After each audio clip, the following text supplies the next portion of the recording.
Good, thank you. We are just going to start the meeting in a few minutes.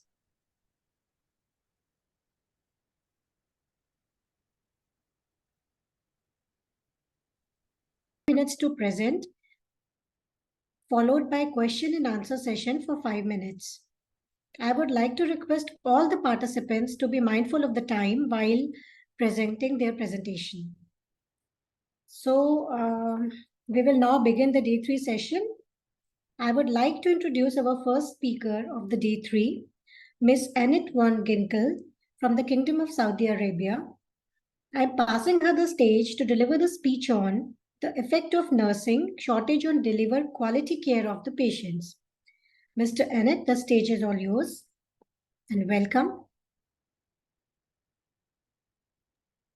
Good morning, and all of you. I'm Annette van Ginkel, and I'm in Saudi at the moment. And next year, February, I will be back to my own country. So if you know from this side, it's different from in America. It's now evening by us. So yeah, be strong. I'm going to start sharing my screen. Here it is.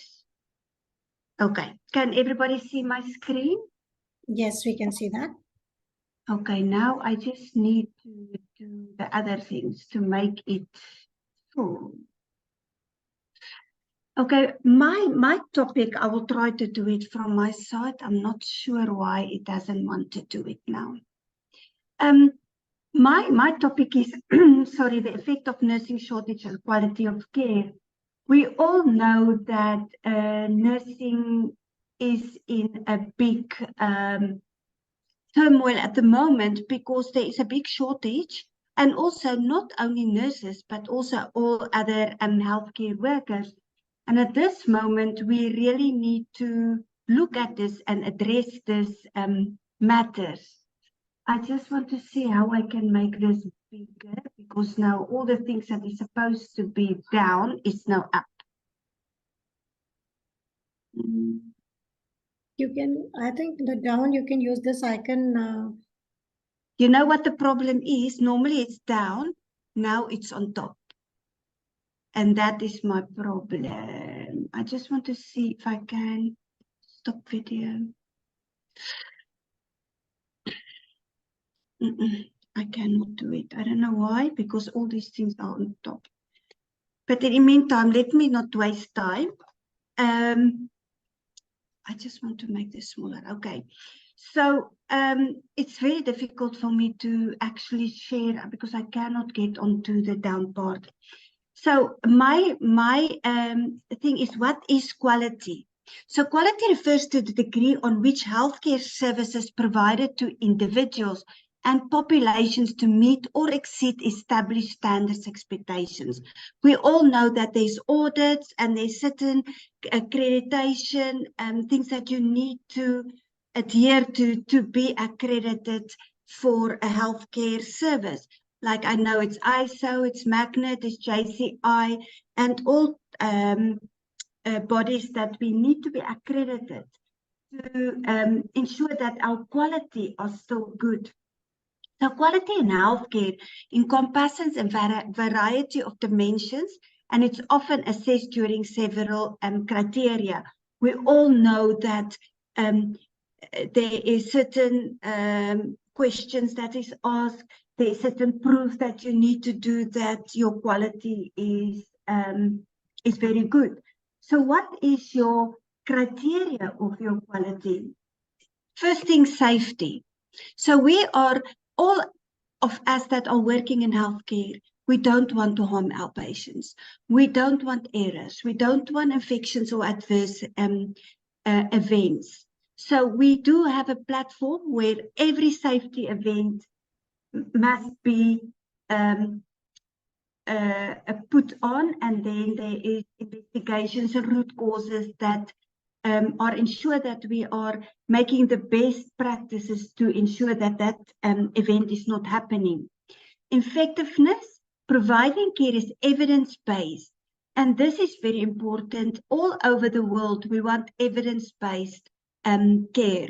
We cannot work like we did when I was young. What happened that time and what happened now is two different things, because technology changed. There's more better ways in doing things. Timeliness, provide care in a timely manner, minimizing delays and ensuring that patients receive services when they need them. Patient-centeredness, this is a buzzword also that we have, is focusing on preference, values, and the needs of patients, involving them in decision-making and delivering care that respects their individual choices and concerns. We know that if you involve your patients, and like me, who works in a peds ICU, we involve the parents. Yeah, sometimes we will see them as a problem, but if you tell them about what is going to happen, what is the treatment plan, when you will be discharged, what medication you are on, and what is the signs and symptoms of your disease, you get a better turnout on your patients, and they are more satisfied. Efficiency makes the best use of resources to deliver high quality care while minimizing waste, unnecessary cost, and inefficiencies. We know that in healthcare there's a lot of waste, and we are wasting. Sometimes we order too many things and it get expired. We all know that expired things is a loss to the company, where you can get better equipment and other consumables that can also help you to render the care. Equity, it means that everybody has the right to have the best care. Not because I'm a prince or a princess or a king or a president, I get the best care. Everybody, it's everybody's right to have the best care. Accessibility also gets with that. Everybody needs access to best care. Patient safety, this is a very big thing. That is why we are here today, focusing on preventing errors. Some of the errors, it's preventable. And sometimes if you can just think better and do things in a better way or best practices way, you can prevent errors. Or if you know that this error can happen, that you can have other measures in place. Continuity of care. So if your patient comes from ED, they go to ICU, they go to the ward, they go to the clinic, it's continuity of care. And everybody knows what is happening with the patients. And then outcome, we need to measure and monitor health outcomes. And that is very easy. We measure our infection rate, from identification, from pressure injuries, also safety event, medication incidences. We measure that. And this is the only way that we can see that we are on the right path. So quality improvement, healthcare organizations and professions often use various quality improvement methods and tools to continuously assess and improve quality. You have your KPIs, you have your patient safety goals, and according to that, you have measurement tools and to make sure that we are on the right track. The ultimate goal of delivering high-quality healthcare is to improve patient health, satisfaction, and overall well-being while ensuring that healthcare is efficient, safe, and equitable. We cannot save all our patients, but if we educate them well, we give them what they need, we make sure that they got the best care that we can give, our goal has been reached. Reasons for the decline in quality in healthcare: resource constraints.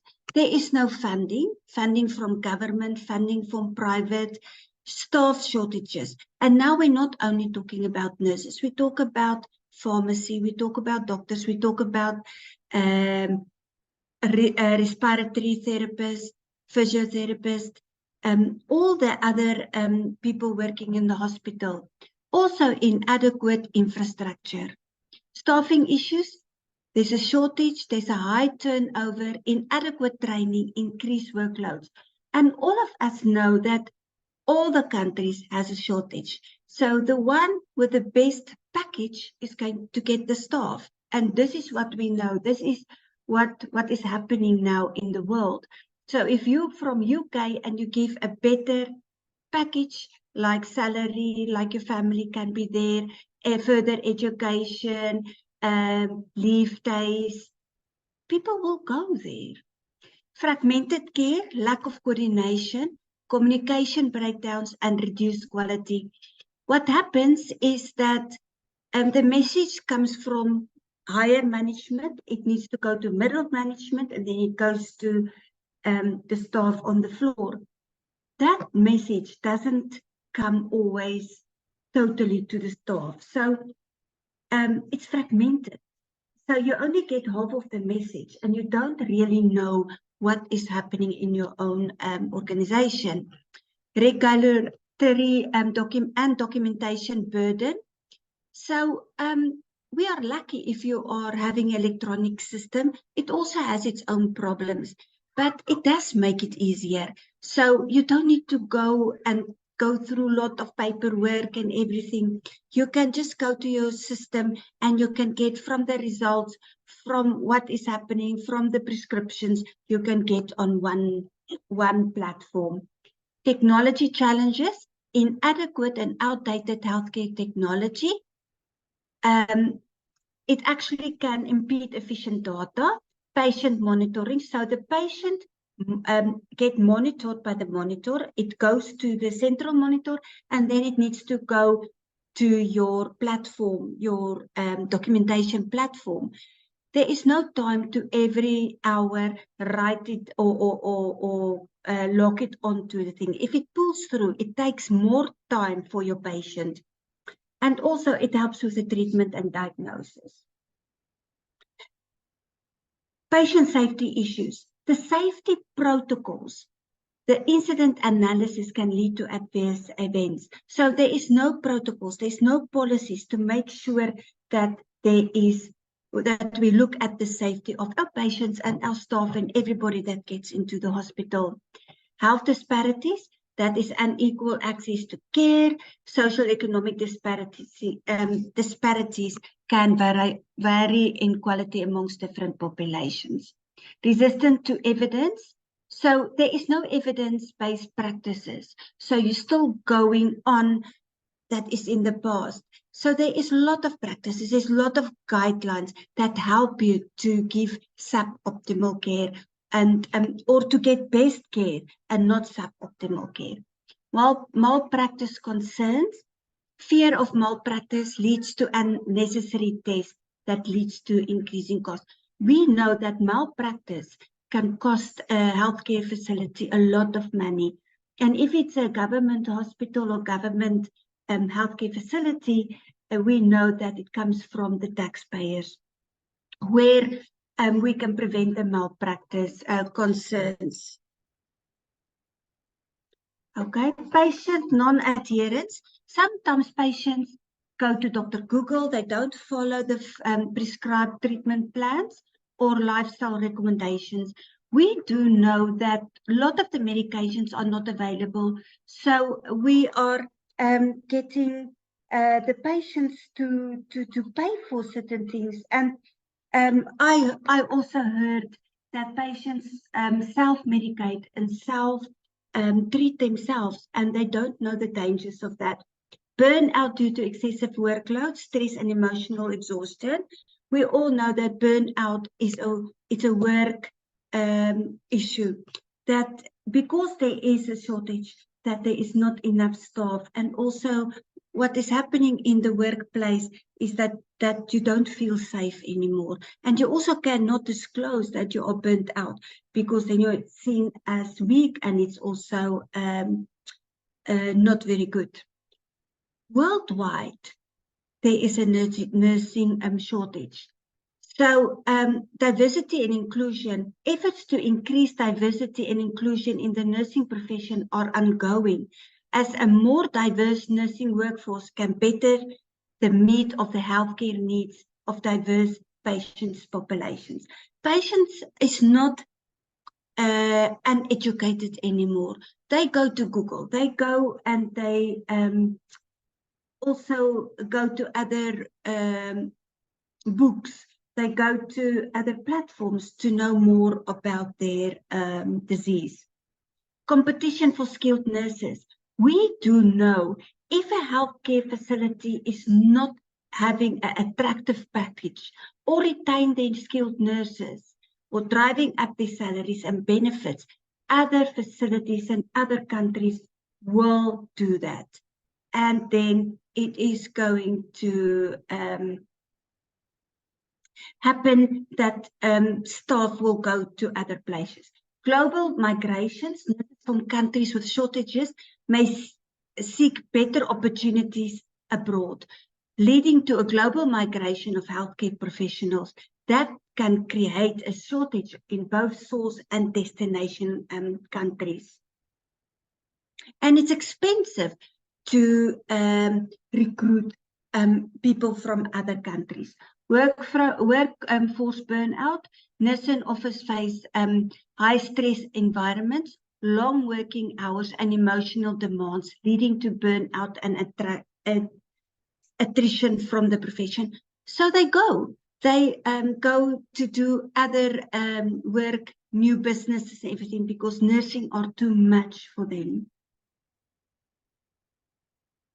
Pandemic, the impact, we all know that there was a lot of pressure on healthcare systems and exacerbated nursing shortages worldwide as healthcare workers face unprecedented challenges and risks. We see now after the pandemic, a lot of the healthcare workers are sick. And globally, not even in certain countries, people don't get better hours, like only 3 days in a week you are working and you can choose which days you are working. So you get people that are sick, booked off sick, or you get sick staff that actually come to work. And even distribution, nursing shortages are not evenly distributed within the countries or regions. Rural areas are often more having acute shortages compared to urban centers. High educational requirements. We do know that if you study to be a nurse, it's many years, it's long hours, it is very expensive. And not everybody is actually lucky to pay for their own studies. You need to work and study. So a lot of countries, the nurses study 4 years or 5 years only studying, and then they go to internship. In other countries, you work while you are actually studying. Regulatory barriers. Licensing and certifications requirement can vary between countries, makes it difficult for nurses to work worldwide. Every country has its own regulatory systems. So some countries, every year you must renew your license, sometimes every 2 years, and then you need to also have CME points, and you need to do certain things. So every country is not the same. And that causes also a problem. Then aging nursing workforce. So very little new nurses due to several factors. So monetary, they don't get enough money. There's not enough support for the new nurses. And the aging nurses has their own restraints. You cannot work that amount of hours. You also have a problem with your debilitating illnesses, your mobility and everything. What to do? So globally, nursing shortages needs to be addressed, and it must be a multifaceted approach. Increase funding for nursing education, expanding training programs, improving working conditions, developing policies to attract and retain nurses. The shortage has significant implications for the quality and accessibility of healthcare services, make it a critical issue for governments and healthcare organizations. It cannot be the healthcare facilities. It needs to be the policy makers in the different countries that need to do these changes to make sure that quality in healthcare facilities are maintained. What role can nurses play to increase quality of care? Nurses are the forefront of patient care and have a significant impact on patient outcomes. So you can advocate for your patients so their needs can be respected and met. Communicate with the family and patients. Practice evidence-based care. And it's every nurse, you need to do it for yourself. You cannot ask the facility to make sure that you practice evidence-based care. We all got computers. We all can study to make sure there's better based care. There is programs that are free of charge. Continuously access and monitor the care, ensure medication safety, prevent infections, promote patient safety, promote patient education. And also multidisciplinary collaboration, talk to all the other members of the team, accurate documentation, engage in quality improvement, address patient emotional needs, embrace professional development, and prioritize your own self-care. Participate in quality improvement initiatives, like if you know that there is a problem of infiltration of IVs, participate, start a new quality improvement program so you can make sure that you do make a quality of your patients' outcomes much better. Promote culture of respect and inclusivity. Advocate for diversity and inclusion within the healthcare workplace. What can management do? Competitive compensation, performance-based incentives, educational support. It's very important that they reimburse people and offer further studies, make sure they safe staff levels, prevent burnout, give the staff support, supportive work environment, work-life balance, health and wellness programs. All these things they talk about, but it must not be talk. It must really be there. Career advancement opportunities, mentorship programs, especially for your newly qualified nurses. We need to mentor them because they are lost. Professional development, workshops, recognition and appreciation, technology and equipment, up-to-date technology and equipment. If we see the new nurses, they are very good with technology. Employee assistance programs, access to counseling services, feedback and involvement, nurses involved in decision-making processes, mentorship and preceptors programs that I said earlier, recruitment and onboarding to ensure that it's welcoming. Also, when you recruit the staff, when they come, that you give them the support and that they know exactly what is happening. Workforce diversity that reflect the patient population, implement diverse training. It will result in increased nursing workforce, enhanced nurse satisfaction, lead to improved patient care, better healthcare outcomes, and increased patient satisfaction. If I see what's happening in the hospital I'm working, as soon as we involve everybody in the unit, and including the multidisciplinary team, including the patients and their family, the patient satisfaction and the quality are much better. Thank you for giving me this opportunity. Anything more? If any questions?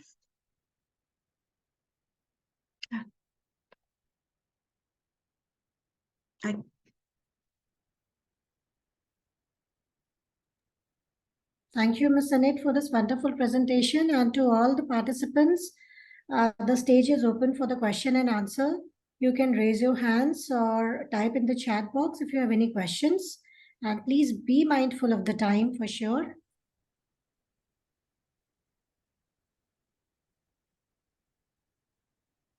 Any questions? Anybody?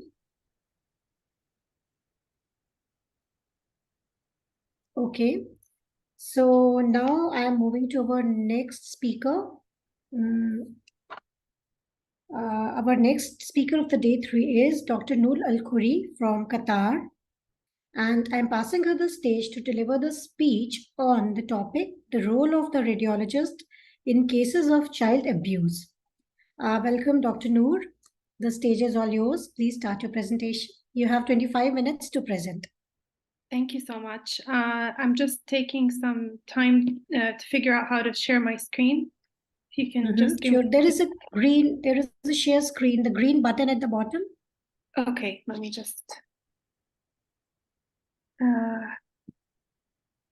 here we go. And... all right, so thank you so much for the introduction. I'm very happy to be speaking today. Can everyone see my screen fine, or is it yes, is it okay? We can see. Okay, great. So I'm talking today about the role of the radiologist in cases of child abuse. In the beginning, I'll just talk about briefly, what is child abuse and how it's defined. The other term that is used to describe child abuse is non-accidental trauma, or NAI.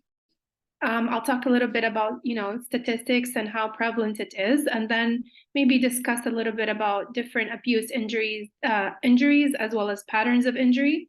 And then finally, we'll, come to an understanding of what exactly is the role of the radiologist. So as you know, the radiologist is the doctor who's in charge of making a diagnosis and looking at imaging. And so that's pretty much the focus of this talk. In the beginning, the WHO defines child abuse as any form of physical, emotional ill treatment, sexual abuse, neglect, as well as exploitation that results in actual or potential harm to a child's health, development, or dignity. And there's actually 5 different categories of abuse. So physical, sexual, neglect, which also is the most common form of child abuse, emotional abuse or psychological abuse, as well as exploitation. So it's a pretty broad definition. Just to keep in mind, child abuse is often hidden. It doesn't show up as frequently as we think.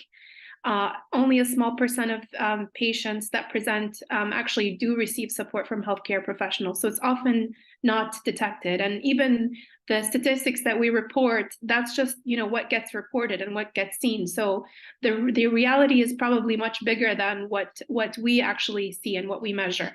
So if this statistics from the US, basically more than 600,000 children are abused. This was taken from the year 2021. And so, it is a significant amount. And also we're in all other countries as well. It's a common phenomena. An estimated 1,820 children died from abuse and neglect in that same year. So it is very deadly, often very, very deadly. And as I mentioned, neglect is the most common form of abuse. And the youngest children, especially below age 1, below age 2, they're very, very, they're very commonly affected in child abuse. And it's very challenging because these are the ages where they can't really speak. They cannot tell you what's wrong. So often they will present with very non-specific symptoms, or they will just present in a very kind of not really specific scenario. And then, that makes the diagnosis very challenging. So almost 3 in 4 children between the ages of 2 to 4 years regularly suffers from physical or psychological punishment, and it's usually at the hands of parents or caregivers. So it's a very common thing. And based on a study that the WHO did, it turns out that 1 in 5 women were actually sexually abused as children.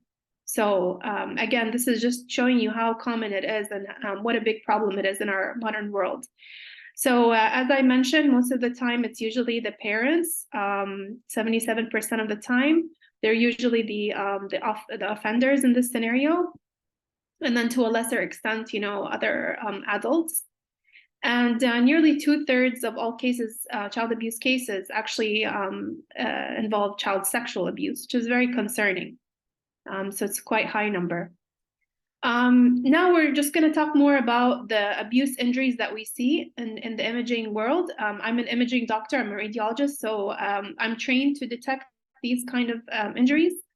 And so I'll just go over briefly some of the patterns that we see. So oftentimes children will present with fractures, so long bone fractures. We know that children in general are very active and they get fractures for many other reasons, but there are some fractures that are very, very specific for child abuse. And fractures can differ according to the mechanism of injury. So as a radiologist, we're trained to figure match different fracture patterns with mechanisms. And also a lot of times fractures really depends on the child's age and how ambulatory they are. So if a child, or for example, an infant who doesn't know how to walk yet, if we start to see long bone fractures in an infant, that kind of raises suspicion for abuse, because they're not really walking, they're not really moving much. So why should they get a fracture? Versus, in an older child, maybe they can get fractures from accidents or just by being active. So those are things, some of the things that we have to keep in mind. A lot of the times also the fractures are occult, which means we will see the child for another reason, and then accidentally we'll find that there is a fracture somewhere else. And that will kind of make us more suspicious of child abuse, and oftentimes it triggers us to also do additional imaging to find out if there are other fractures elsewhere. Because as we know, sometimes different fractures, if we see them in different locations, usually in different stages of healing, that can be a sign of child abuse as well. So as I mentioned, some fractures are very specific for abuse. So you can see here, there's different types of fractures. Some of them are very specific. So for example, I'll show them in the next few slides. But for example, posterior rib fracture. If I see that, there's pretty much only one reason, which is child abuse, that can cause that kind of fracture. And then, of course, lower down the list here, that's low specificity, which means it can be due to other reasons. It can be due to trauma, to accidents, to other bone issues, bone problems, etc. So these are two very commonly seen patterns of child abuse. So this is an example of what's known as a bucket handle tear fracture, or bucket handle fracture. And this is also known as the metaphyseal corner fracture, or CML. And this is due to some sort of tearing or shear injury on the bone.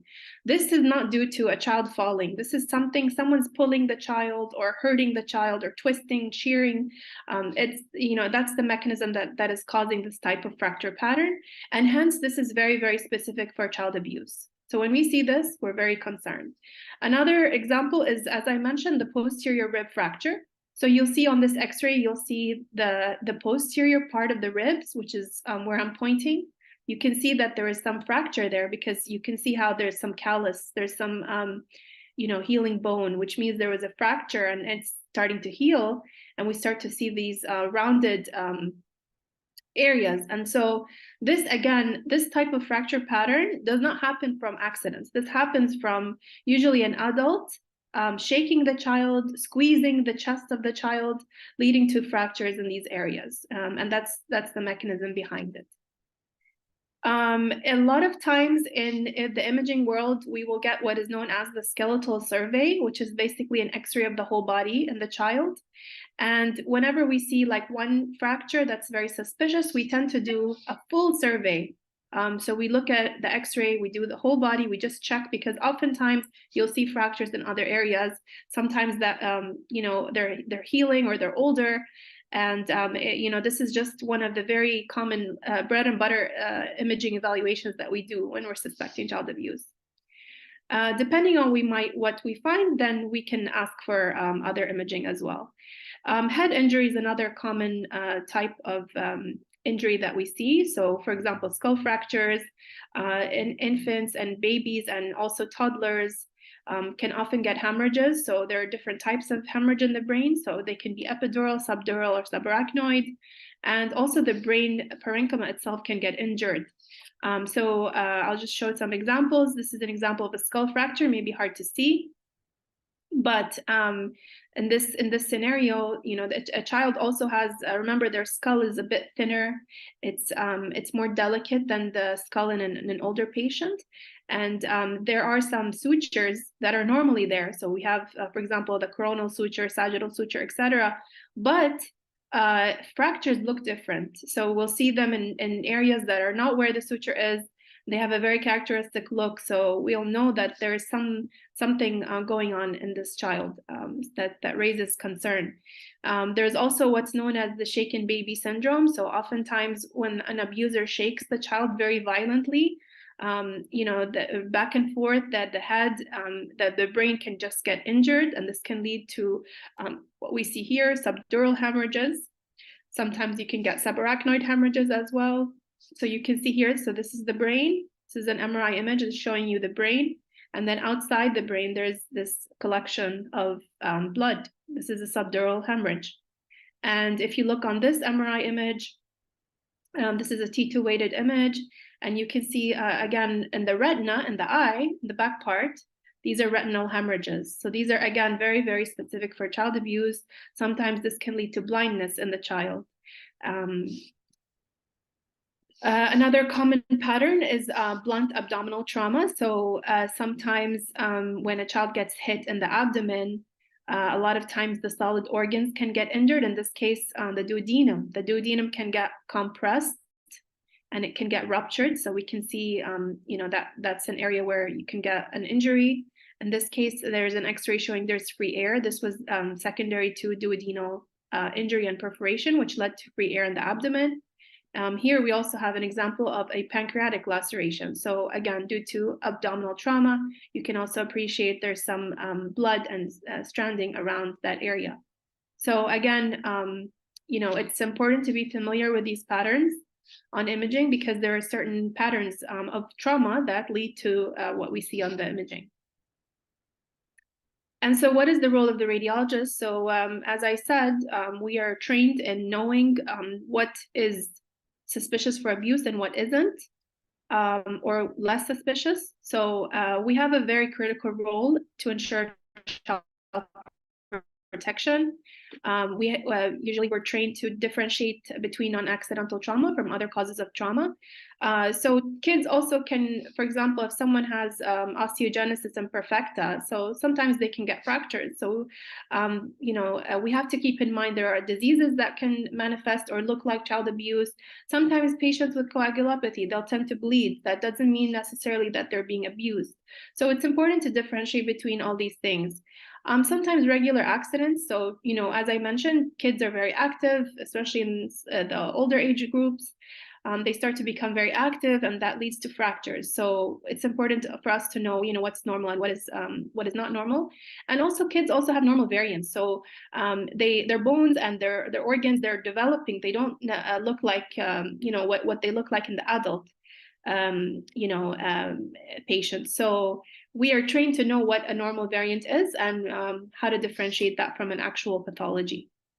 A lot of times we will get asked to estimate the age of the trauma. So, for example, we can tell based on the image whether this is an acute fracture, whether it's a subacute fracture, whether it's chronic, etc. And the same thing with the brain. So, especially with MRI, we're able to date injury. So we can look at, for example, the signal of a subdural hematoma and say, was this recent? Was this, you know, is it a few weeks old? Is it very chronic?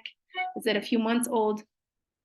And all of these are help us in aging the trauma, as well as suggesting the mechanism for the injury.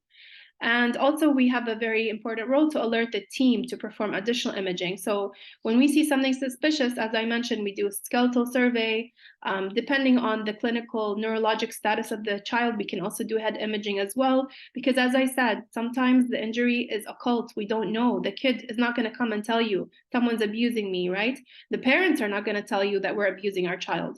Oftentimes the history is very you know, unclear. They'll just come in, the child will be vomiting or something very non-specific, right? But it's up to us to always have a low threshold for calling out child abuse.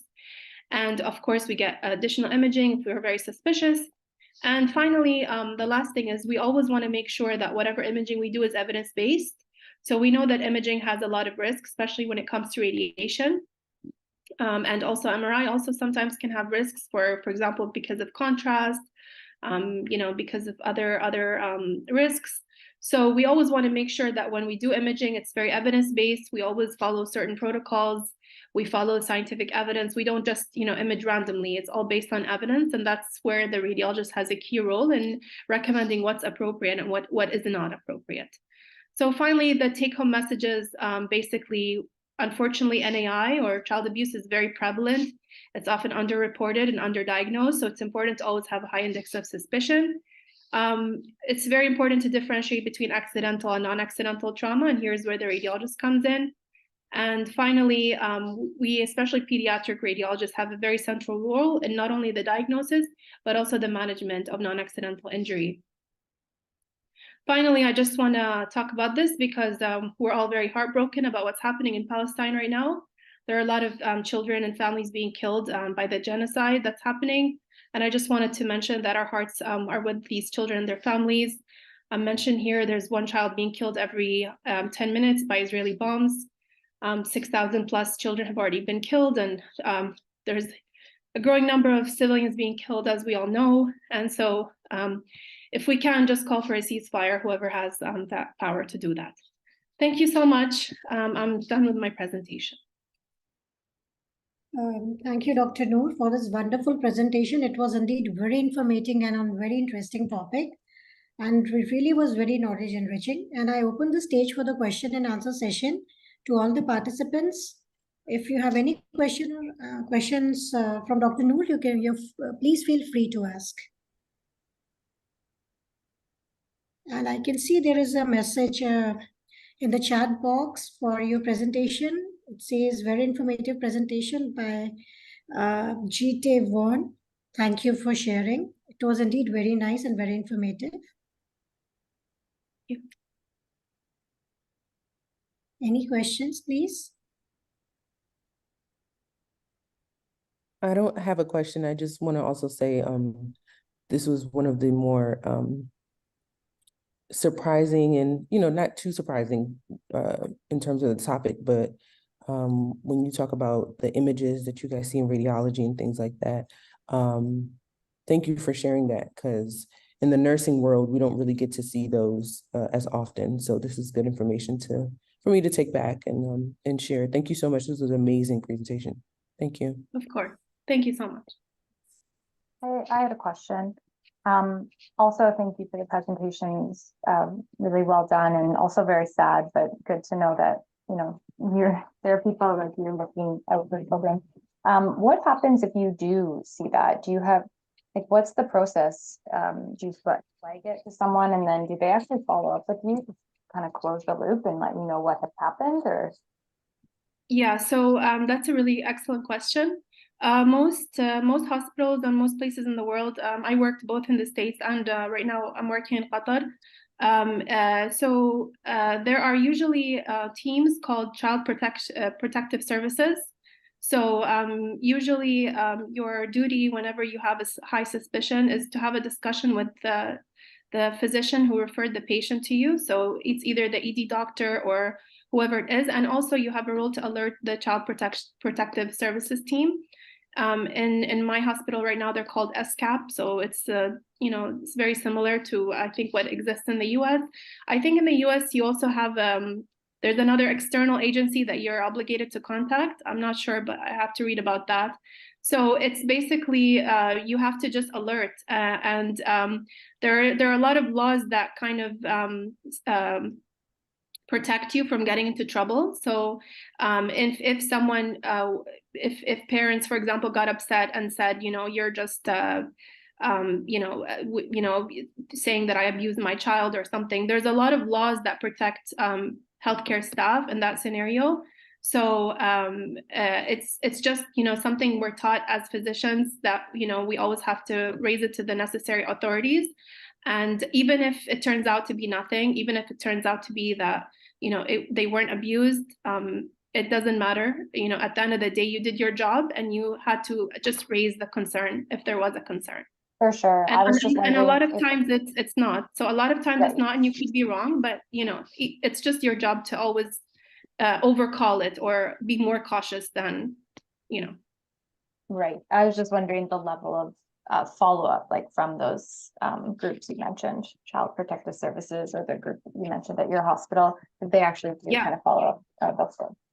Yeah, usually, Okay. and usually there also police gets involved, and you know, there's usually a lot of other people who also get involved as well. That's good to know. Thank you. Welcome.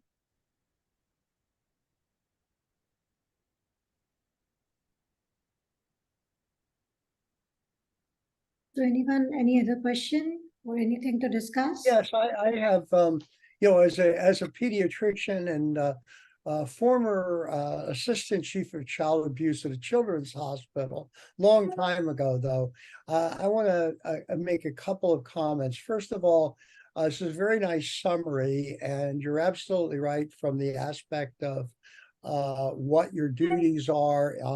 I would point out that in many places in the United States, it is a misdemeanor for somebody to recognize child abuse and not report, which is good because it gives some legal authority. On the other hand, I think we have seen in certain jurisdictions that the police are not well trained and do not, they become punitive rather than investigative. Let's put it that way.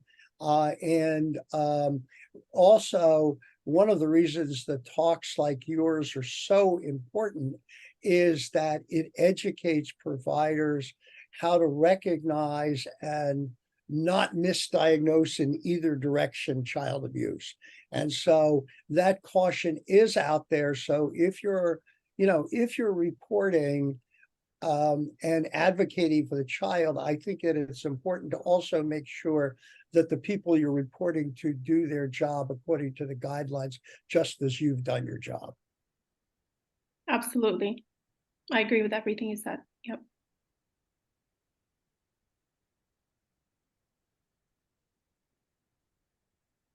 Okay, so we move on to our next speaker. Our next speaker is Dr. Rehma Al-Avlaki from UAE, and I'm passing her the stage to deliver the speech on automation in pharmacy services. So, Ms. Rehma, you're most welcome. The stage is all yours. Hello, hi, good evening all. Good evening in Dubai and good morning in US. So I'm gonna first of all share my screen.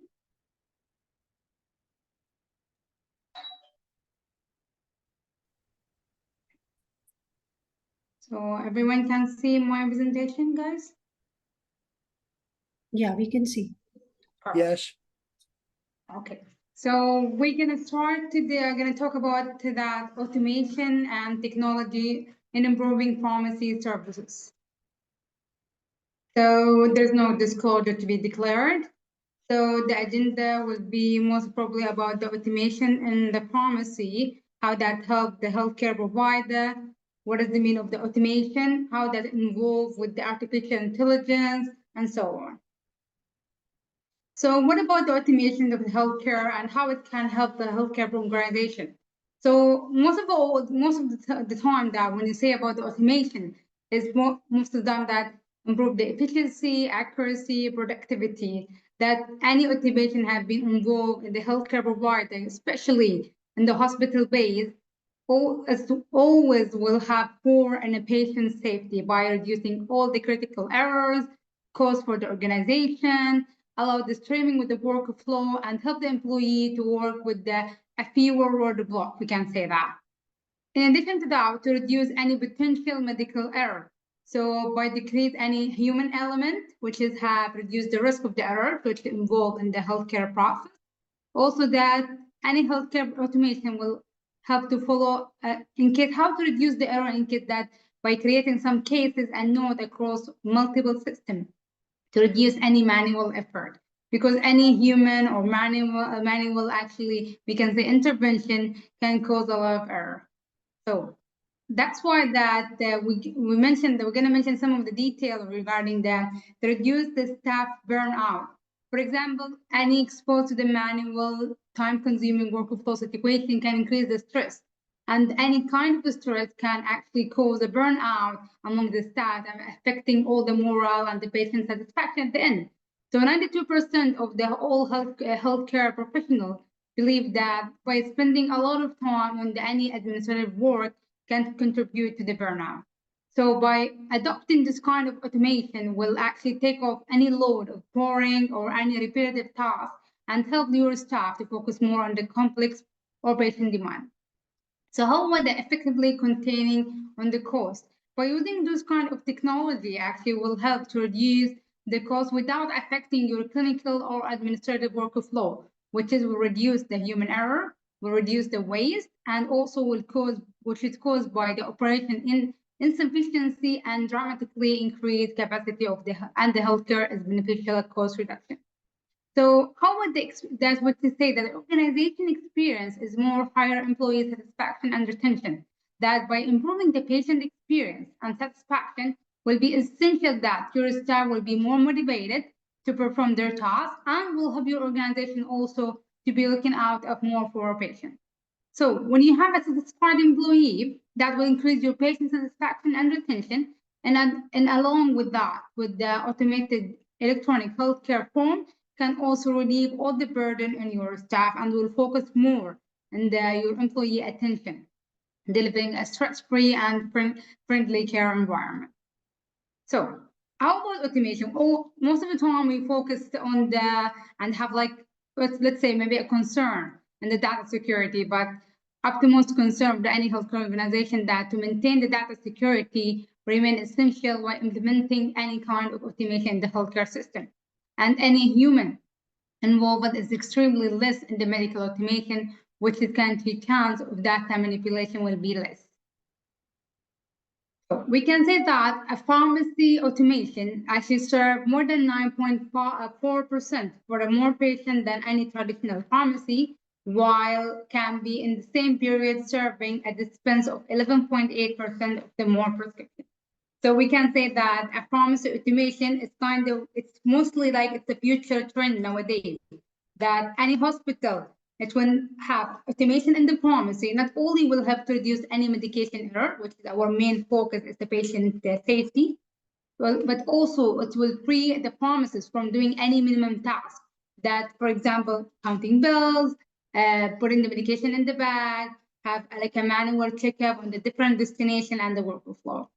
So there's one article have been published, which is kind of old, but still valid till now, from the American Journal of the Hospital Pharmacy, that identify any outpatient visit can be increased at a rapid rate, which is administrative adjustment will be needed to handle a larger patient prescription volume. So that the author will mention that there is a new method and the procedure must be developed to reduce the patient waiting time by providing a physician, the pharmacist, and with information to be have a drug therapy, increase their productivity through elimination any kind of administrative detail, which you will handle better through the automation. So how we can say about that? What can be the main feature for the automation device? So any automation device will have like fully automatic carrier handling, unit dose automatically picked by the automated pharmacy, loaded into a carrier, flexible carrier handling, digital communication, function alarm, user-friendly with the HIS system, and remote support to reduce the time. So increasing the efficiency and the speed of the hospital pharmacies by eliminating any manual process will reduce the risk of error that will allow your staff to have a more relevant work and have their device to do a minimum task. So this is an example of the workflow of automation system. So currently there is a revolution in advanced clinical technology with the robotic scene that there's like how to be incorporate with execute any artificial intelligence based on the solution to provide a high quality patient-centered care as a back from the back with the back office function in the healthcare delivery system. So the automation will make a more easier life to your clinician and update all the patient record, check diagnostic data across the provider, by eliminating the time that is spent on the manual labor. However, all this rapid access to the patient healthcare can assist and provide the intensity of those diagnoses with alternative devising to the necessary treatment plan by avoiding all the complications. So better experience and improving with the artificial intelligence. So that's why I've been related, and Dubai Health Authority discussed that there's a Dubai digital health strategy with all the healthcare providers, that they're improving the employee productivity by allowing them to focus on more complex tasks, enhance the patient experience by providing around the clock services, which is that like I have a special artificial intelligence workflow to help the healthcare platform. However, also in addition to that, there's also have been published that in Department of Health in Abu Dhabi launched by a special robotic process automation, which is include a special automate a common process help to audit of the healthcare professional with licensing request, which is released that a tool can help raise the productivity and the quality of the service by more than 80%, by reducing the duration of the completed process by 90%. So all of that as an innovation and digital service will enable the department workforce to be focused more in the process and drive the extraordinary human potential, which will be hence increase the employee productivity. So we'll focus about more on what is the automation. It can be in the both section as an outpatient as a robotic pharmacy and inpatient dispensing cabinet. So here actually published by one of the hospital in we call it actually MOHAB, which is Ministry of Health and Prevention, kind of outpatient facilities in UAE, that they have a special automated outpatient pharmacy, which is managed over like a data collection for 1 year, which is that they collect a period for like, for example, 11,646 patients were served by traditional pharmacy with 33,700 of prescription. And in comparing to that, by when it's served by the automated pharmacy, around 12,739 served by 37,000 prescription. So we can say they're measurable, and actually the combination between a traditional pharmacy and automated pharmacy, how the metric have been dramatically increased, like 9.5% in the number of the patients have been served, and the prescription being filled, 11.8% increment. Also with the number of all the items have been dispensed and completed, and also the time for the filling the prescription have been reduced dramatically, about 95%, which is from 25 minutes till 1.4 minutes. So that mentioned that in addition to the fast and the duration and the patient safety, less medication error, the pharmacy report actually can use also in the town. For example, when there are not dispensing or adding any stock, making minute adjustment to adjust your stock on the shelf, cleaning the storage, all this line item storage without any concurrent growth in the stock level overall would generally be responsible for the less bounding capital and reduction of any expired stock loss. So the higher value to the organization and the stock will help as a more prescription could be served and completed. So that's why also the pharmacy reports can actually read the expiry date on the drug packages, therefore will reduce the waste for the out-of-date medication and any kind of program recognizing also the fridge item as well. So and regular inventory can be also like a very heavy task to all pharmacy organization. With the automation, we'll have a consistent inventory count by having a direct action, direct loading to the robotic manage with the barcode recording to the medication to have a stock up, and automatic items are being deducted from the stock level upon dispensing, which is under control. So that means the inventory balance is consistent and dynamic process.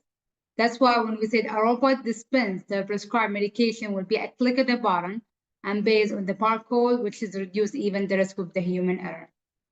So this actually will be taken to the on-site visit that we had it in Abu Dhabi, in the area we call it Al Ain and Tawam Hospital. And actually, we had a tour in the hospital for the automation. That means more freedom, so that by improving the efficiency of the pharmacy and also ensure the higher customer loyalty lead to the greater freedom for you and your team. So they had with something called BD Raba, one of the names that can be trusted and supporting your customer with automated pharmaceutical stock handling. The visit was done on July last year, and it was about the 3-dimensional robotic system. So this is the picture of that. This is the location in the polyclinic pharmacy with 9 counters have been served the patient. So the BD Rowa smart device have 11 output, 9 output for the dispensing counter and 2 at the backside for the home delivery and other services. Preparation duration was exactly 1 minute. However, all the label will be generated by the HIS, which is they call it Cerner, to avoid any delay in the preparation. And the storage for the oral medication with the fewer number of the fridge item was around 75% of their formulary, which is around 500 items, which is equal to 40,000 bags. In addition, that there was 200 items being stored outside the automation. So this is the inside the automation machine. So pharmacy storage out of Robo items, such an item have those that, like for example, a loose tablet container or for fully controlled or semi-controlled medication. Then there was like a technician showing to us how there will be the partial fill to be tracked easily and manually out of Robo. How that will also help in the inventory by exporting a data from the Cerner, which is the HIS system, Oracle, which is the ERP system, and the Robo BD, which is compared accordingly. Then this item was counted, checked, and tracked 24/7 through the barcoding system. So by achieving that, Rowa BD report installment was needed a fully commitment from the all stakeholders, including IT, engineering, hospital management, and pharmacy management, by having a special initiation, which is by barcoding by IT department using something called as the MBD code through the Rowa barcode system to in the machine. The prolong of that, which is they call it as a feeding device to use to feed the Rowa Smart on a daily basis up to the team, which is like have a 1 hour to feed 250 items in the device itself to have a stock there. And the budget of that smart system was actually around 5 million dirham for the 2 robotic system and 1 prolong. So the plan actually in the Antoine Hospital was started by 2014 and discussed in 2016, then approved for implementation and renovation in 2017. And since 2018, they got the robotic system with a great outstanding device for that provided to their customer. So the advantage of this robot, which is automated dispensing robot, stands for quality, reliability, and innovation. Free up the time for you to spend with your patient. Pharmacists would have to spend less time on the stock management, have more time for their customer, easier storage, less capital in stock, and high inventory turnover. However, this advantage can be excessive use of the override in the cabinet when the patient profiling, placing a patient at risk for the allergic reaction, drug interaction, other hazardous, failure and recognized lookalike name of design in the ADC cabinet, especially with the alphabetic and the storage compartment, which can be choosing a wrong medication.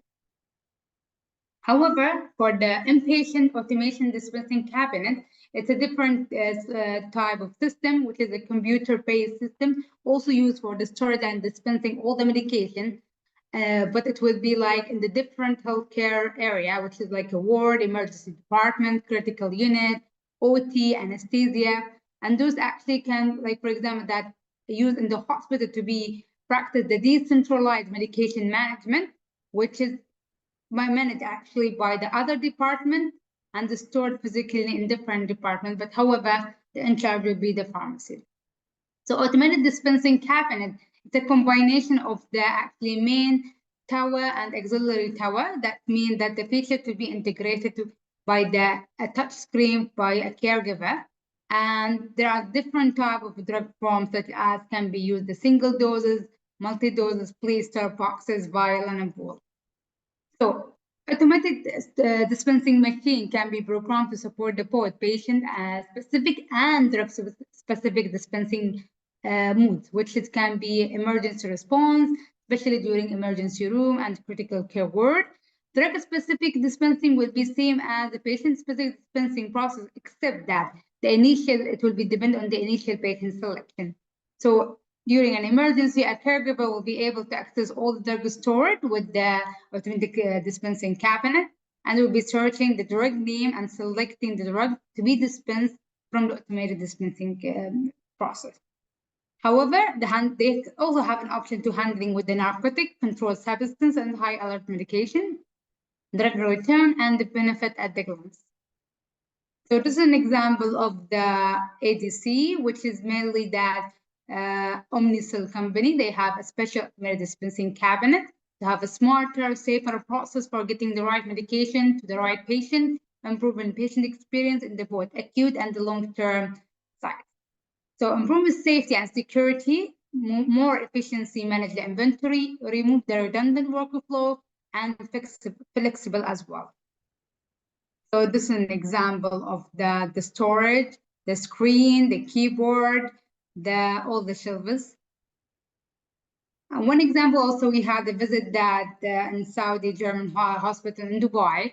They had the Omnicell, and those technology have been actually want to streamline, provide all the workflow while helping to ensure a highest level of safety for all the hospital international clients, so that they have a secure, actually safe storage and distribution of all medication in the hospital floor, operating room, and especially this Saudi German hospital in Dubai was implemented the automated dispensing cabinet and the anesthesia workstation, robotic dispensing system, which is consisting of all the storage, plus the dispensing unit with the filling system, which has helped the facility to have increase in the pharmacy operation and have a safer, quicker, more efficient dispensing with the reduced human error. What is the pros and cons of the Omnicell? Well, one of the pros is that increase the medication packaging accuracy, that the Omnicell medication will be adherence has been improved in the medication packing accuracy with a high level. With the multiple reviewer even have said that the software feature contribute to be a more precise and error-free medication dispensing, clear dispensing system with the easy visibility that even the reviewer can appreciate, to have a clear and easily visible dispensing system from the Omnicell by enhanced both accuracy and efficiency in the medication management according to the different user. Organized and user-friendly structure, that even it's this kind of structure of the Omnicell medication adherence have been precise by the user, which it can be found easily, navigate the medication through the software, and make it simple by the invent and manage the patient information efficiency. However, the cons of that could be slow and frustrating system. So some of the user can be like express the frustration of the system slowness when it comes to resolving the error, or even found that the aspect of that the time consuming. A manual narcotic inventory process, especially that find some process of doing the narcotic inventory daily, it's also a burden, but it's an additional task and can be add the unnecessary effort and take up the valuable time. Lack of the user friendly interface, for example, if it is not user as a friendly, because there was like not a proper integration between the system and the automation from the Omnicell, which it can be lack of all the feature which is supposed to be give a better reporting tool, but to make it difficult to navigate and perform some task efficiently. So what is the key benefit inventory management efficiency? That the order and track of the medication, the whole hospital setting, which is covering emergency department, intensive care unit, inpatient wards, prevent any risk of shortages, reduce the order processing time by more than 50%, reduce medication error by ensuring the right medication have been stored in and retrieved from the right location, lower inventory costs, documented inventory reduction up to 38.5%, which can be streamlined of the repackaging process. So in addition to that, especially in UAE, we have a year which we call this year was year of sustainability. So the true sustainability is that to have a long-term approach that benefit both the health of the population and the environment, which should require a fully commitment from the social, environment, civil responsibility that will extend to the far beyond maximizing the profit in the short term. However, this has been designed as a key factor in achieving the long-term sustainability, especially in the pharmaceutical industry, by incorporating this kind of sustainability in every aspect in their operation, especially for the pharmaceutical company, which can secure the healthier, more equitable, and more prosperous future for all. So it's not just about reducing industry environment, the access to the essential medicine to understand the population. This is my reference, and thank you all.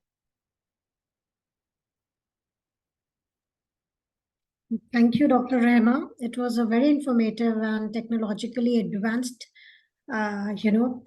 presentation.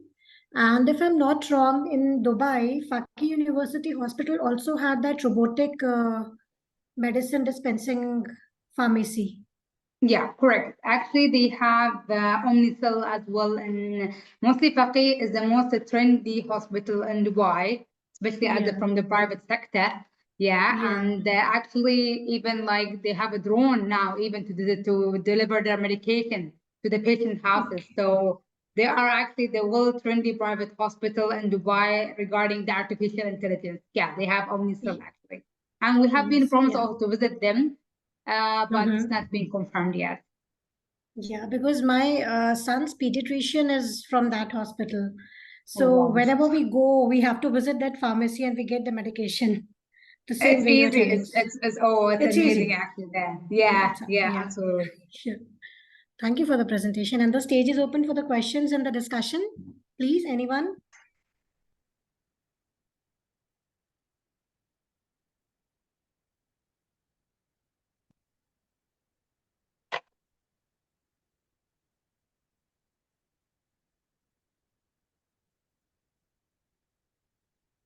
Any questions?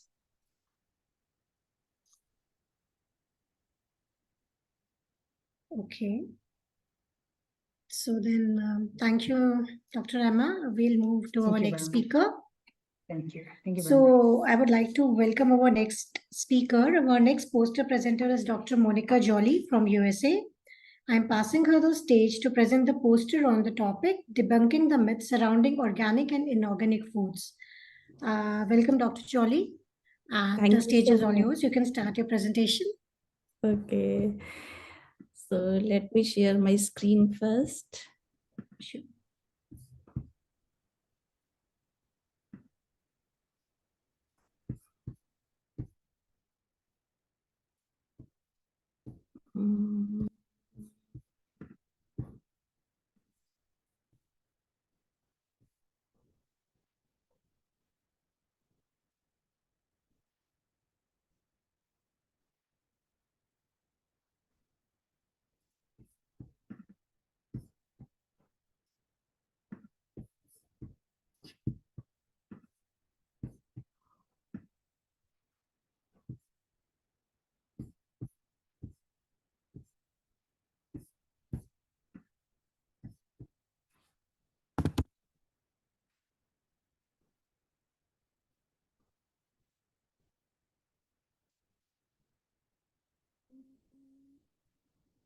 I'm not been able to, let me see.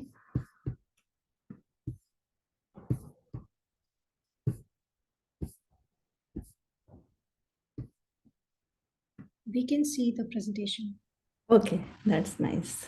Right. Yeah. So good morning. Hello, everyone. So I worked in ICR, IRI, India for almost around 35 years, and I was in a biochemistry department. And as a chief technical officer, I contributed significantly to the advancement of biochemistry and molecular biology. And I co-authored numerous research papers in peer-reviewed journals. I published books, I wrote the chapters and several popular articles to popularize and bring awareness of food security and environmental hazards. To combat the nutritional hunger challenge, I developed and published several bulletins as well. So today my topic is quite general. I think it's going to be very helpful for my listeners to understand the inside of organic industry or healthy harvest Here, my intention is to convey to the patients and the health workers that nothing much changes nutritionally, even if we use non-organic, fresh veggies and fruits. So there is a lot to unpack here because of the myth we all have in mind due to the marketing crap and the opportunity seekers. Even USDA survey data also show that organic system had lower yield and higher total economic cost than conventional systems. So is organic food the healthiest option or just a business gimmick?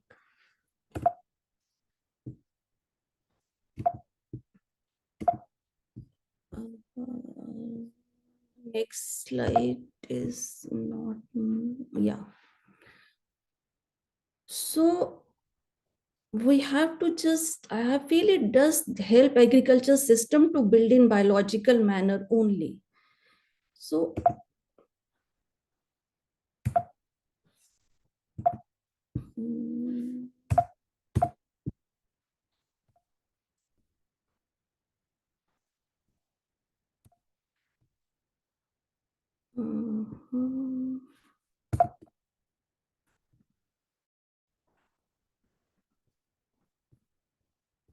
next slide. Yeah. So what is organic farming? It is a biological farming and agriculture system that uses fertilizers of organic origin, such as compost manure, green manure, bone meal. It emphasizes on crop rotation and mixed planting. Organic farming, also known as ecological farming or a climate smart farming. And we do accept the fact that increases soil organic matter. It results in productive field that are more resilient. It improves water holding capacity. It addresses climate change and make farms more resilient to drought and flooding. Dr. Jolly, I would like to say that whenever you have to have next slide, you can just please ask, say next. I mean, you can ask for the next slide. Okay. So you are handy. Okay, thank you so much. So next slide, please. So organic food is one which is grown for 3 years on non-polluted, organically grown soil, and organic meat or animal produce which are grazing on natural organic fields or cage-free or organic feed only without any hormones. But whatever organic food is generated, are we sure that it's pollutant-free or free of pesticides? Or from my perspective, it's not possible to control the nature flow. As we see that agricultural fields can be secluded completely, they cannot be secluded completely. There are many ways to which pollutants can flow through rain and flood and many other sources. So in this picture, I'm just trying to show that there are many possible ways of pollutants flow. It could be through greenhouses. It's the dairy, veterinary, farmyard manures, which we use for organic farming, the compost, the human waste, forage grass, organic soils. So the certified organic products, are they really free from pollutants? Are they really safe? Is organic food cost effective or are they nutritionally better? So these are many questions which always comes to our mind. Next slide, please. So as I see that agriculture fields can't be secluded completely. There are many ways. So there cannot be a pollutant-free or a chemical-free farming. So next question, we have in mind always that is there any nutritional difference between foods labeled organic and non-organic?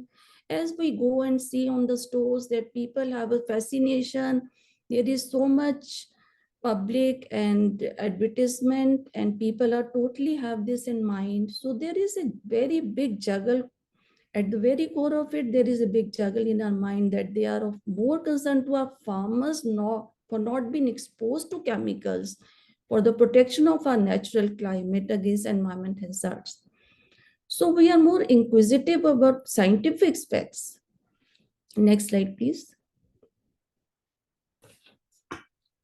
So it is very important for individuals to weigh the potential benefits and costs when making decision about whether to purchase organic food. Organic farming, does it contribute to contaminant-free produce and ensure food safety? Whether or not it's worth paying more for organic food ultimately depends on individuals' values or priorities. I do agree, but it should not be a compulsion in our mind. This might be slightly expensive farming, but it has nothing much to relate with the nutritional health safety aspects. The higher cost of organic food that we are paying may not be feasible for some or may not be a priority, but as there is not much, it's just a compromising that we are compromising on the pricing. In a way, it's a marketing strategy to earn more with labeled organic produce. I do understand that some people are willing to pay a premium for organic food because they do value the environmental and health benefits which are associated with organic farming. Next slide, please. So here I just would like to mention that organic farming is how to improve for the general farmers or the general farming. Recently, we are seeing that organically grown sources are their nutritional requirements are less. New strategies can be made, like we can use less of chemicals, less of chemical fertilizers, and we can put more emphasis and put more research into how to improve the efficiency of the soil, how to improve the nitrogen use efficiency of the soil, which can be done organically. So we can budget the use of fertilizers and formulate the right quantity and quality for fertilizers. A very innovative thing to understand that the biofertilizers use also increased during the period, which is again a very healthy options. But here again, I will just put a pressure that buying an organic food doesn't make a much big difference nutritionally for a human. So we usually normally have a long debate, I think, among our mind on organic food at home with people around, and especially when we visit grocery store, we stop and see whether to buy organic stuff or only as it is highly priced. And then some people have in mind that if it is highly priced, it might be very healthy and nutritious. So a few days back, I was just attending a nutrition science video talk of Dr. Gardner, professor of medicine, Stanford University, and where he drew my attention that there is very little evidence of organic food having extra health benefits. The attention is not that surprising. Many people have strong feeling about organic foods. And I suspect many more reporters bizarre if buying organic is worth their money. So here again, I would like to mention one more person, that is Dr. Dana Bravata.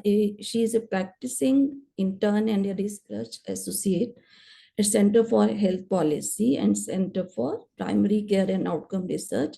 Her research expertise is primarily in the development of method for the synthesis of medical evidence, such as systematic reviews and meta-analysis. Told one reporter that based on knowledge and the findings, she doesn't go out of her way to buy organic food anymore. Next slide, please. Sorry. So just back, I missed that slide. So there are many findings, and we have gone through the researchers' data, and I have seen that one of the most comprehensive meta-analysis in 2012.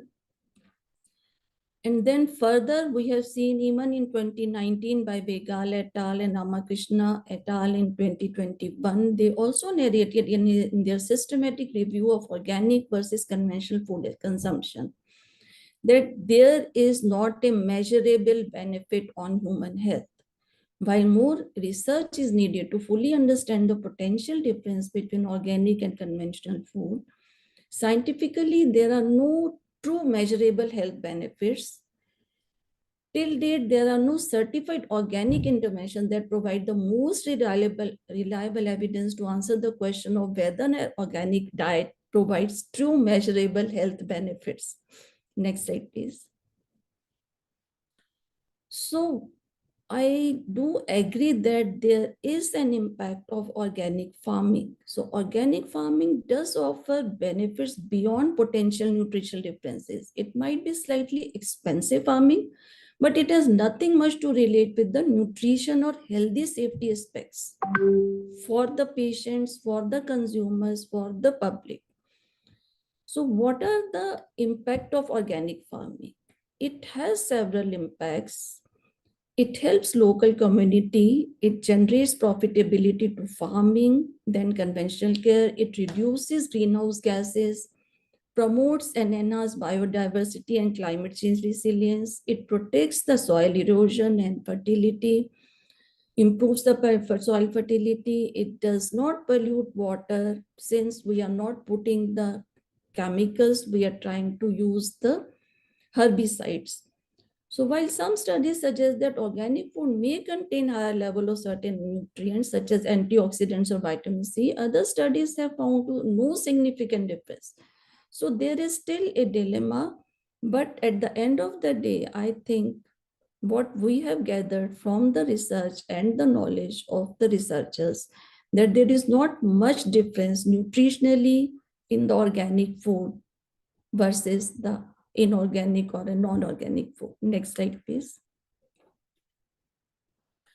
So there have been several meta-analyses conducted on organic and conventional food in recent years. People are really working for the results, and some studies have suggested that organic food may contain higher level of certain nutrients and lower level of pesticides compared to conventionally produced food, while other studies have found that there is no difference, little or no difference between the two types of food.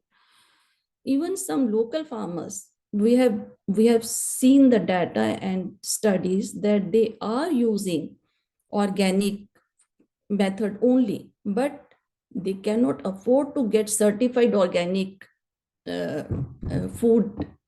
So that means organic certification not needed as such and is very expensive. Locally grown fruits and vegetables are the cheapest and the freshest, and when they are in season, they are the healthiest. This is the take home from my side. And what I have studied, this also I have realized, and I really personally also being a biochemist, I know the processing, the biochemical system behind the plants, that it doesn't really much make a difference nutritionally if you see the organic versus the non-organic food. Next slide, please. So organic, there are few points to ponder to help environmental protection. Organic farming do help environmental protection. It does not pollute water, that we agree. It helps the farmers to develop a local community. But there is a big systemic business gimmick. Irrespective of environmental concern, there is small to negligible increase in some nutrients in organic produce. That has to kept in our mind. This is all, and thank you so much. Next slide, please. So these are the few references I just took into consideration. Next slide.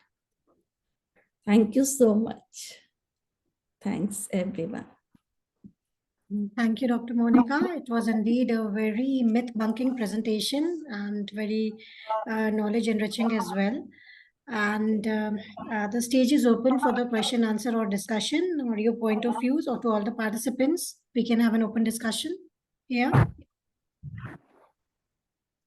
Hi, thank you for a useful presentation and a very balanced look at the potential benefits and options. One of the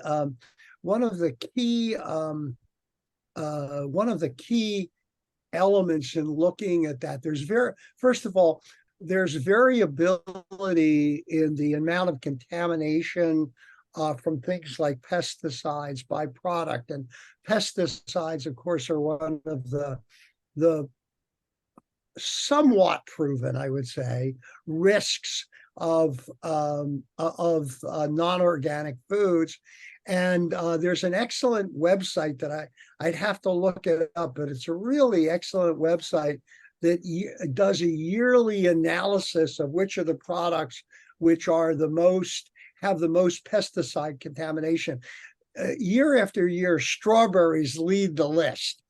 The other, and that's a very useful website if you're looking at particularly to limit pesticides. The second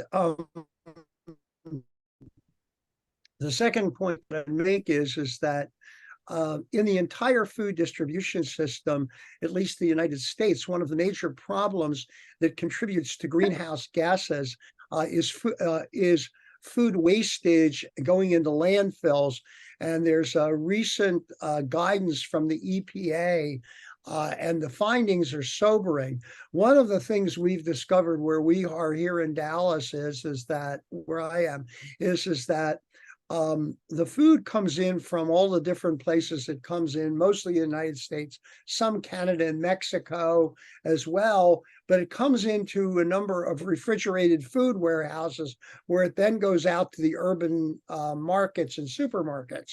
And what happens when the warehouse is full when the truck arrives is that food goes directly to the dump. So there's wastage involved. And in addition, there's the contamination of the added methane that comes out. Again, looking at how do you really make a difference, trying to design a better food distribution system that doesn't have that wastage up front, at least where I live, would be a tremendous benefit. That's very right. I fully agree with you. And I always feel the farmers market, the fish produce are the best. So distribution has to be done accordingly. And that's how we can encourage that also. Well, I counted last night. The other thing is that I've been involved in urban agriculture, particularly in areas where there are food deserts in Dallas, and we have 8 working gardens. We also have a great organization that's called 4 Down. They have a refrigerated warehouse, so they act as a broker for all of the urban gardens, but they are also taking produce from those trucks where the warehouses are full, and using the U.S. tax system, they're giving a tax write-off because they're a not-for-profit. That's to me is genius, and I salute the guy who developed it, trying to get the municipal authorities, the government, to adopt a similar system or to enhance that system, so that instead of being able to save some of the waste, we save it all. So interesting, but the urban agriculture and people growing their own. What we also find where we are in Dallas is there are a lot of people who are older, or some who are younger, who have come from rural areas, and they grew up in gardening environments, just having their own urban farm is like going back to their roots, literally. And so it has appeal in that sense. Yeah, so here I just want to appeal to everybody also. I think we are doing the segregation at home, but still there are people who are not segregating the food and the kitchen material and the stuff. So we can segregate that, and so that it can be utilized organically, even at home for kitchen gardens and otherwise to help the municipality. That is how we can just help and contribute.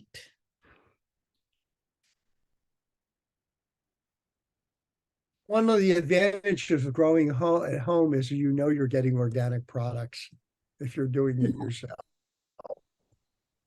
Right. Correct.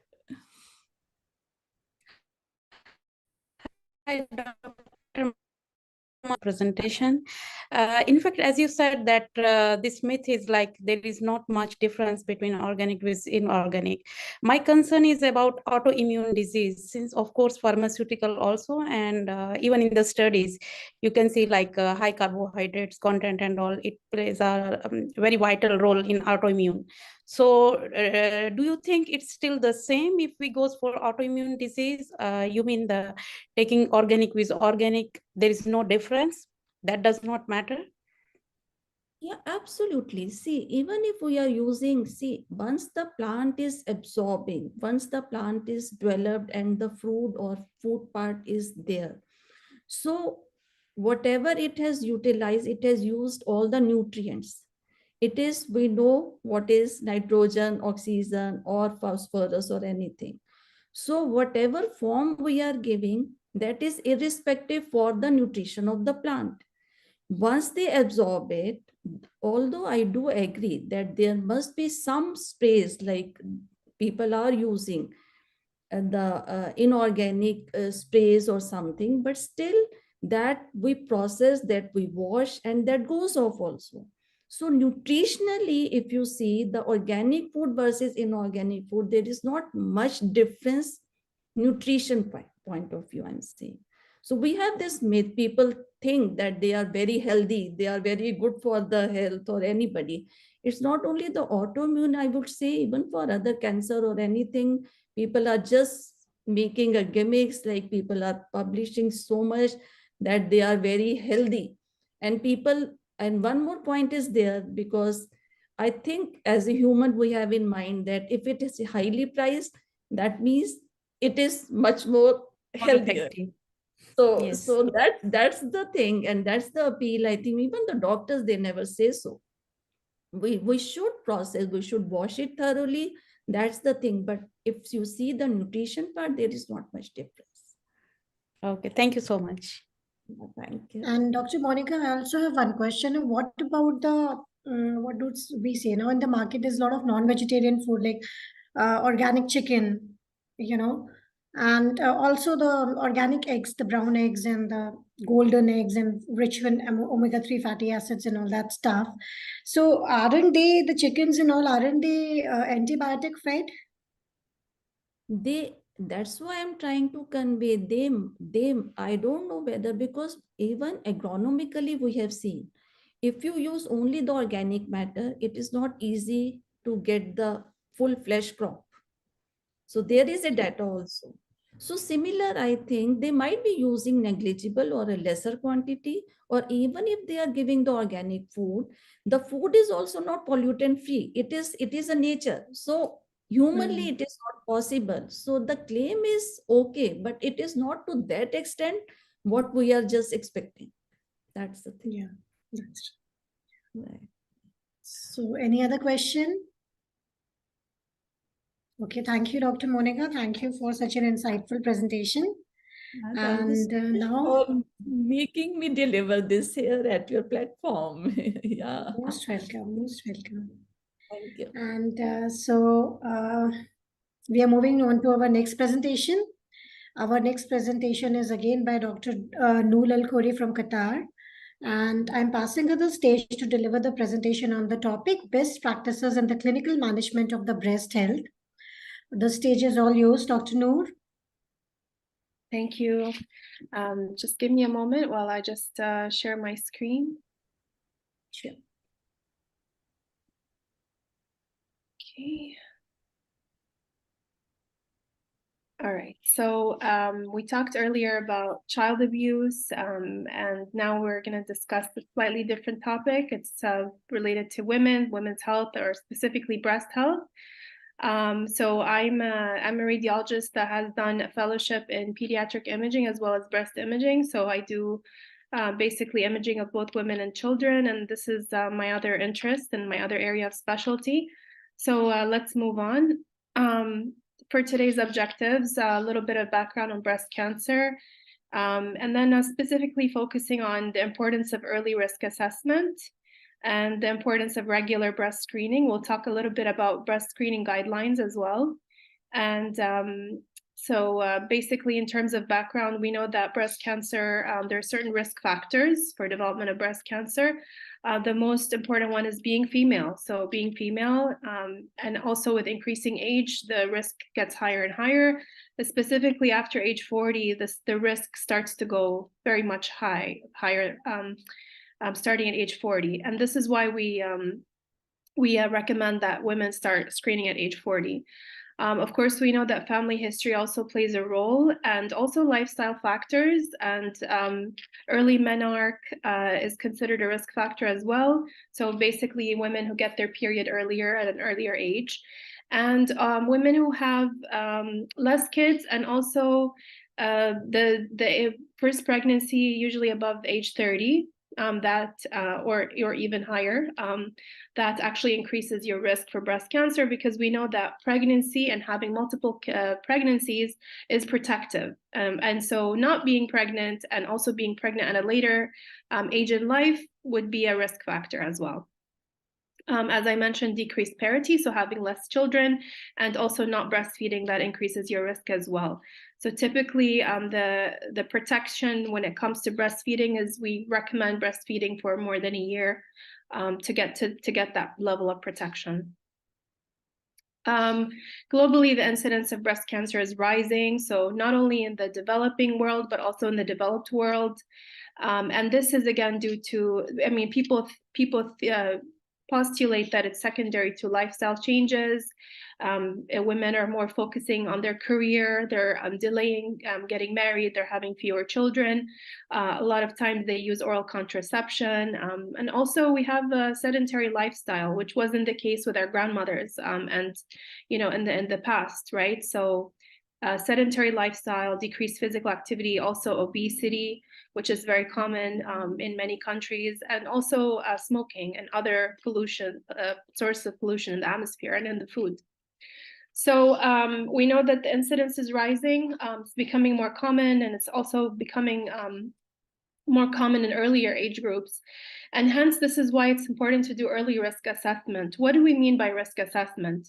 So we know that we have certain guidelines for when we should start screening, but could it be possible that, you know, different women should adhere to different guidelines? And yes, the answer is yes.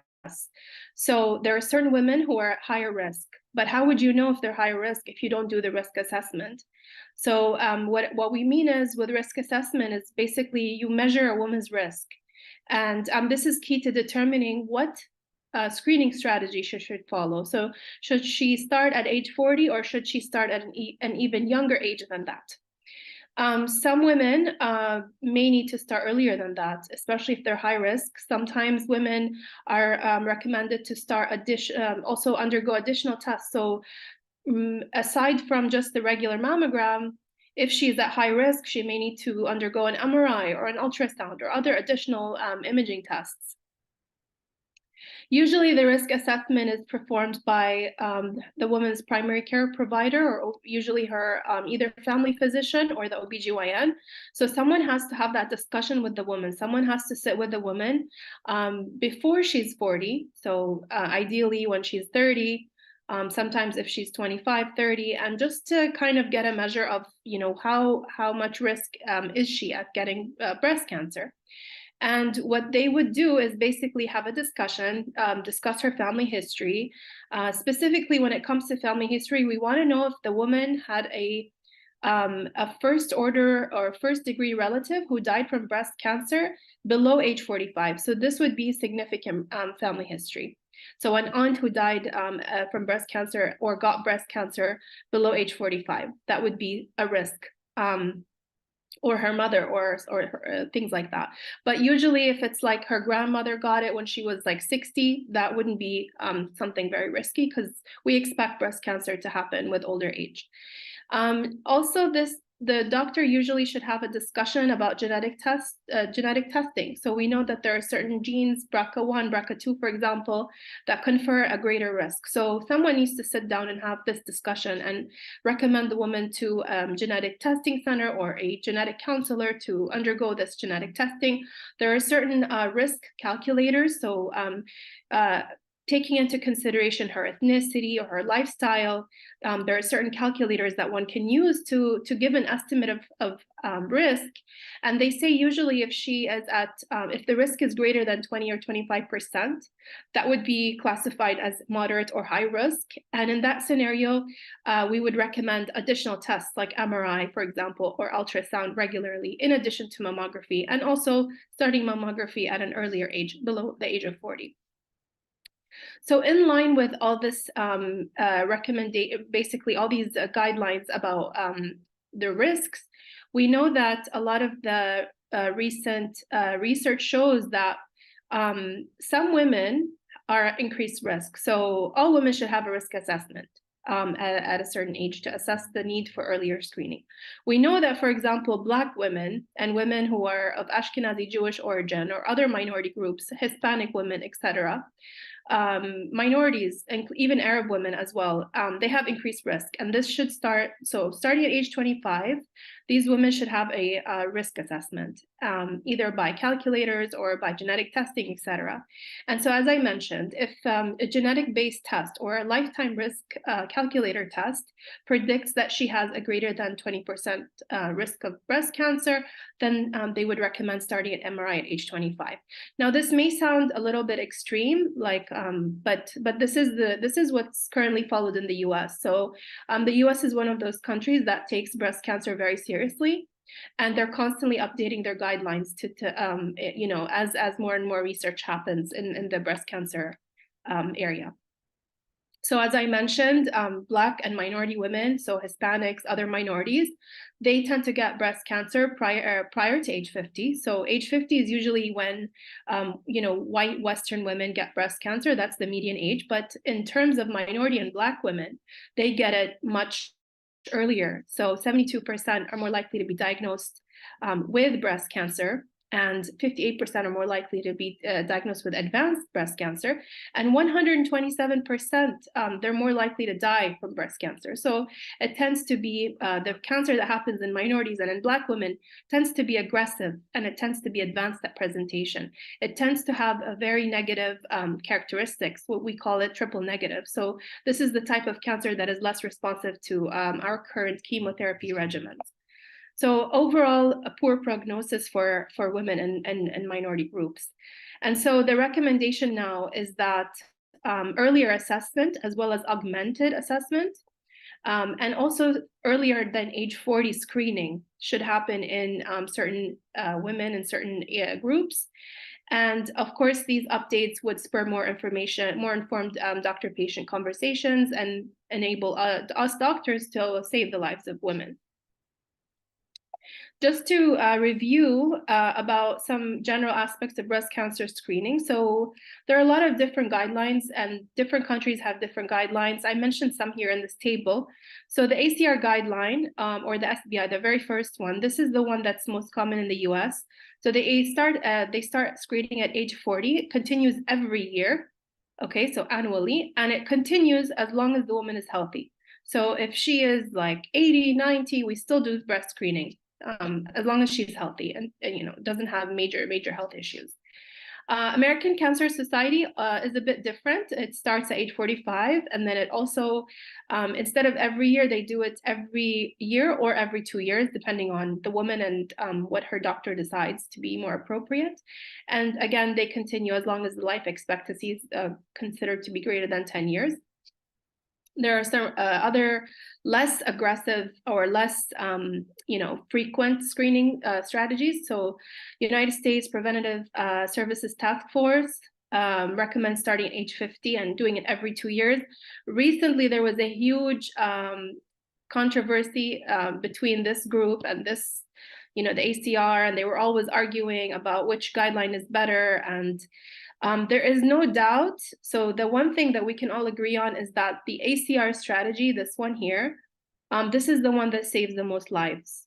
Yes, you will have more false positives because you are doing it more regularly, you're doing it annually, but this strategy saves the most lives from breast cancer. So that's something we all agree on. Then you have European guidelines, which start at age 50 and they continue every 2 years until age 69. So notice here, they stop at 69, and other European countries stop at age 69. In Qatar, which is the country where I'm from, they start at age 45. They continue every 3 years, or two to 3 years, and they stop at age 69 as well. So it's more similar to the European guidelines. However, from my experience, I find that a lot of women present much earlier from breast cancer. So there's a lot of work right now, trying to make the start age much earlier than the current guideline. So you know that all the data is constantly changing, and with research and with more data happening, these guidelines have to be changed as well and adapted to the local populations. And just to keep in mind, these are guidelines for the average risk woman. So if she's at higher risk, these guidelines are not the same. We start earlier. We do other additional supplementary modalities like MRI and ultrasound, etc. Okay, so moving on. In terms of lifestyle modifications, so here there's a nice diagram of all the different modifiable and non-modifiable risk factors. So for example, there are certain things you cannot modify, like your gender, your family history, your genetic factors, having late menopause, early menarche. But there are other things that you can sort of modify. So for example, avoid eating highly processed food, avoid hormonal birth control methods, practice a healthy lifestyle, exercising, etc. However, I just want to caution that, I've seen breast cancer happen in the healthiest women. So women who exercise, they're healthy, everything's great, but they have breast cancer. And sometimes they're very young as well. So 30s, 40s.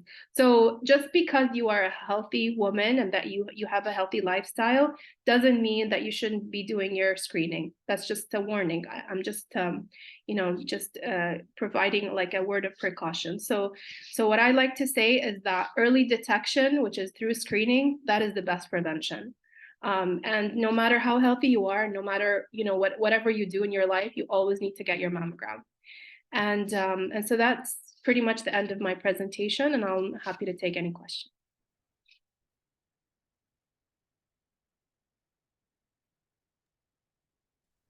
Thank you, Dr. Noor, for a very informative presentation and very interesting for all the women who should be aware of about the guidelines, various guidelines for the screening of the breast cancer and how important it is for us to undergo that. The stage is open for the questions and the discussions. Please feel free to ask any questions.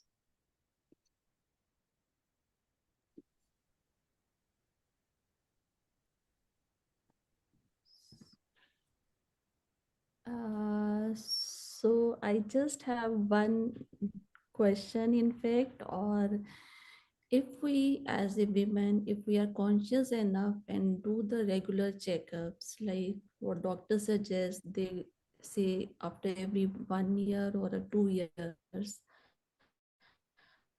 So is it possible that one develops this cancer, even like how much time it will take to develop into a risk stage? Like, because my mother, she suffered this disease, and that's what we have realized, that she is ignorant of the fact at times. Like most of us, like we are more into the family and all. So how much time does it take to develop into like a carcinogenic or a cancerous Yeah, stage? so that's a really excellent question. Thank you so much for asking. So it really depends. So as we know, there are different types of cancer. So breast cancer has different types. So depending on the type, it makes a difference. Some of them are more slow growing, some of them are very fast growing. We know that the cancers that happen in younger women, they tend to be fast growing and they kill the woman faster. Versus if it's an older woman, it tends to be the more slow growing kind. So really, I've seen cancer happen in 61 mammogram. It can happen. And it can also take a long time. So a cancer can be sitting there and, let's say the woman forgets to do her mammogram next year, the year after, and then we'll do another mammogram and you'll see that, it did grow a little, but it wasn't enough to cause symptoms or to spread or to kill the woman. So again, it really depends on the type that she gets. And like I said, the only prevention we have, the only way we can do it, fix it and prevent the mortality and the morbidity is to do the regular screening. And that's why we really want women to be very religious. So when I trained in the US, they would call the woman every year at the same time. So if she did it in July this year, she has to do it July next year, and then the July the year after. So they take it very, very seriously. Unfortunately, I think here in the Arab world, it's not as it's not easy to get women to participate. And sometimes a woman will do it once, twice, and then just kind of like give up, forget about it for the next few years, and I also have a mother, and I'm the one who always has to harass her and like take her to do the mammogram. So sometimes it's up to us, the family, to like pressure the women. And I even, like, for example, men, men have wives, men have mothers. So it's important to educate the men as well about how important mammograms are. Because, we can't just like always leave it up to the woman. Sometimes we really need to have that family support. And like you said, women tend to be very busy, and they always put themselves last after their family. So it's very important to keep all of those things in mind and to give her the support as much as she can so that she can do the mammogram. Great. Thank you so much.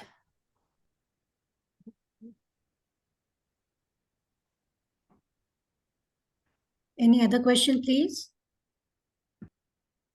Hello, Dr. Noor. It's very nice presentation. Thank you so much. Actually, it's not a question, but just a comment that in UAE, I have seen that recently the practice is going on. IFHAS, they are emphasizing on having this mammogram, and it will be mandatory in future, I think, for the common public of them. So I don't know in Qatar or other states, but in UAE, they are giving it a fundamental importance nowadays. Thank you. Yeah, I mean, I'm really glad that, we're trying to be more active in this. A lot of times it does take a lot of pushing. Like, we really, really have to push women to do it. Because a lot of women also sometimes are afraid. They're afraid of like radiation, or they're afraid that it will be painful, or they have all kinds of fears and anxieties when it comes to the mammogram. But actually, once they do it, they realize it's very easy and it wasn't that bad. And we just have to keep encouraging them and providing the support. So yeah. Yeah, sure. Yeah. Thank you so much. Welcome. So thank you, Dr. Noor. So let's go for a coffee break for 15 minutes. It's around 10:23 a.m. as per Los Angeles time. So we'll resume the morning session after 15 minutes of a coffee break. Okay. So let's take a break.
Okay, welcome back.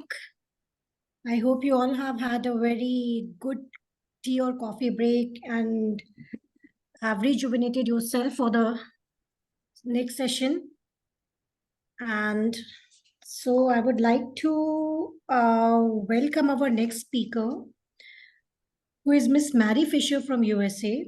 And I'm passing her the stage to deliver the speech on the topic APP Fellowship Recruitment Pitfalls. Miss Mary, the stage is all yours. You can start your presentation now. Thank you, everybody, and I apologize for some quick change in our lineup today. You're not audible. Okay, hold on. Let's see, I'm not Maybe on you can raise your mute. volume. Let's see. Like, how do I raise the volume? Here, any ideas? We're working on it. Should be up at the top here. Let's see here. Here we go. Any better? No. You are on mute. I think. See that?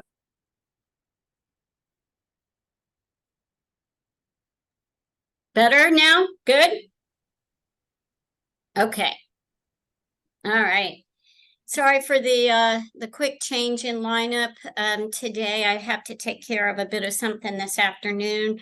So thank you. I'm going to hopefully leave some time at the end for questions. In kind of disclosure, I don't have any disclosures. I presented this at a national conference about a month or two ago with my colleague, Melissa Ricker, a PA. She unfortunately could not attend today. So that's us. We're going to just mostly talk about in terms of recruitment for nurse practitioners and physicians assistants, and in terms of filling some of the needs for our provider shortages and some of the things that I've learned over time, just kind of in the postgraduate arena, some suggestions and things that have changed kind of our way of recruiting in order to meet the upcoming needs of the healthcare system. Ultimately, we want to provide safe care. And in order to do that, we have to have well-qualified, well-trained, and enough providers. And so what we're going to quickly focus on are factors that have affected recruitment, strategies to enhance marketing recruitment, and look at some evidence-based recommendations for successful recruiting of providers. So first, let's make a little bit of let's do some definitions of recruit. I think obviously we know a recruit is somebody who's looking at wanting a job, right? There's somebody who's looking at filling one of our positions. Market is who the folks that we're pulling our recruits from. And then directly from that marketing, how do we reach them? And what's the difference between marketing and advertising for our positions? And kind of, quite honestly, advertising and marketing our individual systems is a place where you would want to come work because you deliver great care. So a little bit about history of recruitment and retention. Couple of the things that we know that have recently changed, right, is the use of technology. No longer do nurses, physicians, nurse practitioners walk into a hospital, a doctor's office, fill out an application. Everything is done online, right? And even more so through the pandemic. You may hire somebody without ever meeting them in person. And that directly has looked at sort of the difference in the generational changes. Some of the folks coming out of nursing training, physician training, medical schools are people that have literally grown up with computers in their homes. So they're used to the world at their fingertips. And then the changing landscape of healthcare in general, right?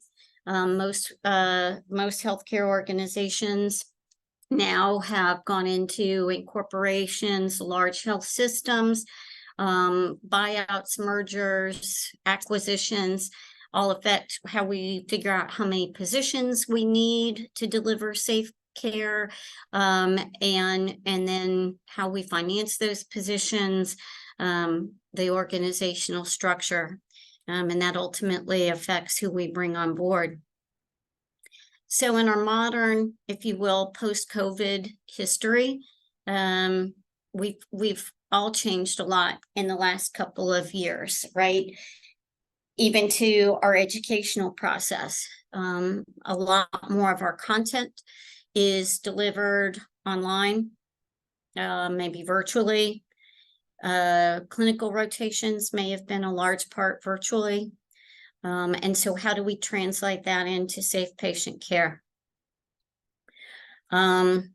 We talked a little bit about the landscapes changing and the difference in large institutions.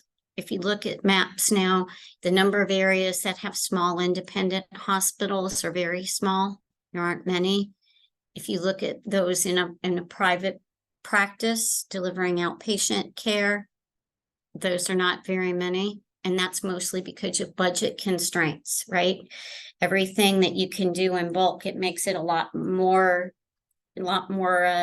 financially feasible. And it's from those thoughts and the need to develop well-educated, qualified applicants that postgraduate education, fellowships of all kinds, nursing, nurse practitioner, and physician fellowships came about as the need to further educate, to make sure that when somebody is done with their training, they are ready to hit the ground running, right?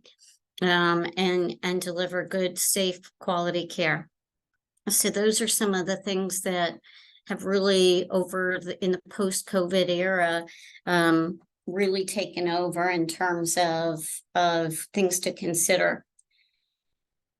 In terms of really direct things, in terms of patient safety, and just nursing management, we know we have an aging workforce, right? The graying of healthcare, as they call it. We have physicians and nurses that are retiring, and not as many people are going into that arena. And so how are we going to take care of our older folks, our baby boomers, that kind of thing? How do we bridge the care, especially in rural and underserved areas? Recruiting for fellowships can really serve that purpose. Another significant thing about the pandemic is it really promoted burnout. Even folks that maybe weren't close to retirement age are now thinking about leaving or have left healthcare. And this has left a lot of temporary workforce hardships, overburdened, burned out, tired, shortages of staff, which then has really highlighted how do we get the best trained, the best educated, and the best folks for the job. And how do we do that in the context of maybe never meeting somebody in person? My particular area of focus is advanced practice providers, nurse practitioners, and physician's assistants. They are an amazing bridge to that gap with provider shortages, especially in some of the areas that might not be as attractive to some of the other disciplines. We know that traditional providers that go the non-fellowship route, the kind of traditional ways, it takes an average of 5 months to fill their position, an empty position. If you look at the lack of access for patients in that time, the lack of revenue for a facility in that time, and then the onboarding costs of onboarding somebody, it sets up a pretty precarious financial position and safety position when you have a lot of empty positions. And so when it takes an average of 5 months to fill that position, that's a lot of effect on the healthcare of an area, especially if it's an underserved area and there might be several positions open. And that's how fellowships for advanced practice providers kind of came into being. It was a way to make sure that the workforce, whether it be an RN fellow, a physician fellow, or an APP fellow, was ready to go the minute they started working. It's a means of taking someone and kind of training them up, if you will, in the culture, the way of treating patients that we all want to be treated in the care of the institution. And then hopefully they stay with us. So let's talk about some of the direct challenges that we've already kind of alluded to. One is some of the challenges, certainly budgetary.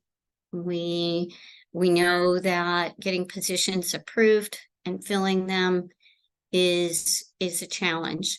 It's always a balance between making sure that you have enough providers to give good, safe care, and not burn your providers out, but being good stewards of the budget. And it has become even more challenging to do that in the post-COVID era, because a lot of the rotations and a lot of the practical experiences may have been more online than in the past. You may have more applicants from outside of your area that you're looking at. How do you weed through those applications? How do you use the virtual interview space? How do you use technology when maybe that's not your expertise, but it's where our current recruits are, is in the space of the internet. But some of the tailwinds, some of our benefits there is we can get the best applicants from anywhere, worldwide. And we can use that to make sure that we truly are getting the best educated folks. You can use multiple interviews because you're doing it online. So there's a lot of really positive things that have come about in the more modern era to help us. So the postgraduate education, no matter your discipline, is key to a well-educated and competent workforce. And that's what this conference is all about, right? Is safety and competence and taking good care of our patients. And so what are some of the strategies that I found helpful over time? I'll talk a little bit about some case studies, and how I learned some things about recruiting and retaining good help. So one of the first things that I kind of got used to having to do to bring the best is to brand my institution. I have to make it look on the internet and by word of mouth and at schools and programs like it's the best place to work. The mission values of the institution, make sure they're in alignment with what I'm doing and what I'm selling. In other words, giving the best patient care every time, and making the candidate know that they would enjoy working there.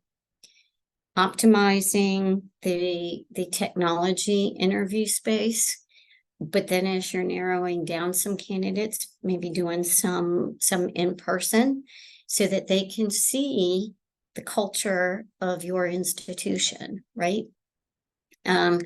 We have all heard in the last couple of years how important diversity, equity, and inclusion is in the healthcare space, in healthcare education, in healthcare delivery, and having our patients have providers that look and sound like them. And so we need to make sure that diversity, equity, and inclusion is part of every part of healthcare. Recruits want to participate in a space that looks like them. We now can have both geographical, local reaches, as well as expanded reaches, and take advantage of that. Data shows that recruits come and stay at facilities that are like either where they trained or where they're from originally. So if you want to look at retaining really good folks, reach out to some of the places that are like yours. You know, some of the academic institutions, some of the teaching hospitals, residency programs that are in areas that are similarly likened to yours, so that you can have folks that will stay. That's the goal of everybody, to get good folks and keep them. All of us want to be valued in our work. We all want to feel like we play an integral part, and we want to feel like we matter. And so really taking a good stock of your program about implicit biases of the educators, preceptors, teachers, program directors, department chairs that can influence office managers, that can influence any part of your institution. Because that's how we end up losing people. Or when somebody comes on site, I think we've all had this situation where we thought something went really well, and then they just didn't decided to take another job. What was the lack of fit there? All of us want to be a recognized member of the team. That's a part of how we feel valued. Another significant part of how we feel valued is being able to practice what we were trained to do, and if appropriate, billing for your services. We all want to feel like we're adding to our institution, not only by what we do, but financially. And of course, that helps us to get further positions if we can show our value, right? Anything that we do, we're going to want some sort of compensation for, right? So make sure that when you're wanting to recruit and retain really good folks, you do a good market search of compensation packages, from finances to loan forgiveness, sign-on bonuses, competitive salaries. And if there's something that due to your budgetary issues that maybe you can't raise your salary, how else can you compensate for that? Maybe it is loan forgiveness or extra time off, child care for a discounted rate. That's something that my former institution recently started doing, so that for nurses who have kids, they had on-site child care. And it was open for shifts, which really made it easier for those of us that work shifts.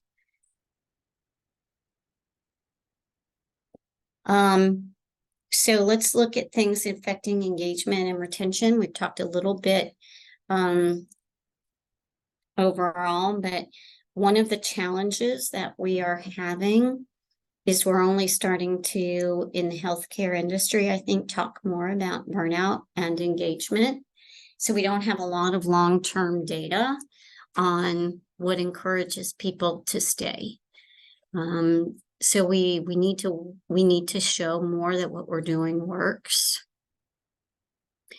As we kind of look at the post-COVID era, we probably need to focus on really good quality education in the technology space, simulation labs, quality clinical experiences and student rotations, so that we have really good data outcomes for the technological space to show that we're bringing on quality people. How do we measure that? Quality of our recruits. How do we measure that? Competencies, what do we do with those? How do we use our yearly evaluations to really make sure that people stay competent in privileging or whatever, and use that as evidence base of why people stay? And to not use the virtual space as a crutch. Well, if all else fails, we can do it virtually. And that's what I mean by really focusing on quality, not just quantity. Yeah, we all need to have the certain number of hours of education and continuing education and health streams and all of those kinds of things, but to make sure that we're not using that just to check a box, but that we're using evidence-based programs. So our strategies have to be dynamic. If they're static, if they don't change, we'll sit. Obviously, we have to look at how to best utilize our marketing and recruitment costs. Does it make a lot of sense to travel everywhere, or does it make more sense to go to schools in your area? Since we know that people tend to stay where they're trained. Some of the top 10 considerations to think about. Make sure that your recruiting materials and the messages that you're giving your recruits are aligned with your organization's fundamental values and missions. Work on building those relationships with your HR partners, with the local schools, with local organizations like, your nursing organizations, your state medical associations. Make sure that you start looking at it longitudinally. Collect the data of how long people are staying. If they leave, why? Ask the question if somebody, or have your HR partner, if somebody turns down your position and they say they took something else, do you mind sharing with us why? So that you can change your recruitment strategies based on the feedback that you get. We talked a little bit about defining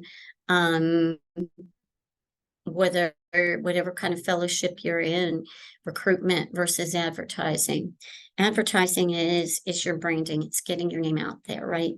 Recruitment is building relationships, taking the time that somebody that may have an interest in coming to your institution to cultivate that institution, whether it be by precepting. You never know when you might have the opportunity to meet a quality candidate. And so it's kind of feels like a full-time job to recruit, and it sort of is, but it's those relationships that matter. Use technology trends. I feel like we've kind of beat that up. With the use of technology, we have to be able to talk around across the generational divide, right? The folks that are applying for healthcare jobs in healthcare schools now grew up with computers. They use TikTok. They use IM. They use social media. They get their information from blogs. That's where they are. So how do you make sure that your internet presence seems cohesive and attractive and makes sense? Use both virtual and in person. We have kind of, at ANOVA, have kind of used an initial 3-step kind of process, an initial screening by HR, an initial individual virtual interview, and then a final, for the final positions, an in-person interview. Show them around, get them to meet some people, talk with some of the people that would be their co-workers, and really spend some time talking about a structured interview. If you're going to use multiple interviewers, which I recommend for reliability and validity, use rubrics, right? One, that's going to make sure that you get the best people, and two, it's going to reduce any kind of implicit bias. And make people be thoughtful and not just kind of go on their gestalt or their feelings about it. When you do that, when you look at restructuring your interview, measure your return on investment. Start keeping turnover data. Keeping data of people that turn down jobs. Look at the number of hits on your websites.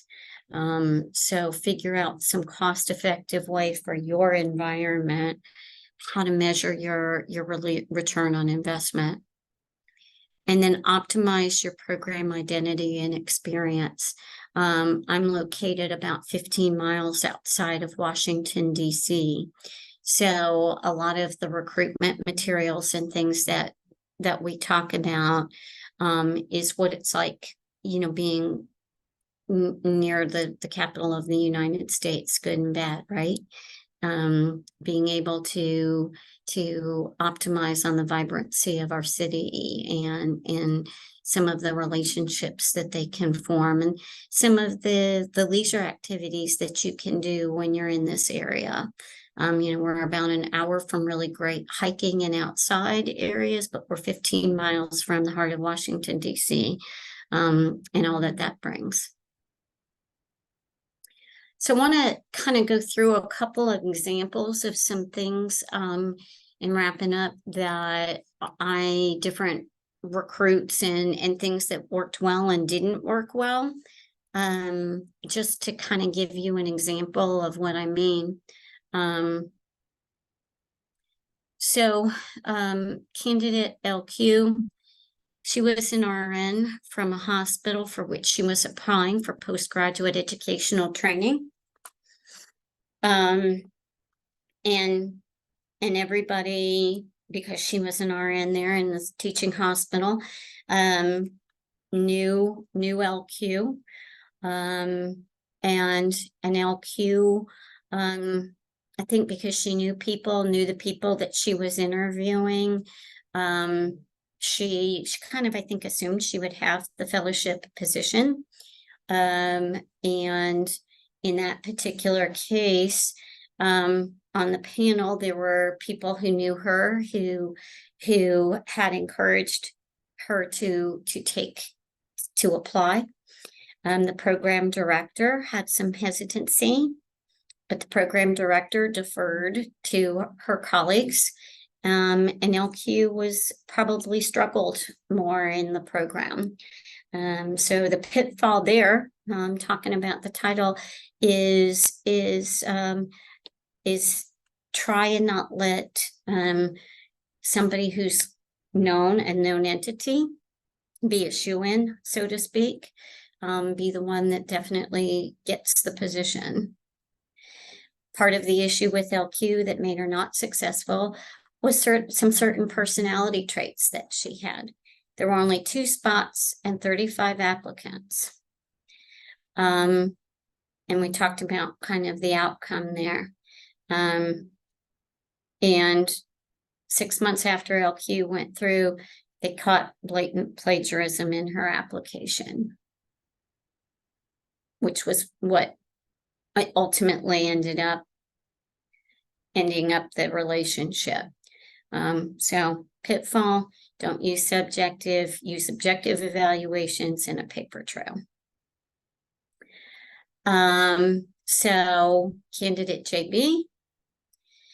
JB was a physician's assistant who had come in for a second career. There were some concerns about JB. They were debating to offer, not to offer. At that point, the team decided to use some situational, or what we now call behavioral interview questions, to look for bias. And it ended up going very well. During the pandemic, we've had to look at significant growth in programs. So we asked for recruitment portfolios, and we have to look at tracking our metrics. We already talked about that. So candidate CS, she was a candidate who was initially very excited about a fellowship position. At the time of the initial screening, this is why I ended up doing panel interviews, the HR recruiter quoted her the salary, and CS was hesitant. She was also hesitant about the time commitment of the fellowship. HR and the program director talked, and they decided to do a sign-on bonus and to later on discuss maybe potential move to a part of the healthcare system closer to where CS lived. Within a couple of weeks, CS ended up abruptly leaving without giving notice, citing financial worries and the drive. Finances are part of the process. Lesson learned. And if somebody seems hesitant, there's probably a good reason. And that this isn't for everybody, and that you can't, if you feel like you're having to tailor it to someone, they may not be the best candidate. Candidate BS, she interviewed for a regular full-time position. She was very inexperienced, and it began to show during the interview. And she wasn't offered the position. However, I thought about it and thought she was very excited. She was from the area. She was eager to learn. And so we went back and we looked at getting, instead of a full-time regular position for her, a part of our fellowship. She was incredibly excited. She accepted that and has been one of our most successful stories since. She's thrived, she's grown, she's a great employee. So be open and be creative when you can with your positions. So during the pandemic, obviously we had to transition all recruitment to virtual. We sometimes found it difficult to find fit, personality, and the fellows sometimes were not well trained. The websites sometimes were not up to snuff in terms of what people were looking about. So we talked about keeping your recruitment materials relevant, longitudinal, evaluate them, document what you're doing so you can evaluate it. That's part of the medical process. And so I know I went through quickly because I wanted to leave time for questions for anybody. These are my references, and let me know if you have any questions.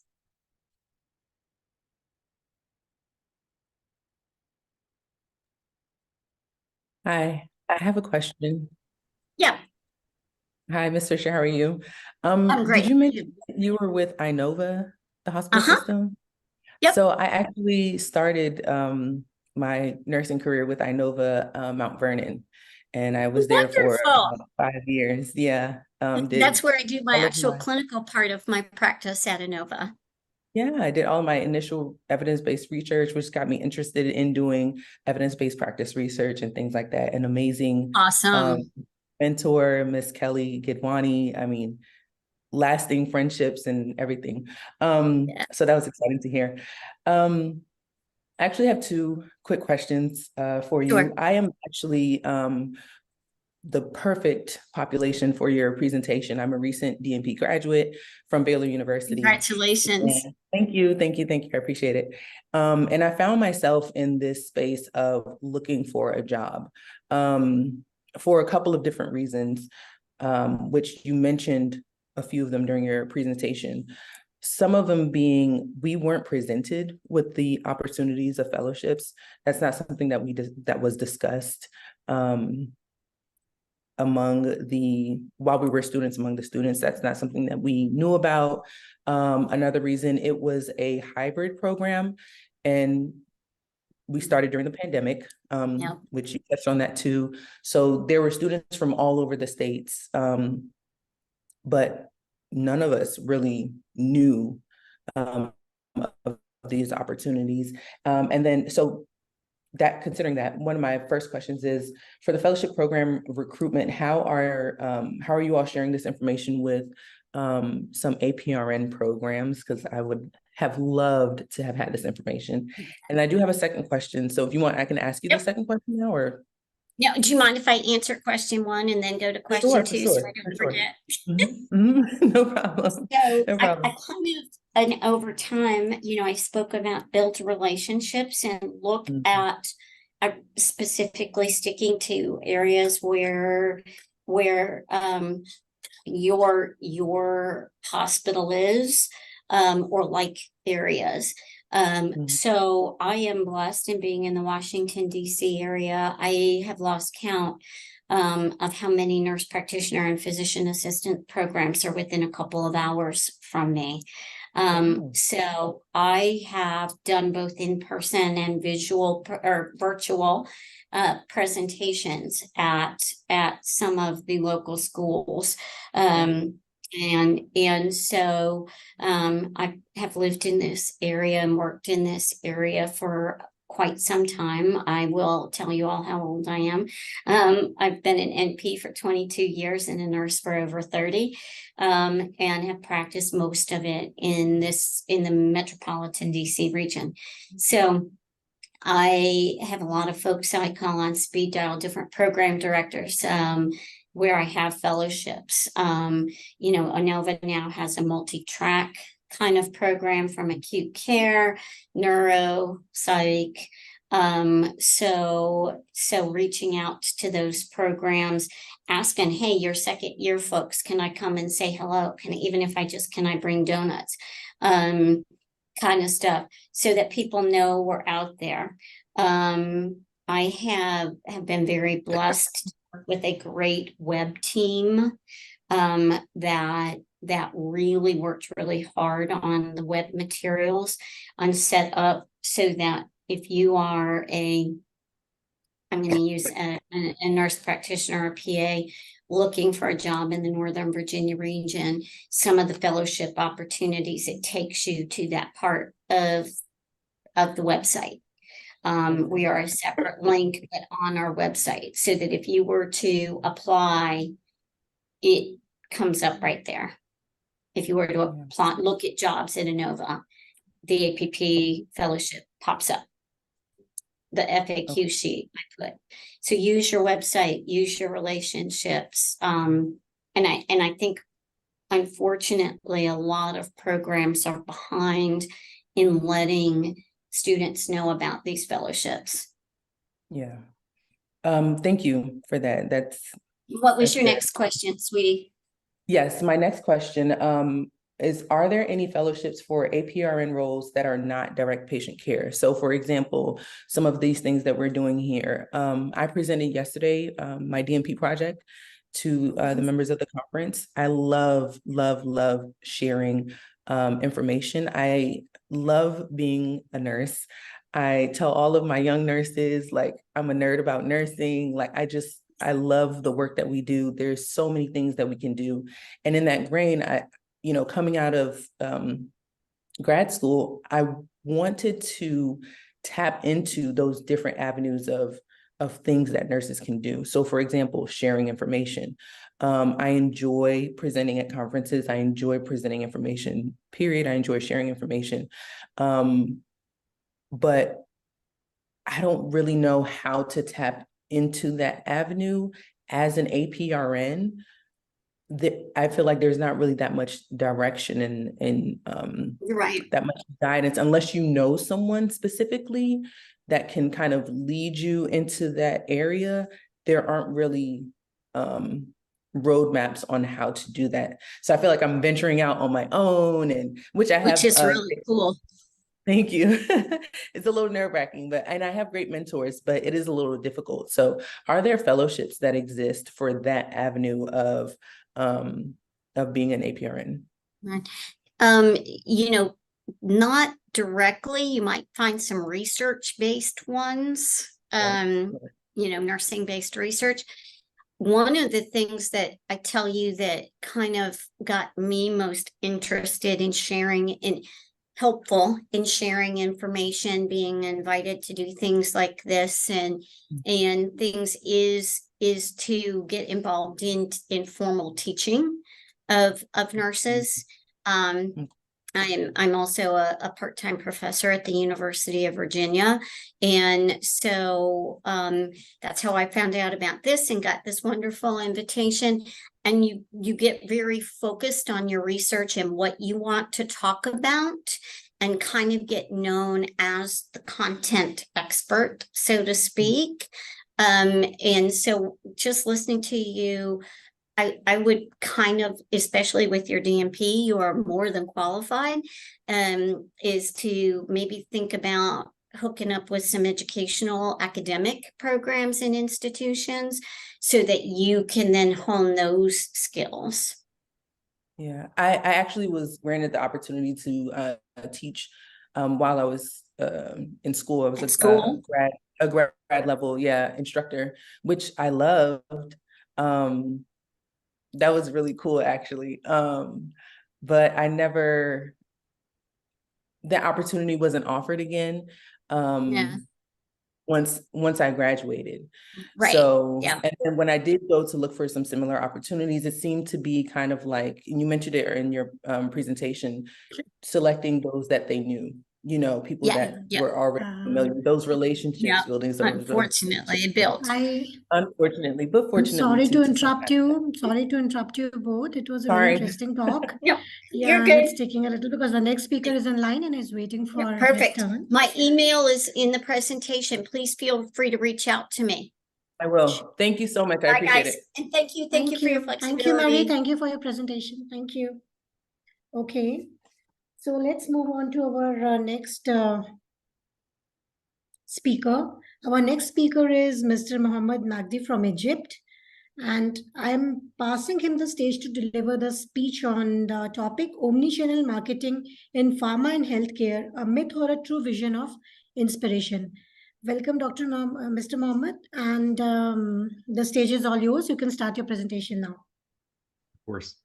Hello, everyone, and thanks a lot for the invitations, and a great pleasure and honor for meeting you all. It's a great experience to see the healthcare community joining together, starting from physicians, nurses. I see pharmacists on the list as well. So connecting together with the pharma companies and seeing the other parts of the coin and listening to our stories as well and sharing the experience together. I love that. And I love the presentation, the previous one, when Mary and the questions were sharing the passion of the nursing and how this is really adding value to ultimately to the patients, of course. So I will share my screen in a nutshell. And if you can see that, just let me know. Yeah, we can see that. Okay, I'll make full screen mode. But I can see just present the view. Yeah, okay. Cool. Can you see my screen? Cool. So I'm going to present a very small concepts of the omnichannel marketing. I don't know of how you're interacting with these, but of course, since we are talking today into healthcare community, many of you interacted somehow with pharma companies in terms of communications and engagements. And I would like to share with you here an inspirations of how this can help the community, how we can apply this in different in the healthcare community and the hospital management and nursing as well. So I would love at the end before to listen to your questions. But before that, I'd like to make a disclaimer. All of the presentation today is not relevant to the existing company where I work in my current employer or the previous employers as well. It comes from industry experience and overall experience that I have. So today we're gonna talk about omni-channel marketing, and yeah, this is, you know, I will take you step by step and slowly, where is the concepts, and of course, you know, about this a long time ago, but we'll talk about the perspective of the pharma companies, then the magical black box of the AI, the different applications of AI beyond the ChatGPT, because of course I know that many of us with the ChatGPT launch, we started to get big inspiration that this is the way to go. But the application is really amazing beyond the ChatGPT. And between these, I will show you how can we apply this in today's practice. So first of all, let's come back to the pharma side of the story. So as a part of the full loop of the healthcare community of nursing, physicians, patients, healthcare systems, and together with the pharma companies, of course, our objective is to support patients. That's all of the pharma companies worldwide across different sizes of the pharma companies.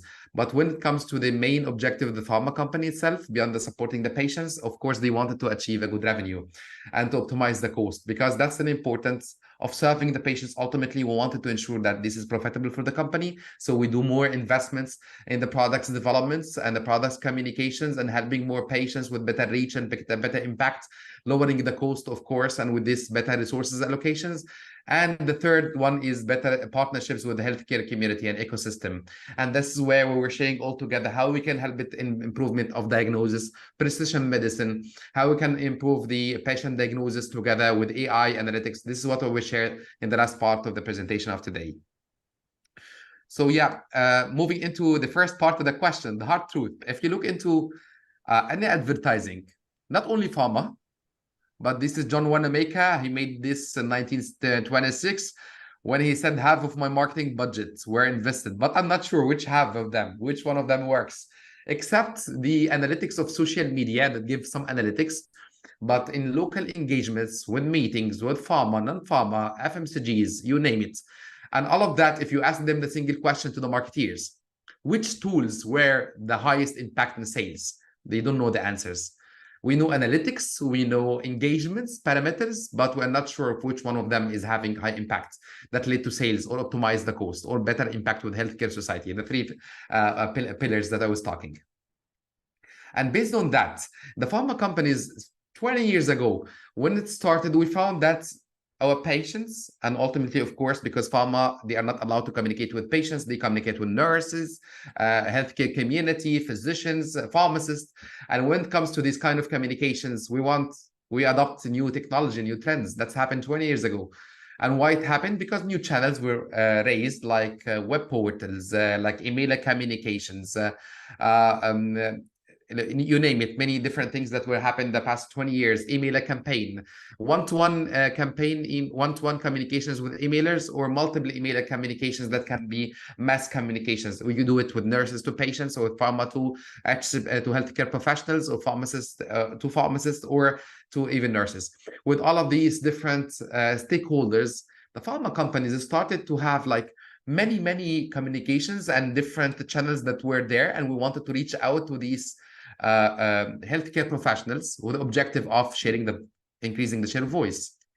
It's like having, you know, a big mic, and you wanted to ensure that the voice is increasing, and that's the legacy of advertising since long time ago, not only pharma. If you looked into the past 20-30 years of how the advertising was started, you wanted to ensure that you're raising to the target segments, is patients and you are nurses, or the pharma company reaching out to the healthcare professionals with big impact, bigger voice, increasing the reach versus the competitions, and ultimately with good intent, of course, of serving the patients and helping them through the healthcare professionals and partner with them.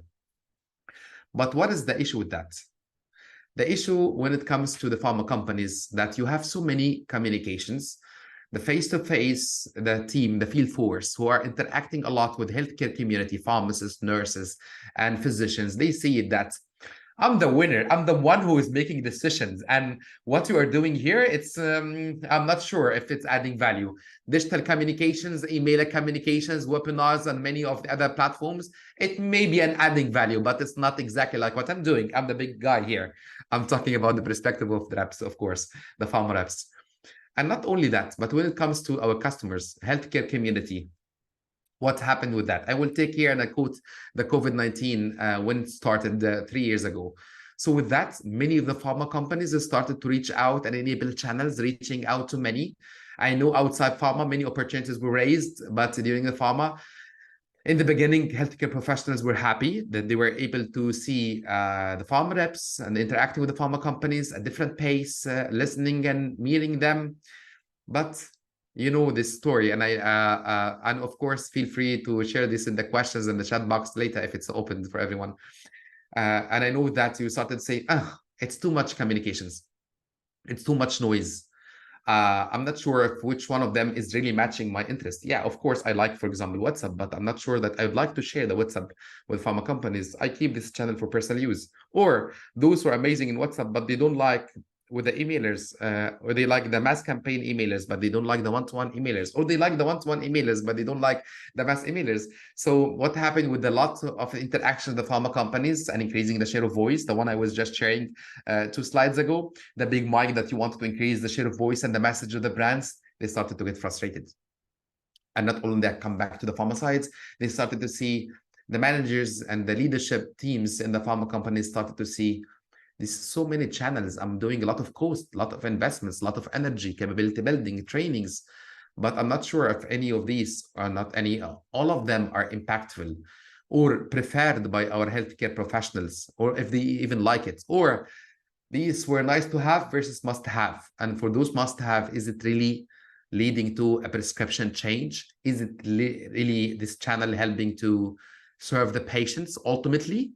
By changing the prescriptions, increasing the treatment landscape, and helping to improve the diagnosis of the patients? Is it really helpful?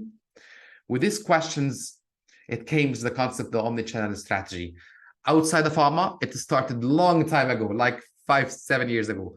But in pharma company, I can tell you still, we're in a stage of advanced multi-channel in many companies, of course, some of them in omnichannel. So what's omnichannel marketing? Omnichannel, it's like an omni. You have a big systems that's integrated only based on the customer preferences of what you like, what you want to achieve. You as a customer, you decide of what's the preferences that you like, how the communication is happening, and the pharma company is having one view of the customer interactions, the past, and making recommendations of the future. And based on that, you have an ecosystem that will make a big impact. I will talk about this in a few moments. So the model of the pharma company's evolution was amazing the past couple of years, starting first in the past 20, 30 years of having just offline and digital interactions together, maybe a website, face-to-face meeting, sending a brochure, a drop cards. And don't get me wrong, all of these tools still till now, based on the healthcare professional feedbacks, are very important and impactful for them. But like we said, with the new competitions, you are opening new channels. And this is what happened in a nutshell of the summary of the presentation I was talking, that many multi-channel, other channels were opened, where wanted to increase the share of voice. And we said, okay, we want to achieve an omni-channel, but actually it wasn't omni-channel. It was an advanced multi-channel. You're increasing the share of voice and trying to automate it. One customer view of this share of voice.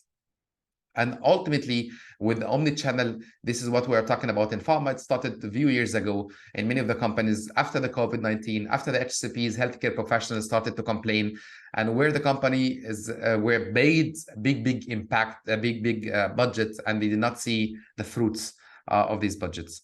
Based on that, with the power of artificial intelligence and machine learning, especially inside the company, you will be able to see which one of these tools is having good impact. And I know that many of people were very worried about the data, and because I see the conference is from US, but many of the worldwide are joining, and I see it's from UK and from Egypt to Saudi Arabia, with Emirates, and many are joining as well across the world. The data privacy is very important. And of course, here we are talking about get it with a consent. Ask the customers, get their preferences, ask them what they like. And based on that, you'll be able to communicate and these preferences and automate it. But the issue is, if you are not automating this with AI ML, you are just, what's happening in many pharma companies, increasing the share of voice, increasing the workload with the reps. You're motivating them, giving them incentives and say, okay, this is the best practice. This is the most amazing guy who is doing these communications with healthcare professionals. But still, it's a big workload. And they have, commitments with the customers. They have medical communications with the customers, and they have in events and many other responsibilities they are doing as a field force. With that, you need the power of artificial intelligence, machine learning, so it can analyze the data and make an impact instead of huge Excel sheet and many probabilities that doesn't work. And the second is to see how this is really adding to the ecosystem by connecting all of the dots together in one dashboards, one analytics, to see single customer view of all of the interactions, the past, the present, where I can see it all together. And then I analyze if this is, because sometimes the customer says, I like emailers and I like webinars, but life is not amazing rainbow, because it happens that the customers are getting busy with the patients, getting busy with the commitments in the hospitals. And this is where you need to look into these analytics. And if you hire a lot of field force, a lot of CRM and data analytics, it might not help. But with power of artificial intelligence and machine learning, it's a magical thing. I would love to share with you how this will work. So before I go into these details and jumping into the next part of my presentations, sharing that, remember the first math whether we're saying omnichannel, is it a method or a true version of inspirations? With the AI, the power of artificial intelligence and machine learning, you can really have an omnichannel, because without doing this, you are in a stage of multi-channel, sharing the voice, the messages, the communications with healthcare professionals, physicians, nurses, pharmacists, a lot across many channels, but you don't know which preferences of what they like and what they don't like, which content they like. Everyone is a human having different psychology. So sometimes we like, you find the customers who like very creative things, others like very scientific. And here I'm talking that all of them, of course, having minimal scientific background that will make the decision based on that.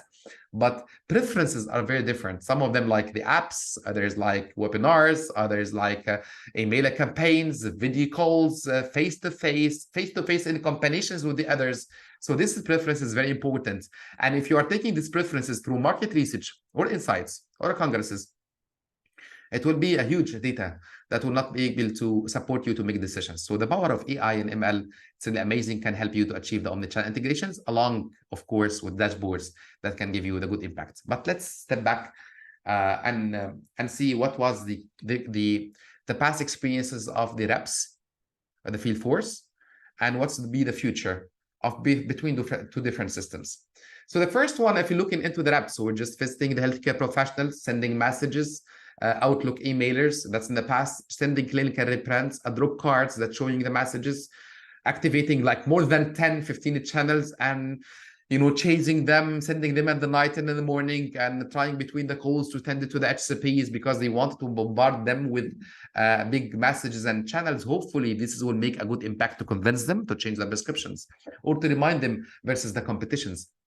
But which we know all of the negative consequences that we shared. With of course, with the vision of the omnichannel, you're able to see many options like video calls enabled with automations and sending these one-to-one emailers, online access to journals, automation in sending the emailers before and after healthcare professionals interactions, an emailer before and after the call, complementing the messages, not the same messages that we're sending to HCPs. And of course, with a full omnichannel system, not now, but with the full that, we're able to have hyper-personalizations, hyper-customizations of the communications with healthcare professionals based on their preferences, based on the data, and based on what's really impactful to change the prescriptions behavior and hopefully helping the patients to achieve better health.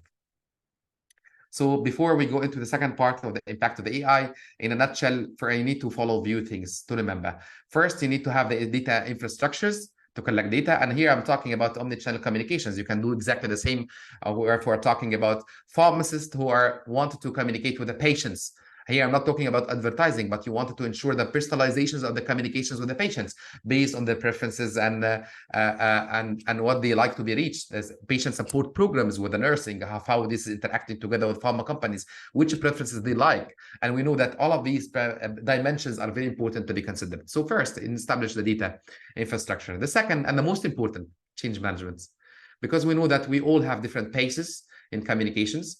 when you implement an omnichannel orchestrations and omnichannel vision, omnichannel marketing or communications with your customers, you need to have a proper change management, because not everyone is passionate with technology. Not everyone is passionate towards digital innovations. And remember, omnichannel is not digital. Omnichannel, it's mean digital and non-digital together, integrated based on preferences of the customers and based on the data. That's in a nutshell, and with integrated customer view. Then start to collect the data. Of course, you need to do, of course, in the beginning, multi-channel, you try and you test, but you need to collect the data. You need to see what do you prefer versus the actual data experience, and you compare. But how you compare this data? Not on one-to-one interactions, because many dimensions are there, but based on the artificial intelligence and machine learning, based on the modeling. And I will share that now, moving into the second part, how the AI can really help and can make impact. And I know that I'm talking here about pharma, but I will try to open my scope into other perspective beyond pharma, so I can get you an inspirations of how you can apply this into today's practice. So the first thing in AI, here beyond the ChatGPT, you can, with AI ML, you can predict a number. And this number could be, I need to predict how many patients will be on these medications. I mean, for you, and nurses and pharmacists, I want to predict the sales of the pharma companies. I want to predict the market share, the touch points, the interactions that I'm having, how many months the patients will adhere to the medications, how many months the patients will stay on this first, on the line of the disease before she or he progress into the second line. So you predict a number, and based on this number, you can achieve amazing results. And I will share with you to give you assurance, because I know many of you will start to doubt and say, oh, okay, this is a black box. I'm not sure this will really work. I know all of these questions that happens because I was raising exactly the same question before I studied the AI ML. The second, of course, you wanted to see, this is just an example, like supply chain forecasting. I want to see the demand, how many beds, for example, in the hospitals needed for the patients, based on the demographics of the patients and the duration of the treatments, the severity of the disease. Put whatever you like in the questions in your minds, and you start to collect the data, and based on that AI, the magical things will work. The third thing in the pricing, we know that this is very important for patients, healthcare community, and for pharma companies as well, because we know pharma companies could invest like 20 years doing a drug development, and then the product fails. And based on that, they put the pricing that can help the past and can overcome the cost, the operational cost and the cost that was paid with R&D. So prediction of the cost based on the sales, impacts, market share, formulary inclusion, you name it, the questions all of there, you can put it there and you will be able to predict the number. Even beyond the pharma, you wanted to know the employee tenure, the salaries, the incentive, the turnover, the satisfaction as a percentage, the performance of my field force, the performance of my nursing team. I wanted to predict this a number. All of the AI can do that with one model that called a linear regression. But before you go into the model, first you will be understanding the data. You see the correlation between this data, how the data are really working together between different variables. I'm just sharing things. You don't have to go technical, because the objective is not technical today. The objective is inspirational of how AI can really help. And apology if sometimes I jump into the technical details. There is something else called confusion matrix. Again, this technical is not important, but to show you that I'm putting here an example of cars. So maybe this is not very, very relevant, because the reason I couldn't put it from a disclaimer from pharma companies, but it's exactly the same process. Yeah, here we're putting cars, different dynamics in the cars, and you try to see the relationship between these variables. And outliers, because I know this is one of the questions that many of you will start to say. Linear regression, the relationship first, it might be not linear. The patient's demographics could have changed. The customer's data could have changed. Many outliers. Outliers mean very different data. It could be extremes data, positive and negatives that could happen. And you know what? Many models are very strong to resist the outliers and absorb very different outliers. And there are many outlier strategies that you can put. It replaces with a mean, with a median. You can have without outliers, with outliers, just hire an agency. They will do all of this magic for you. You don't have to do it yourself, of course. You don't have to develop capabilities. Many are doing that in the in hospital healthcare system and pharma companies, but you don't have to do it. And here's what's happening in a nutshell from the pharma companies. Now, predicting number. Come back to the first part of the presentation. So we want to predict number. I need to predict how many patients will be recruited on that medication. How many patients will stay in the clinical trial? How many patients how many months the patient will stay on medications, what are the sales revenue that I can achieve. So based on that number, you're putting many different factors like a frequency of calls, number of head counts, the duration of the treatments, the demographic of the patients, the geographic of the patients, the social class of the patients. You can put all of these. I'm not saying pharma here, but I'm trying to customize my message to the healthcare professionals and healthcare community. And you put them all together, you start to predict the sales in linear regression, and you ensure that you might say, to achieve a good model, you need to have something that's above 95% in accuracy, very less errors, because this is about AI. You have less errors and better accuracy, and the model to be repeated over and over and over to ensure that we like the p-value of more than 100 times it gives the same results. I know sometimes you say the relationship, it could be not linear, right? And you might say, okay, all of this, it might be cool, but Magdi, I'm not sure that the relationship will be really adding value I'm expecting. So that's with the magical of AI. There's a deep learning that's called artificial neural network. I'm just, quoting an example here of where you put all of the parameters together and you achieve the errors 0.0000. And this is magical things that with AI, with all of the factors, you can put it together and you achieve amazing results, very high accuracy that was repeated.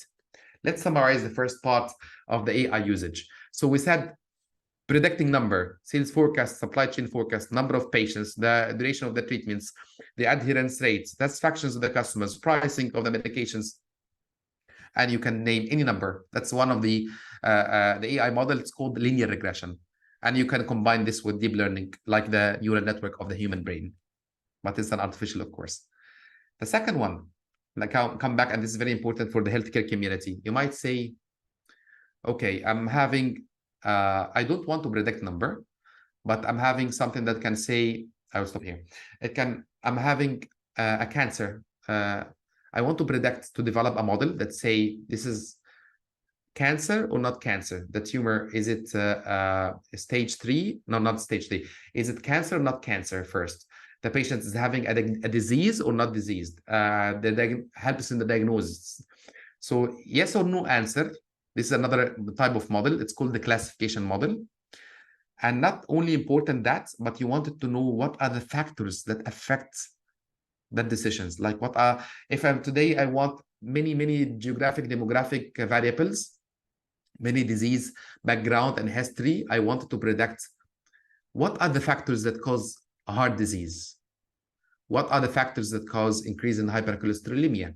What are the factors that could lead to cancer? So you collect all of the data, you do it together with the patients. I'm not speaking pharma to healthcare community, but I'm speaking within healthcare community. So you collect all of this data and you put all of the factors that comes to your mind, like the age, demographic, geographic, the social status, like we were talking together, the history of the patients, the family histories, and you name it, all of this together, and then take it from the previous history, the past 2-3 years, the past 5 years. The more data you put it will help you. And you say, this is based on all of these demographics, we have this data. And I want to train a model that can predict and give exactly the same results of the same classifications of cancer, not cancer, cardiovascular, no cardiovascular disease. And I wanted to know the factors in a percentage and in ranking that could lead to that. Outside the pharma, and this is called the probability questions in a ranking. You see it, I wanted to know in pharma companies, what are the factors that can make a healthcare professional make a decision of prescribing the medications? What are the factors that can help the patients to adhere to the medication better than the others? If I'm having banking, I wanted to know what's the decisions, what are the factors that affect them to take a loan or not to take a loan, to purchase new car, not to purchase new car, to buy a new package or to not to buy a new package. I'm trying to give you many examples to show you this is a classification model. Again, you don't have to memorize everything. All of the agencies, any agency can do all of that for you. And I'm not working in agency, I'm working in pharma companies, just to share this with you. So the third thing, and I will stop here because again, this is amazing. This is really helps in many things, and most importantly, it gives you the percentage in ranking. What are the factors that will lead to this cancer? Yes or no questions that has a probability of yes or no.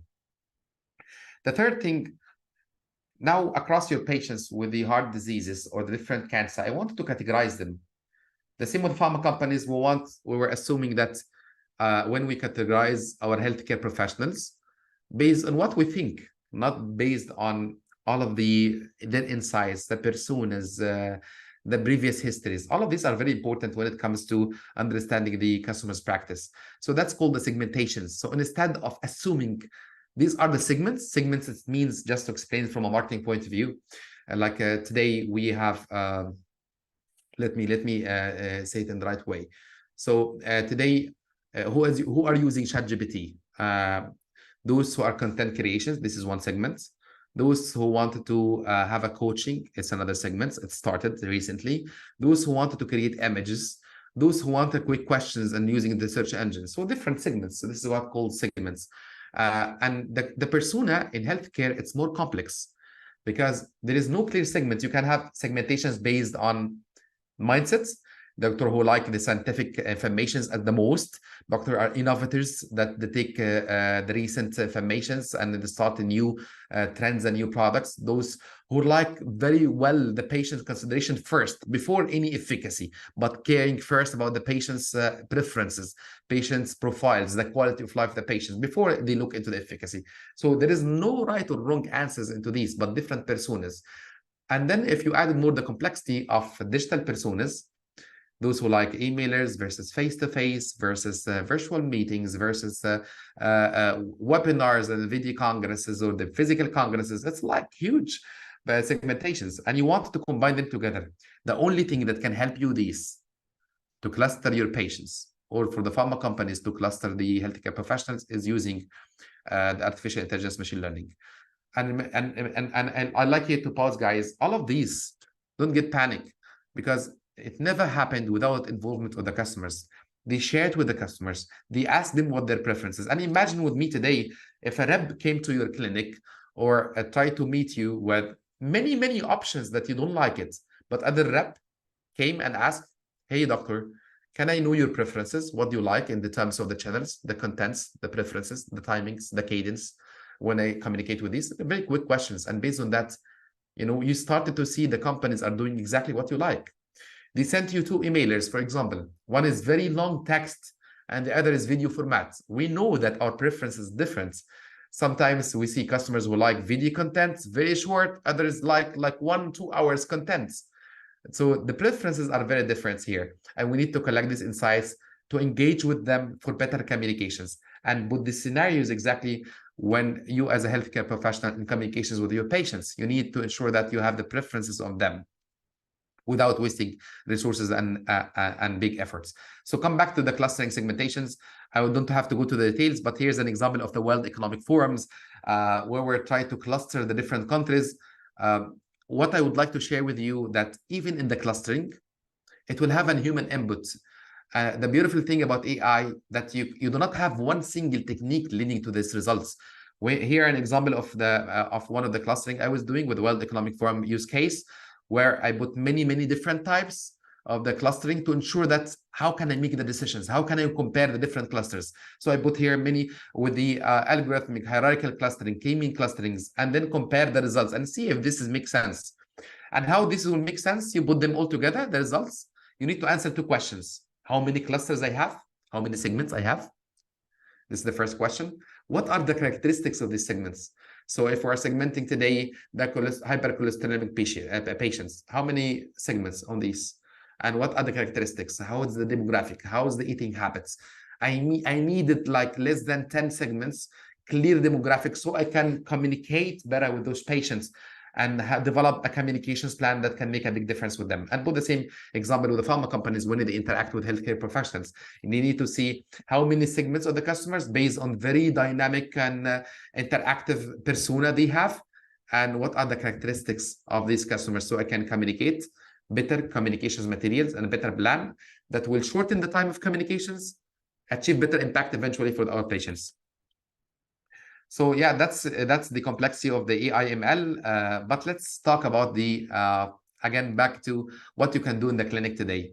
So with the amazing thing that you can do it, of course, and you have seen it, and I know that it was established not View, but like since the COVID and before the COVID by few years. You can, with a medical image analysis now, you're able to know if this is whether radiology cancerous or non-cancerous patients. This is a cardiovascular or not cardiovascular data.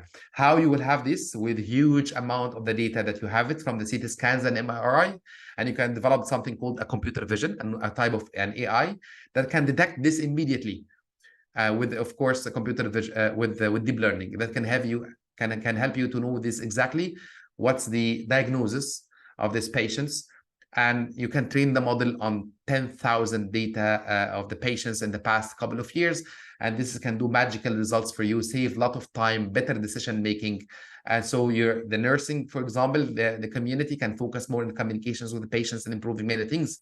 Radiology can, of course, make better impacts in the decision-making process, less biases going back and forth with healthcare professionals. And the second, classifications of that. I talked many examples about cancer. And I apologize for naming that, but because we know that it's very risky and it's very impactful and deathful as well for many of the cases. You want to classify that disease. So in cardiovascular, hypercholesterolemia, and cancer, you want to classify them very quickly, very correctly, based on the images that you have. So that's another example of AI, the computer vision with deep learning. Tell any agency about that, and you can do it. Amazing things that you can objectively achieve. The third thing here, I will go into outside of pharma. We know that many years ago, like I think 10 years ago, we see the augmented reality games, mobile augmented reality, how the nursing were using the AI. This is a kind of AI, by the way, the augmented reality and virtual reality to improve the pain management with the patients. We have seen it outside the robotics, the self-driving cars, removing the frustrations and depression with the patients. We heard about metaverse, and we just a disclaimer: metaverse, pharma, non-pharma, it's not well established yet. I know Facebook and Mark Zuckerberg is working a lot on this, and many other companies, but it's not yet well established. The reason for it, I see it personally because of the data consenting.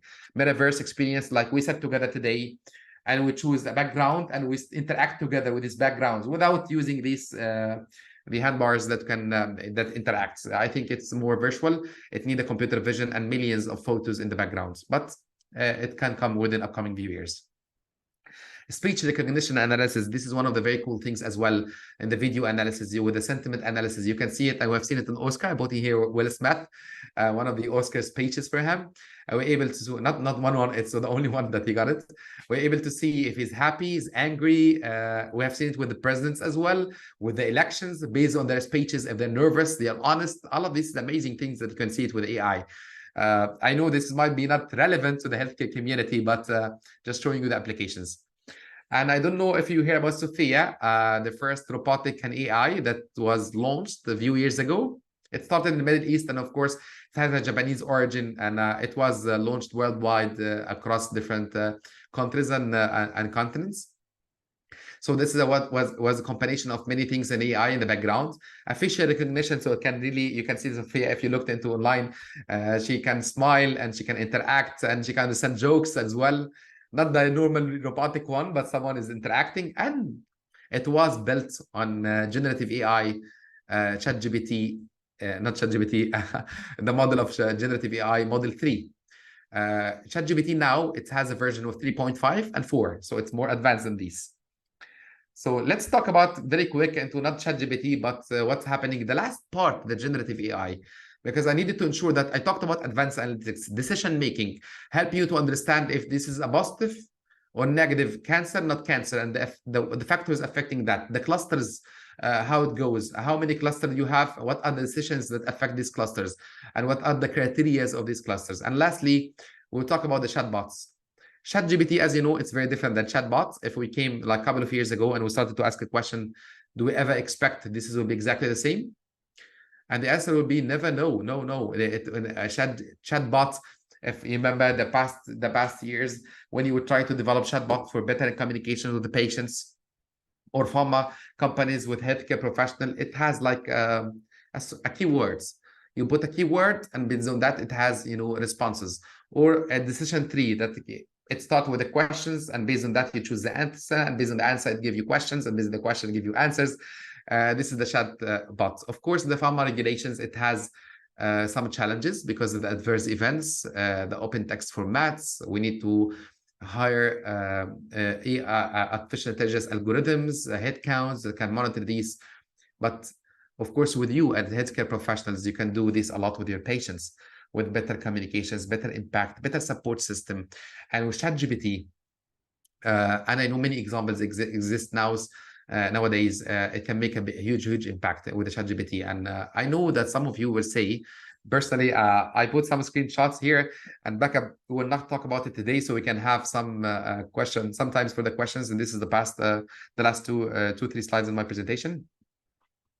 And with the ChatGPT, you will say, okay, first, when it was launched in 3.5, it was having some delusions, some imagination, and it's called hallucination as well. So I asked the ChatGPT some even questions in the coding, and I found two different responses. The same question, 2 times different responses. Now it's by far better. And to give you assurance, ChatGPT, Microsoft Azure, and many others was having this version of generative AI. It's called generative AI, the solutions. The issue is the accuracy, and the issue is the hallucinations. Now the hallucinations is decreased into 3%. I've seen some cases into 1%. I've seen one of the models that has 0%, and it can literally ask very complex questions that the patients can put it like 2-3 lines analysis, which is amazing thing.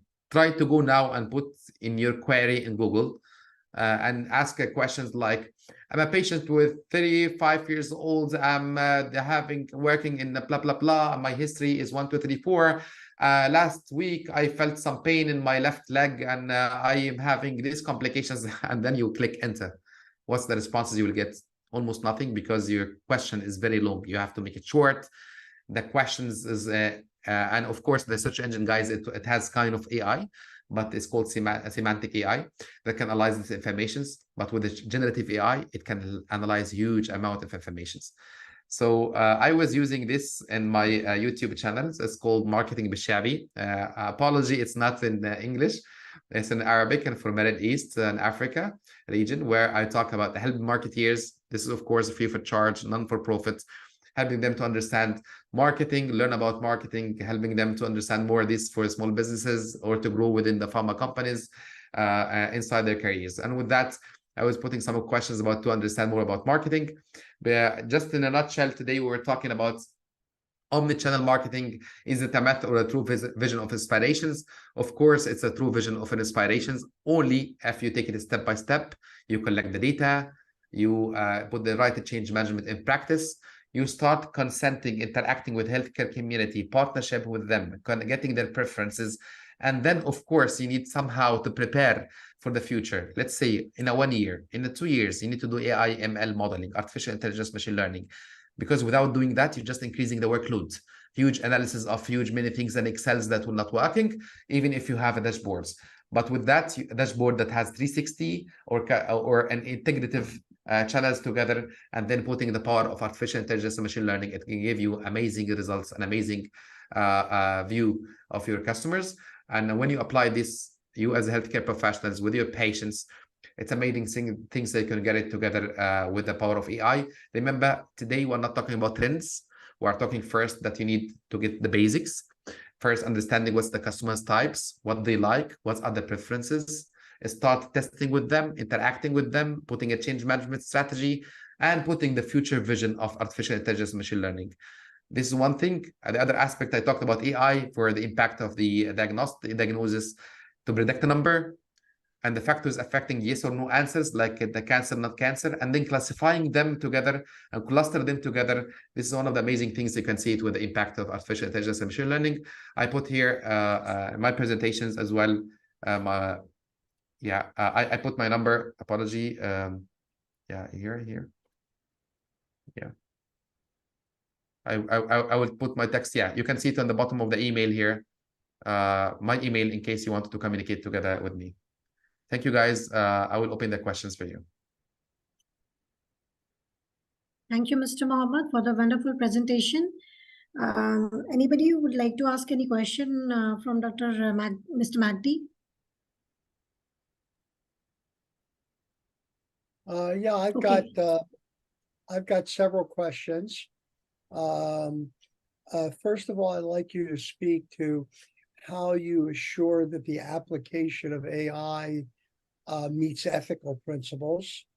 The second question is, how do you assess and prevent levels of harm? I mean, there's stuff that you can have around clinical decision-making, which is very, very harmful, can cause bad outcomes, and things where it's just minor misinformation. And then the third thing I'd like to hear about is the role of the person in working together with AI. Thank you so much. I will take it, apology, step by step. My memory is not huge, so I will take it step by step. So, again, what's the first question? How you assure the ethics of the ethics, use of AI. The first thing like I said, it's a partnership with healthcare community, because you cannot and it depends on the country, of course. Some of the countries are selling the data of the hospitals, the preferences, but I'm big bro of not buying data. Ask the customers, ask them what they like, and when you do that, you can send them, do you like these emailers, do you like that?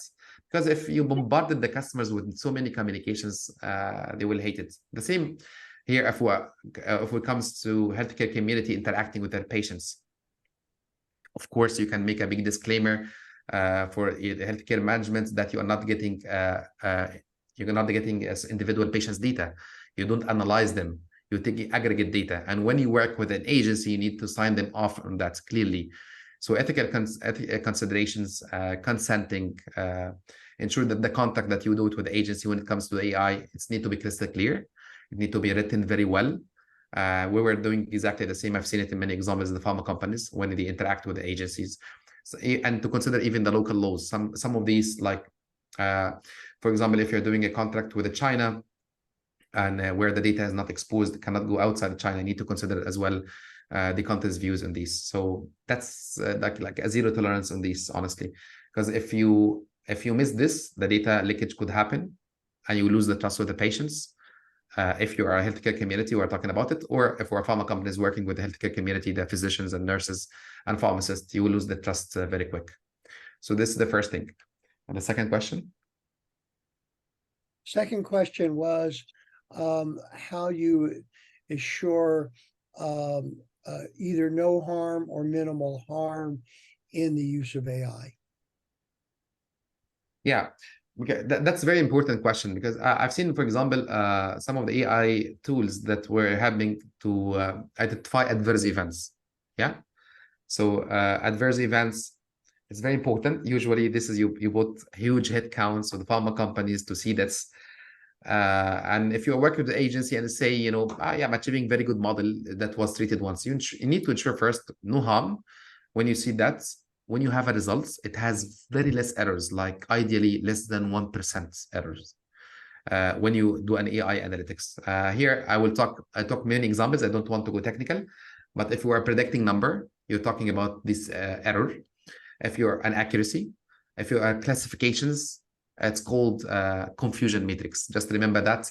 And you ask about, just take my word, F1 score, you ask about it, where you need to ensure that when the model classify the patients, classify them correctly as they were, positively and negatively versus the reality, when this has happened. So no harm would happen only when you don't go directly into the results and jump, but you test it. You see it in a very small number of customers. Let's say if you are doing this with your patients, and you ensure that the results is really consistent. It happened like many times, like the p-value with the clinical trials. This is very important as well with the power of AI. And of course, here I talk about data leak, something, because when you do these kind of things, you need to ensure that you have better control on the data, where it exists. And it depends on the nature, of course. If the pharma companies are doing this AI with the healthcare professionals, we need to ensure that the pharma company will not see the individual data. It will see anonymous aggregate data. And they do these consents clearly with the healthcare professionals to ensure that there's a big trust, or they do it through a society as well, if the healthcare professionals still do not have this trust with the pharma company.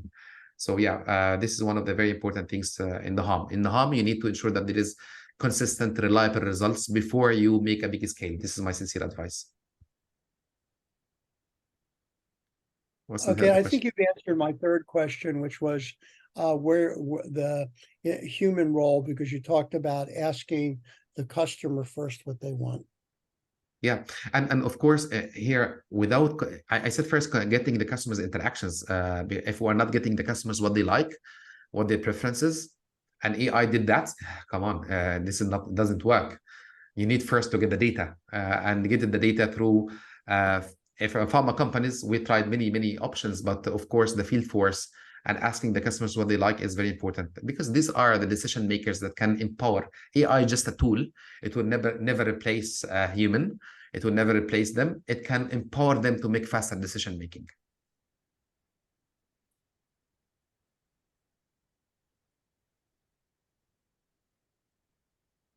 Okay, thank you, Mr. Mohammed, for such a detailed and informative presentation. So now we move to our next speaker. Our next presentation is by Ms. Amal Ibrahim from Jordan. I am passing her the stage to deliver the presentation on the topic Improvement in the Address of Chronic Non-Communicable Diseases in Palestine through Research, Application of Innovative Protocols, Capacity Building and Community Prevention. Welcome, Ms. Amal. The stage is all yours. You can begin your presentation now.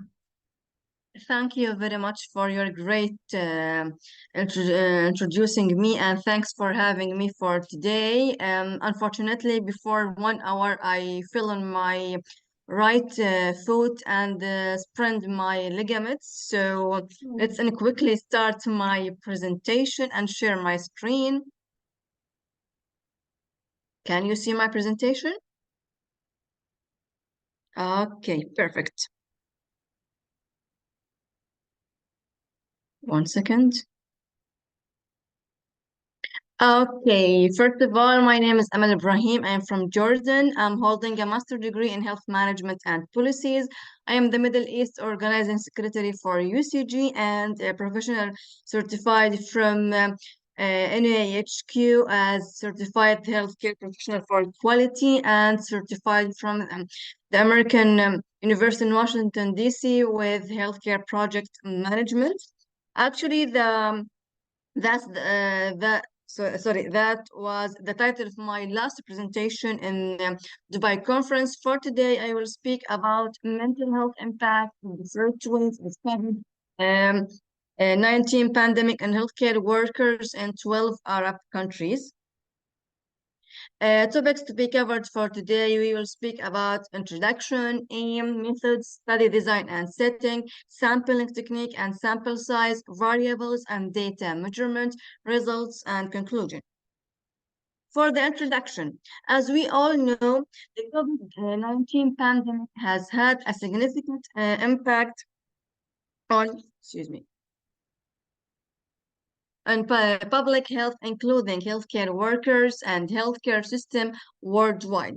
The COVID-19 pandemic poses a threat to the physical and mental health of the individuals, particularly healthcare workers in low and high income countries.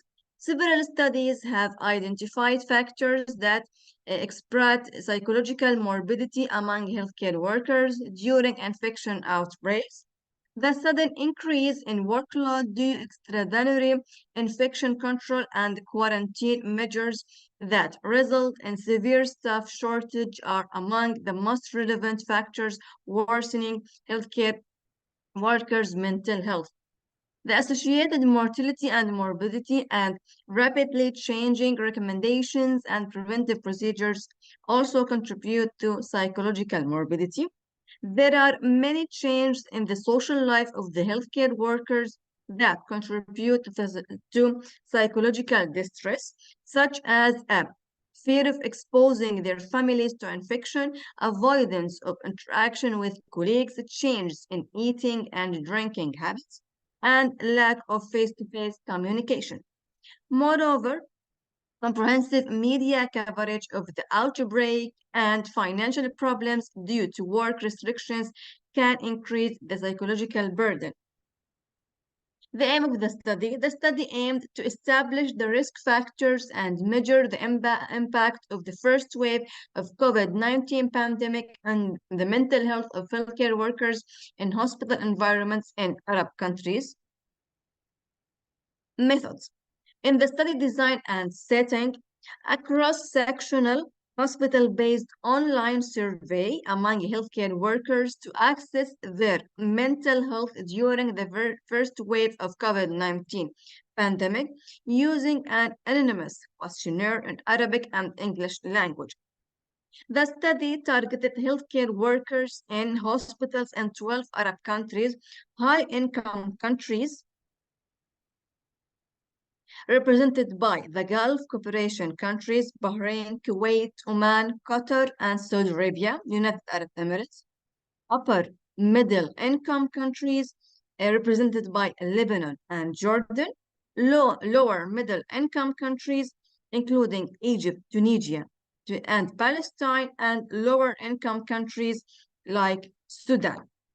The one-time web survey link was sent to the employees.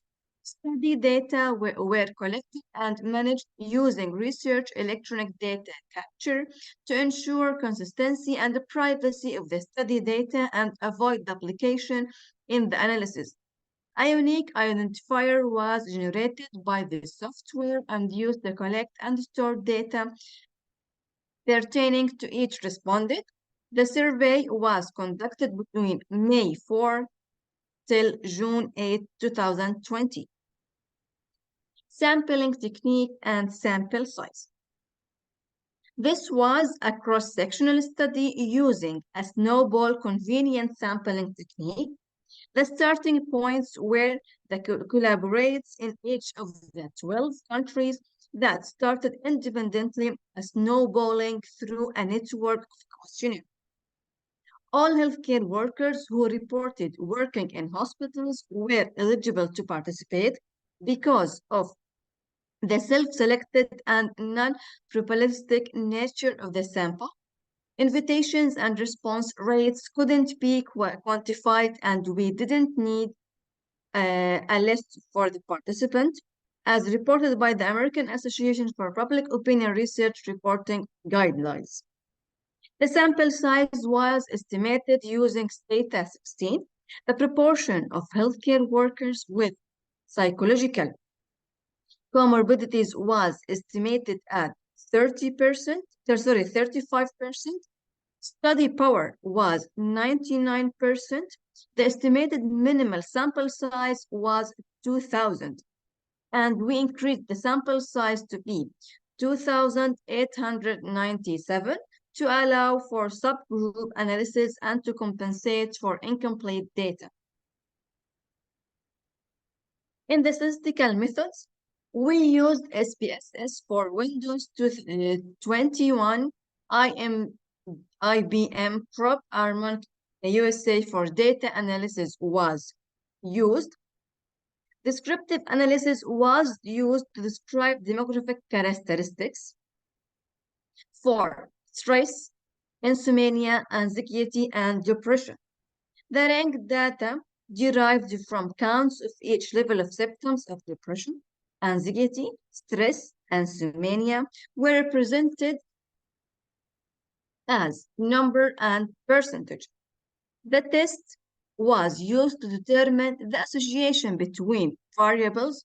We used logistic regression analysis to determine potential risk factors for symptoms of depression, anxiety, stress, and insomnia.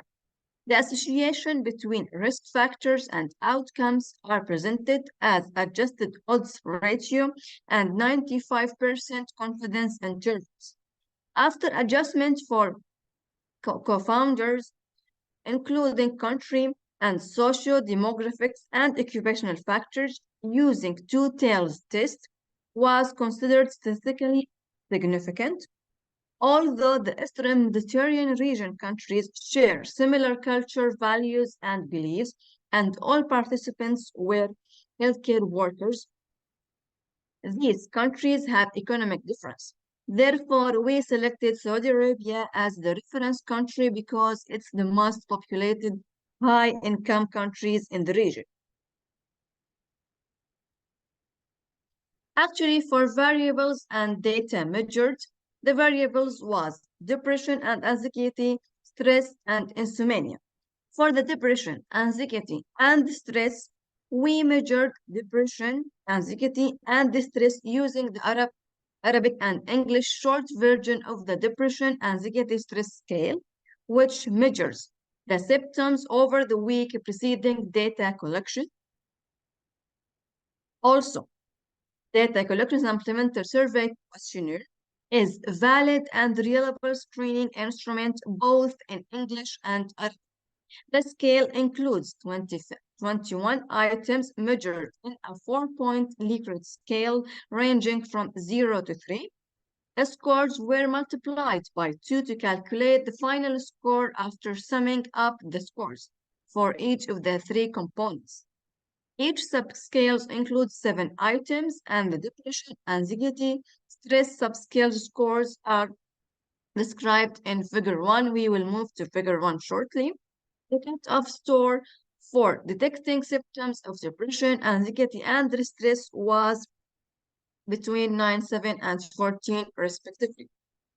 For the insomnia, we used the Arabic and English versions of Insomnia Severity Index to access insomnia over the 2 weeks preceding the survey. The instrument has robust psychometric properties and it's a reliable tool for quantifying perceived insomnia severity. The ISI is a 7-item self-reported questionnaire with 5 ordinary scales. The first 3 questions are measured on a 5-point Likert ranging from 0, no problem, to 4, very severe problem. The response of the last 4 questions range from 0, very satisfied, to 4, very dissatisfied. A total score range of 0 till 28, categorized into 4 levels and is described in Figure 1. I will describe it later. The cutoff score for detecting symptoms of insomnia was less than 7. Other data like psychodemographic and occupational data were included. In the result, data were complete for 2,879 healthcare workers from 12 countries. The highest response was from Saudi Arabia, 27.3%, followed by Egypt, 14.2%, and Jordan, 12.8%, while participants from Sudan, Oman, and Lebanon had the least response. Most participants were female. The percent of them was 61.9%. A total of 2,879 responded from 12 Arab countries completed the survey, as we mentioned before. Anxiety, depression, stress, and insomnia were reported by 48.9%, 50.6%, 41.4%, and 72.1% of respondents, respectively. Lower middle and lower income countries had a significantly higher prevalence of all the psychological outcomes than high income countries. The prevalence of mental health symptoms was higher among healthcare workers aged between 30 to 39 years. Those was worked more than 44 hours per week, and those in contact with COVID-19 cases, as well as healthcare workers who were not satisfied with the preventive measures. The prevalence of mental health symptoms was lower among male healthcare workers. As we can see here in Figure 1, anxiety, depression, stress, and insomnia by contact with COVID-19 cases, psychological domains were measured using depression, anxiety, stress scale, and insomnia was measured using insomnia severity index. Cut-off scores: mild anxiety 8 or 9, mild depression 10 to 13, mild stress 15 to 18, and insomnia 0 to 7, moderate anxiety 10 to 14, moderate depression 14 to 20, moderate stress 19 to 25, subthreshold insomnia 8 to 14, moderate clinical insomnia, 22 to 28, severe anxiety, 15 to 19, severe depression, 21 to 27, severe stress, 26 to 33, and clinically severe insomnia is, more than or equal 22, very severe anxiety, more or equal 20, very severe depression, more or equal 28, and very severe stress, more or equal 34. We can see in table 1, univariate analysis of personal and occupational characteristics for depression, stress, insomnia among healthcare workers in Arab countries during COVID-19 pandemic. The sample size, as I have mentioned before, was 2,879. The characteristics was demographic, socio-demographic factors, the gender, age category, from 20 to older or equal 50, marital status, living with family during COVID-19, profession, smoking status, never smoked, previous smoker, smoking as before COVID-19, smoking less than before COVID-19, smoking more during COVID-19, and started smoking after COVID-19, working hour, less or equal 20 or above or equal 45 working hours, working experience years, type of hospitals, and COVID-19 hospitals. Here also table 1 shows the other characteristics, contacts with COVID-19 cases, relative, if you have a relative or friends with COVID-19 or not, satisfied by the hospital safety measures, if satisfied in utero or not satisfied, how likely you may get COVID-19, very unlikely, unlikely, likely, or very likely. Here in figure 2, you can see the prevalence of anxiety, depression, stress, and insomnia. The clinical significance among healthcare workers by country. Psychological outcomes were measured using depression, anxiety, stress scale, and insomnia was measured too using insomnia severity index. Score of anxiety was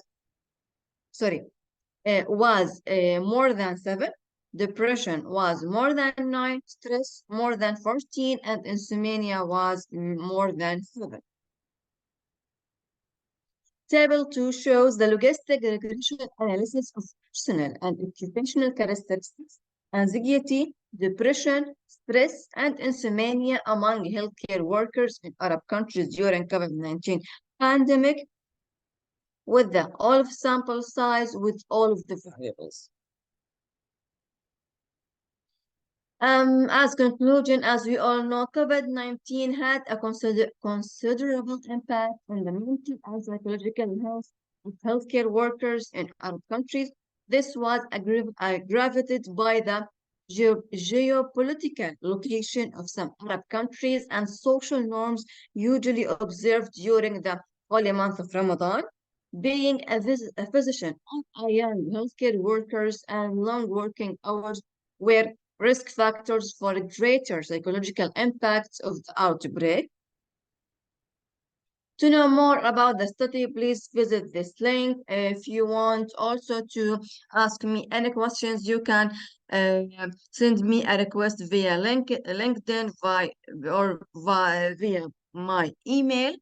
Thanks all of you for your attention, and I'm open for the questions.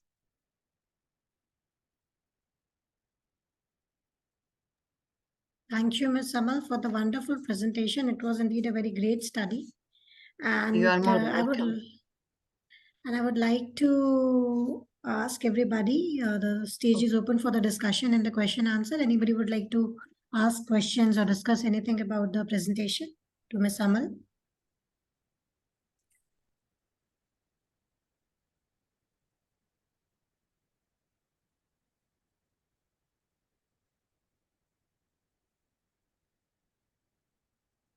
Okay, so let's thank you, Ms. Amal. You are more than welcome. So let's move to the next presentation. Our next presentation is by Mrs. Mehrunissa from South Korea. Thank you very much. I'm passing her the stage to deliver the presentation on the topic effectiveness of nurse-led infection prevention and control intervention to improve patient safety in the healthcare setting, a systematic review. So the stage is all yours, Ms. Mehrunissa. You can start your presentation now. Yes, thank you very much. Is it okay for seeing my slide? Yeah. Okay. Good morning to all. Respected chair from UGC, and also I would like to send my gratitude to all the technical personnel in the UGC, because they give me the opportunity and they always communicate with me in these regards, because there is the time variation within US and also in the Korea.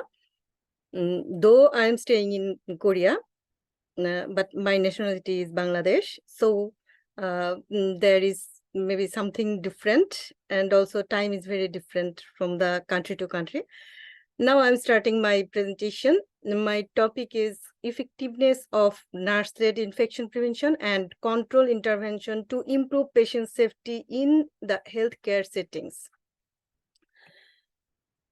The effectiveness of nurse-led intervention has been demonstrated in most studies conducted. This review assessed the effectiveness of nurse-led infection prevention and control intervention to improve patient safety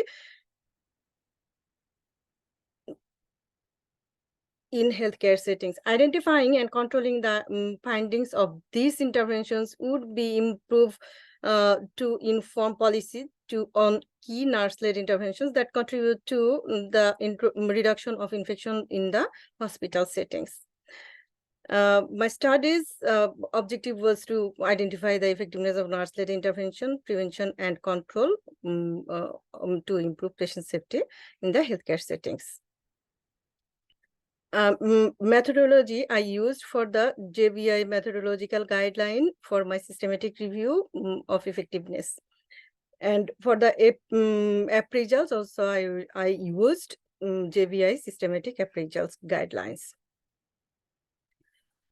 Systematic review conducted for the conducted with the JBI methodological guideline with for systematic review of effectiveness. The first step involved an initial limited search in PubMed, CINAHL, and others web browsers, which I used for my systematic review. Thirdly, the reference list of all articles that made the inclusion criteria were searched for additional studies. Authors independently abstracted by key participants and interventions, characteristics and outcomes using the standardized data extractions.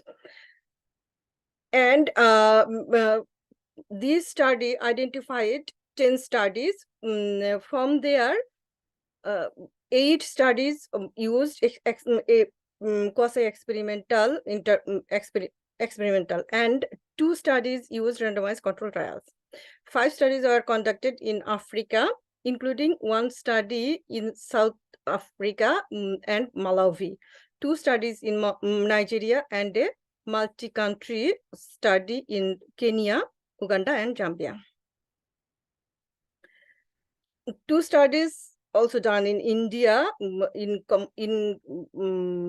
Iran, and also in Spain separately, which the study in Australia also done in Canada. There are 5 studies that used a multi-model nurse-led infection intervention prevention showed a significant reduction of nosocomial infection with the hospital settings. The results shows and suggests that nurse-led infection intervention and prevention and control can have a positive effect on the reduction of hospital acquired infections among patients in the hospital settings. Also, the appraisals of a quasi-experimental and randomized control trial also showed in the same way. We can show in the diagram, though I know that this diagram cannot show in the clear way.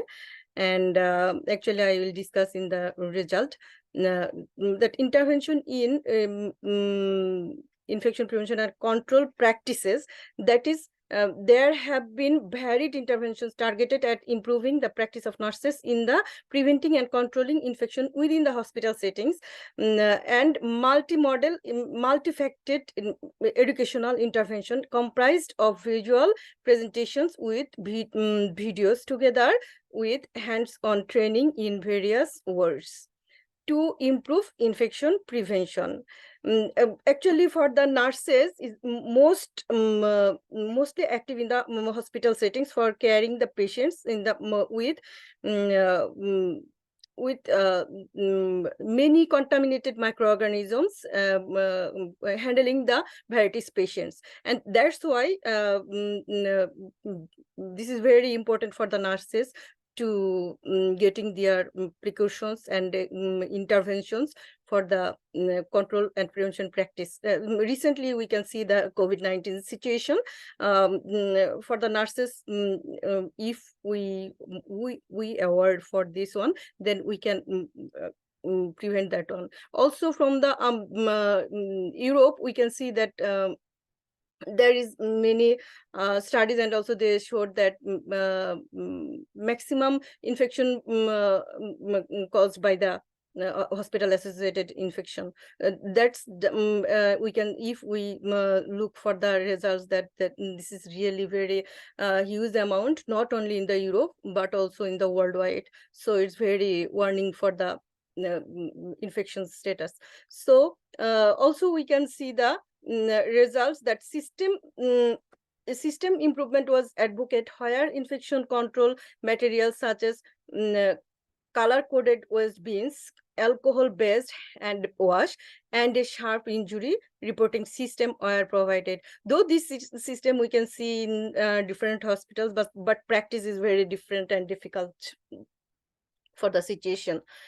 And for the hand hygiene, all of the 4 interventions, actually I checked the 4 interventions. There is one of the options is hand hygiene compliance that sought to improve infection prevention and control practices among nurses, showed significant compliance with the specific infection prevention strategies. 2 studies observed an increase in the compliance of nurses with hand hygiene practices post-intervention. For example, according to the ARA et al. Study that done in the 2019 showed that overall hand hygiene compliance significantly improved from 1.3% to 50.2% before patient contact. And after patient contact, it increased from 2.8% to 59.6%.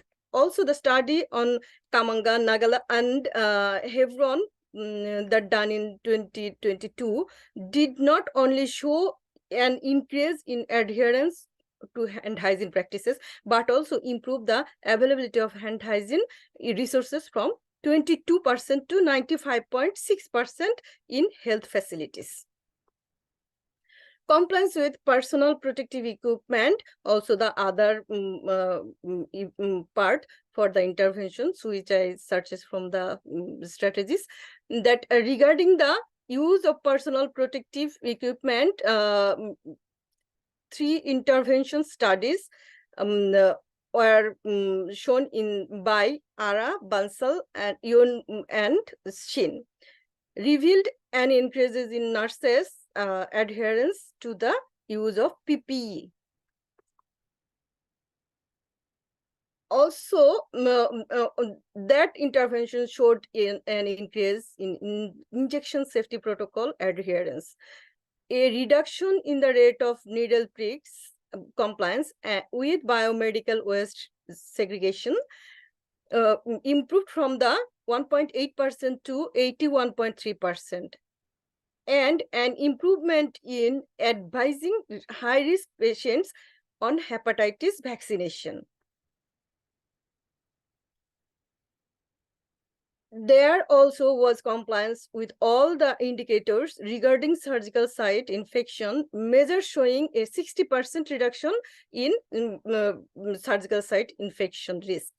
Where there was a significant decrease in surgical site infection of clean contaminated or just contaminated and dirty wounds between baseline and follow-up. And for the I already mentioned about the four events for the interventions. Last part is for the knowledge of infection prevention and control. This review varied educational interventions that sought to improve the knowledge nurses have on infection prevention within the hospital settings.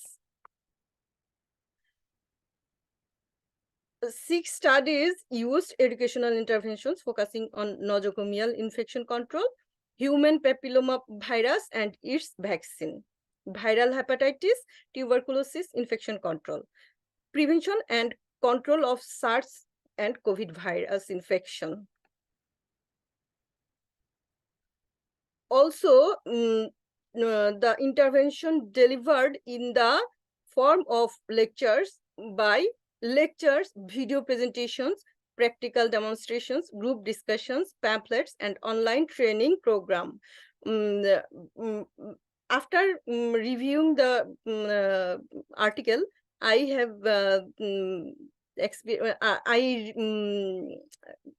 remembering my experience from the simulation, also the skill lab practices we can use for the knowledge gathering and skill development.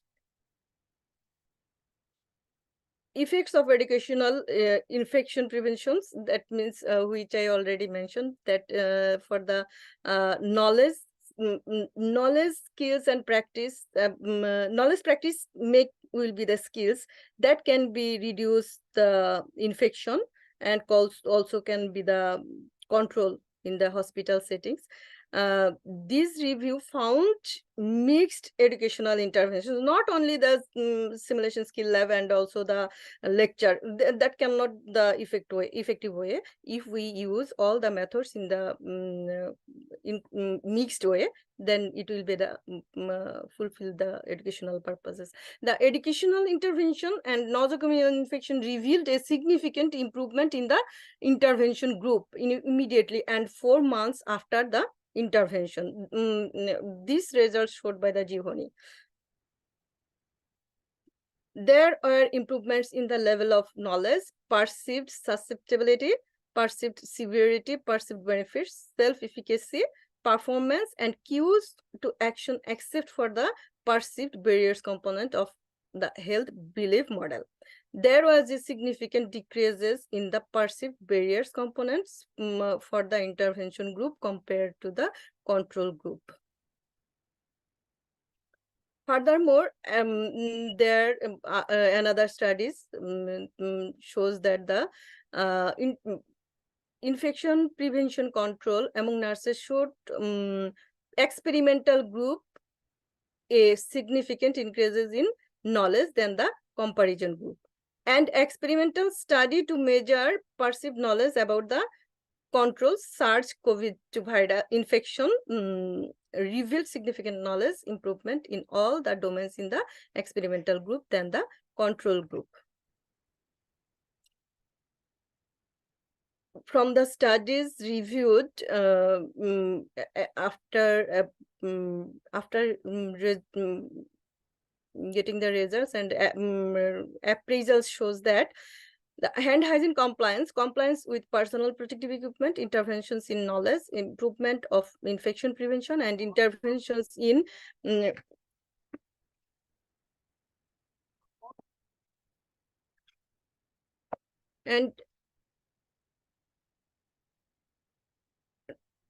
infection prevention and interventions in improving the practice of infection prevention and control.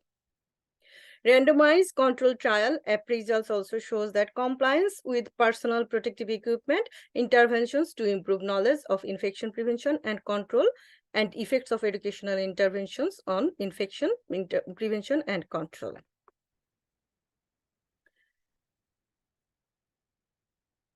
this systematic review provides evidence on studies reporting on the effectiveness of nurse-led interventions of infection prevention and control in the hospital setting. We found that the multimodal intervention improved hygiene compliance among nurses, which is consistent with the previous systematic review study by this review. Also showed that improvement in knowledge of nurses regarding infection prevention control after the implementation of the educational intervention and training programs.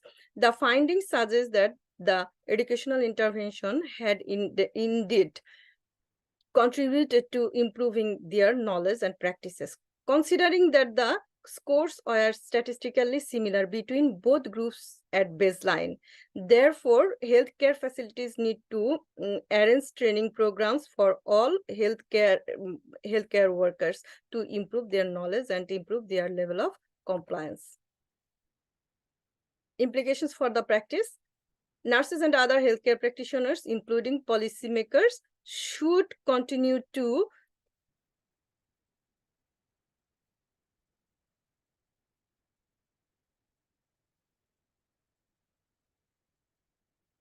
hand hygiene compliance in the hospital setting by introducing intervention program that will reduce healthcare acquired infection for further reduce patient risk.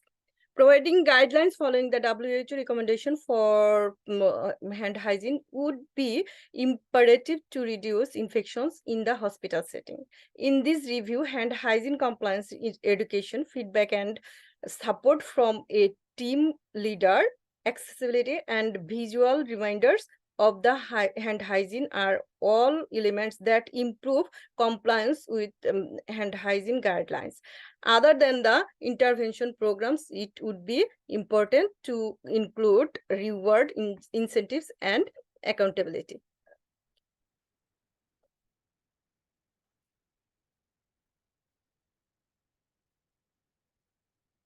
I'm sorry, cannot work.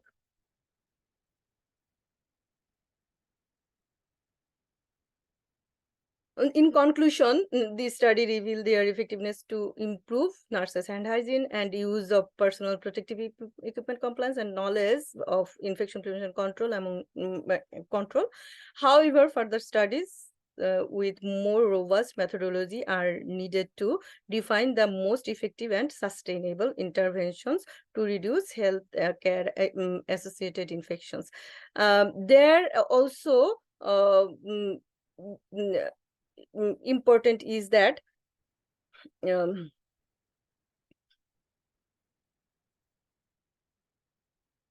sorry, I forget. Thank you very much for your attention. I'm sorry for joining suddenly. I fall down from the remembering. Thank you, Meronessa, for your presentation. And it's time for the question and answer. If anybody has any question, please ask. Okay, so let's move on to our next speaker. Our next speaker is Dr. M.E.M. Richards from USA. And I'm passing her the stage to deliver the speech on the topic, which is rather very interesting topic. I am more than just a name, creating connections with online student. Welcome, Dr. Emmy.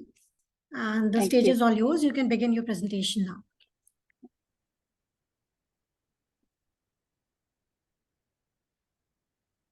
Good afternoon. Good afternoon. My name is Amy Richards. I am a nursing instructor at the university level. I work in Claremore, Oklahoma at a state institution. I am currently an instructor with the RN to BSN program. I've been a nurse for 30 years and have worked in many different practice areas, from home health to infection control to community health, employee health, and such. I did find my love of nursing with higher education. I want to talk a little bit today about something that you may not have had a discussion on for a very long time. And especially with the influence of the pandemic, education being more online with video conferencing technology, some of our soft skills may be lacking. And as an instructor, I have found this a very interesting topic to research. And with establishing relationships, other speakers have talked about how important it is to establish relationships with others, the networking, the collaboration, because nursing is not a silo profession.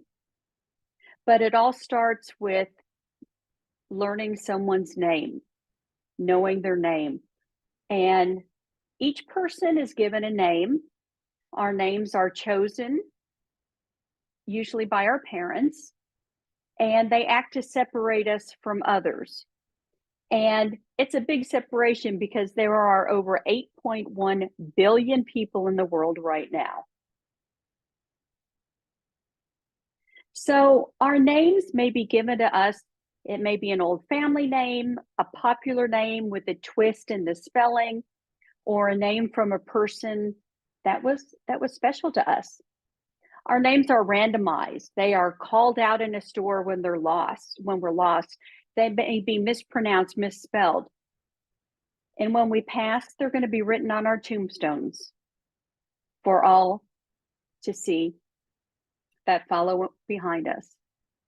We are one of many, but no one is just a name.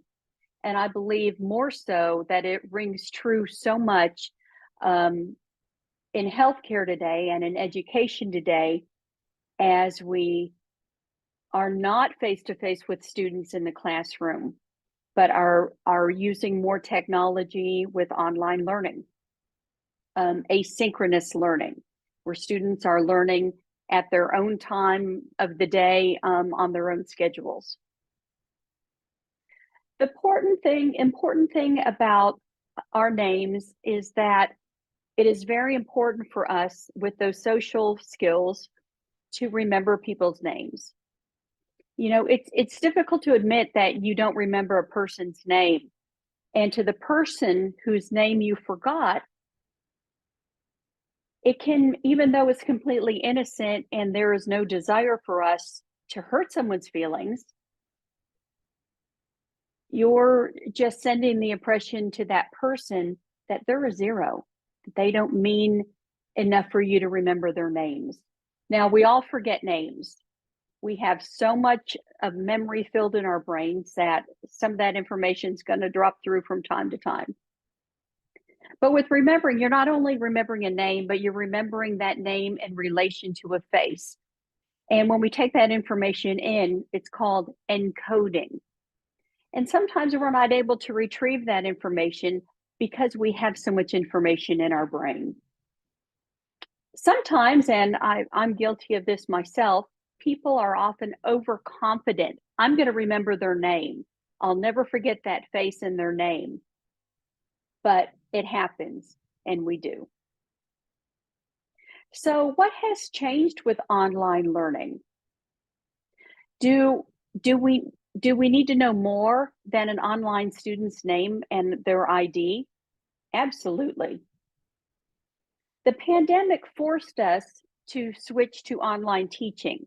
Were we really prepared for that? Some say yes. There was a lot of speed. There was a challenge to go to online learning. There was speed and enthusiasm. And as educators, me, myself, I embraced online teaching, and I saw to it as a challenge. As an educator, one of the first things I like to do with my students in class, this is the first discussion, I ask them, tell me a little bit about yourself and how did you get your name? And the stories that students tell me, it just opens up a brilliant conversation. Students will respond that one of my favorites is, my parents used to go on dates at an area lake and they named me after that lake. Another student said, my mother let my brother pick my name. Another one said they had to pick a name that started with a P, like my other siblings. I was named after a character in a movie or a character in a TV show. So that uniqueness of a name can have some deeper meaning to that person. And it's really interesting and fascinating to dig a little bit deeper and discover how they got their name. I love this quote. It says, I'm going to tell you a real story, and I'm going to start with my name, because we all have our stories, our experiences, our practical experiences in life, but it all starts with our names. And I think it's important that we remember that. We have a goal to keep our online students engaged, and I have taught in the classroom in person for over 10 years, and then I transitioned to online learning. And I thought, how am I going to keep my students engaged when I'm not walking around the classroom, pointing or using my hand expressions? How can I keep that enthusiasm with online students? I've shared a couple tips. Start with the name. Remember your students' names. Keep a list of students and what they share about their hobbies, or use storytelling. I like to share a little bit about myself, and I like to share humbling experiences on my journey to become, have my doctorate in nursing. I have rich experiences. I have humbling experiences. I have lessons that I've learned. And I believe that if I share a little bit about myself, it will help the students open up and share a little bit more about themselves. Just with bedside nursing, I believe that we're taught in nursing school to keep our personal information, keep everything private. Don't talk about yourself with the patients. That rocks the rapport that you're establishing, that professional relationship. But the mentor I worked with in one of my first nursing roles, I could see how she connected with her patients, with her clients. And she connected by sharing a little bit about herself. Not personal, not social drama or things going on in her personal life per se, but a little bit of things about herself that put a little bit of humanity into that relationship building. So when you share a little bit about yourself, whether it be with your patients or with your students, it helps begin that cornerstone of rapport building that you want to establish. I also bring up current events with my online instruction to let students know that I know what's going on in the world, that I'm not so unattached with reality that I don't know what's going on in the news, or that there's a nursing strike going on, or that a hospital lost their magnet status. I bring a lot of current events in, and it helps promote discussion. We had an act of violence at one of our hospitals here in Oklahoma a few years back. And I had nursing students, both previous and present nursing students, who worked at that facility. So I created an online discussion, not for a grade, but just for a discussion, for them to share and discuss, and thoughts and feelings sort of reflect. And it was powerful. I like to also find something distinctive and unique about each student, and I may refer to it in a discussion. And it may be something as simple as a student announced, I just had my first child over summer. So remembering those little unique traits about a student can really gain momentum in establishing a rapport with your students. I communicate often with my students, not just with grading. I post announcements just for encouragement. I make sure that all of the submissions are graded timely within 48 hours, and I always give feedback.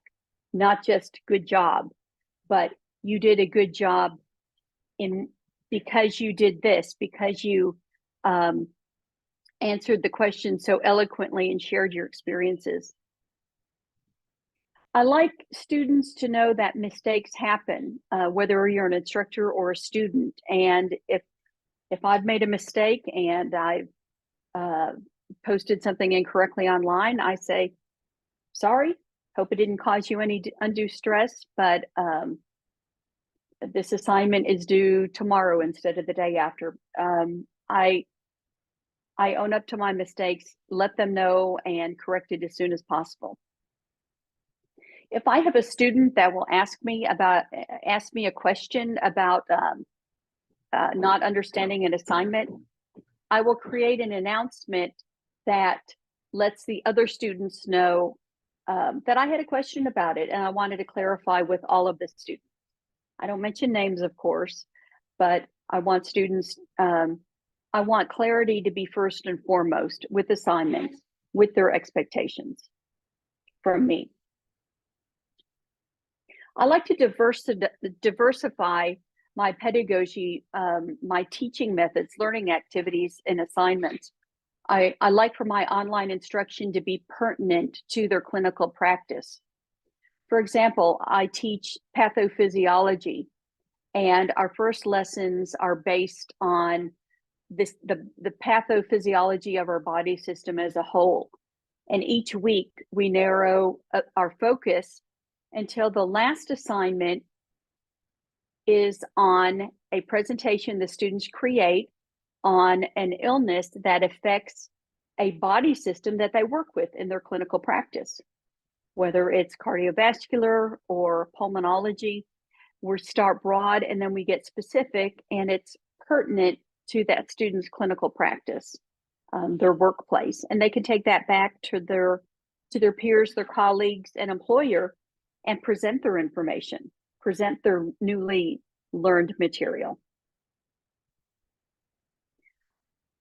Again, fostering relationships with individuals is very important.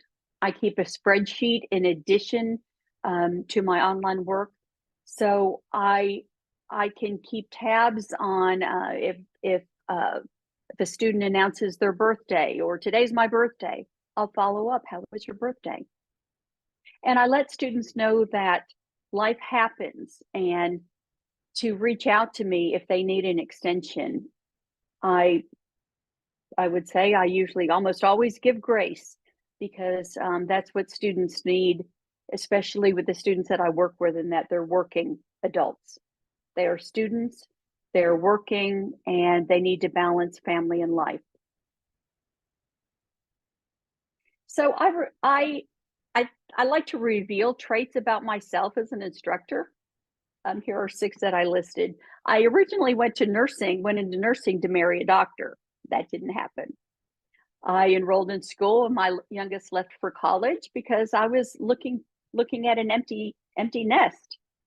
So I went to college at the same time as my youngest daughter did when I went in for my master's degree, and then followed up with my doctoral degree. My newfound love is my chicken farm. I have 20 chickens. If I wasn't a nurse, I'd be a vet. I learned that if you want your patients to trust you, share a little bit about yourself. And in the workplace, I believe that it's the people you work with that make you stay. We can be nurses anywhere, but it's the people that will make you stay in one place.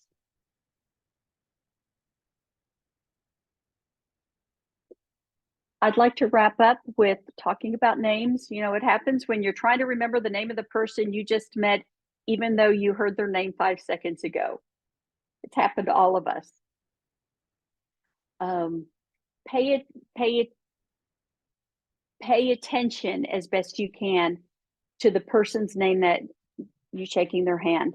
That feeling of forgetting somebody's name, that feeling of when your name is forgotten. We don't want people to feel like that. Thank you very much. Here are my references. Are there any questions? I know my my topic is rather unique, talking about soft skills, but again, I feel it's important post-pandemic that we get back to these social skills that we may not have used very much recently.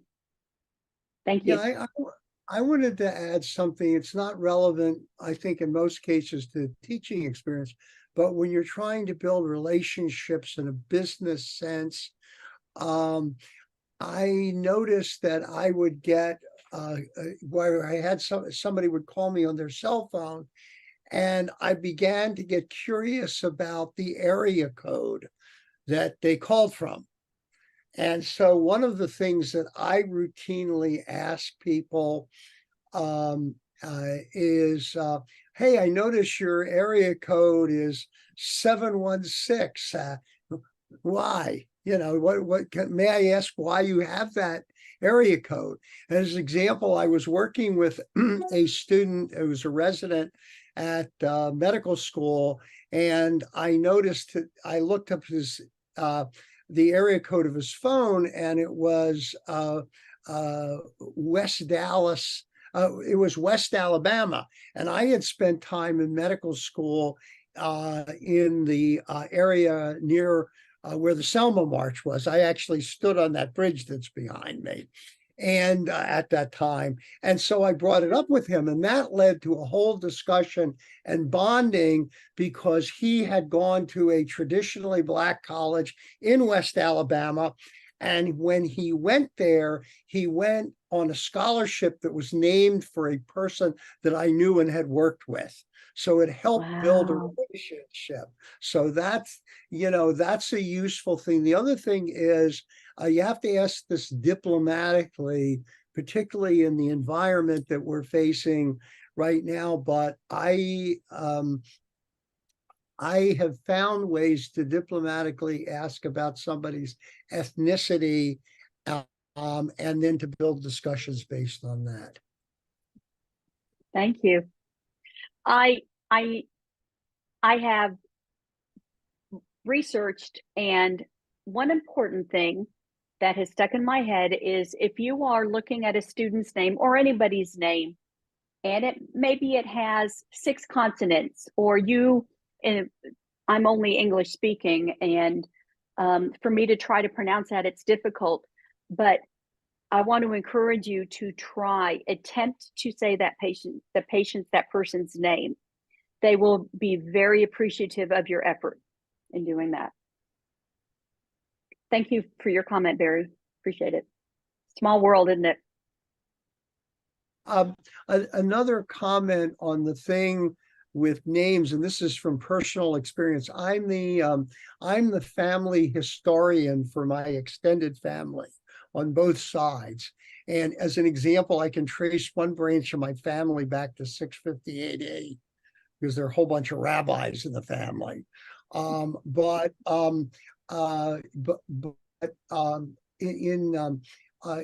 our family, and we have family in just every continent you can believe, every continent except Antarctica, I have family. And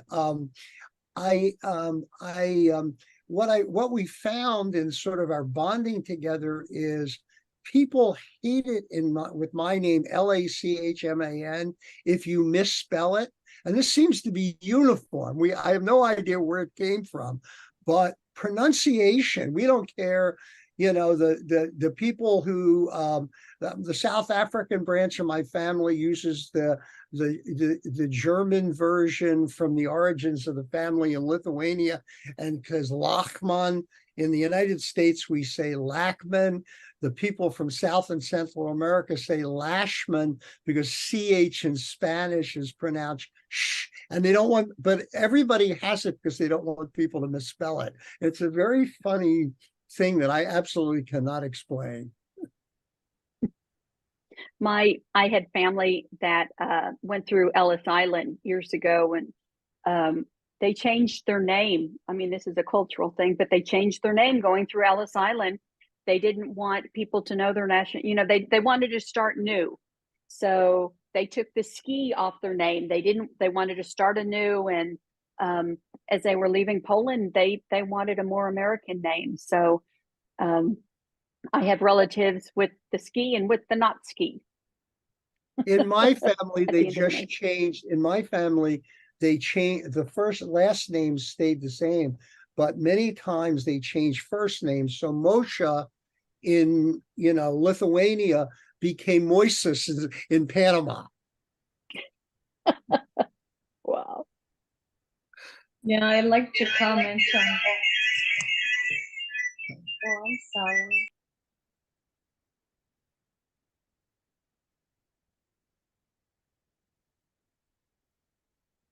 Yeah, so thank you, Dr. Remy, for this great Thank you. presentation and Thank very you. pragmatic lessons that we have learned out of your presentation. This brings up the end of the first part of the day, where we have completed almost 10 speaker sessions for the morning session of day 3. Also, I would like to announce that the speakers who could not present today, they will be providing us the recorded presentation, and it will be uploaded on the YouTube channel so that it can be accessed to all. And it was really a wonderful interactive session with you all this morning, and I extend my sincere thanks to all of your presentations and making the session interactive, lively, and sharing knowledge and providing insights into the world of nursing and healthcare. Now it's time for me to hand over the baton to Dr. Minerva Kelada, who will be the chairperson for the next session for today. And we will now take a break for a lunch for 30 minutes and resume the next session after 30 minutes. So, bon appetit and thank you all.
places, the lunch comes, and I'm just gonna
right.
Hello, everyone again.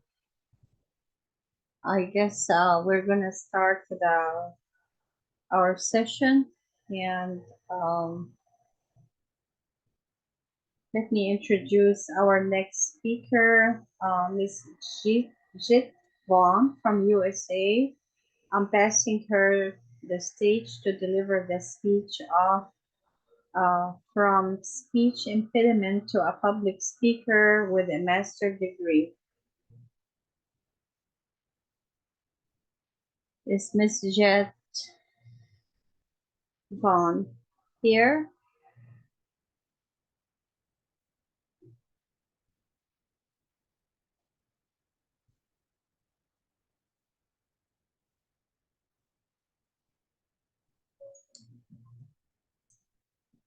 I guess I will wait a few minutes.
I guess we will wait for our next speaker few minutes to contact her. Yes, everybody is not here.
I guess we're contacting few other speakers, and we can get hold of Miss Jean Vaughn at this point, and so we'll wait a few more minutes. So thank you for your patience.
Hello, everyone. Good afternoon. I guess our next speaker, I welcome Miss Jet Vaughn from USA.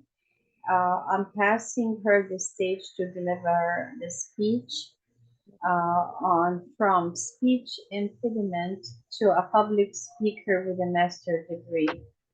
Thank you. Hello, thank you. Can everyone hear me? Yes, Okay. we can hear you. Yes, hi. Just then, I was wondering if someone can help me with the slides because I wasn't able to load it before I got here. So I was wondering if someone can help me out with it. Oh, could someone help her with the slides, please? Sorry.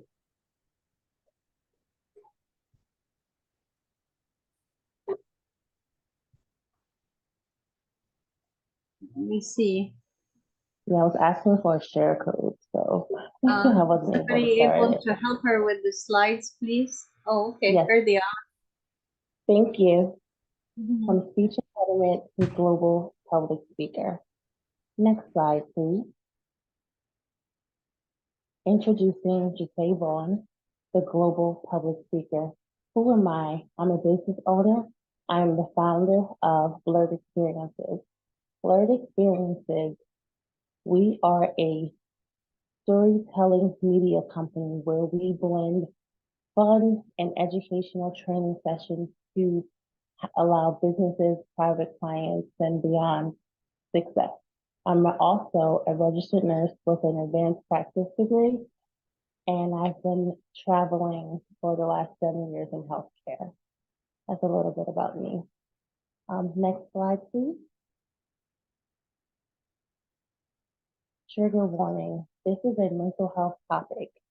Please take note that this information presented here is intended solely for educational purposes. If you or someone you know requires emergency mental health services, please seek out care within your area. Next slide, please. These are some resources. For the United States, the National Suicide Prevention Lifeline is 1-800-7273-TALK or 8255. Or you can text TALK to 741-741.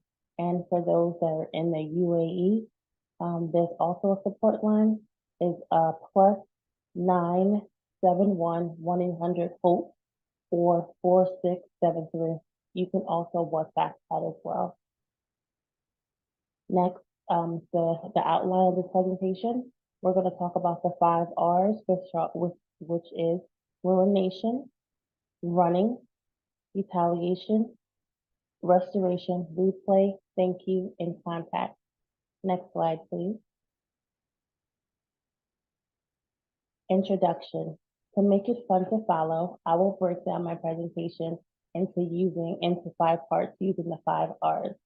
Why are the 5 R's so fun for me? Because during the very early stages of my speech impediment, R's were one of the hardest sounds to pronounce. So to overcome that and to be able to use it with ease was something that I was very proud of.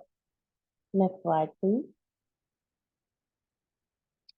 Will not walk, talk, or read. That little girl right there, that little baby, that's what I was told at a very early age, that I would never walk, talk, or read. So you take a moment at this baby. She's come a long way. Next slide, please. Ruination narrative is what I just spoke of, is overcoming the negative prophecies over your life. Have you ever had a negative prophecy being spoken over your life? In my case, the doctors predicted I would never walk, talk, or let alone go beyond a primary education. However, I proved them wrong. Next slide. Did anyone here grow up with a nickname? And if so, what was it? And can you guess mine? I'll give you guys a few seconds in the chat if you want to participate.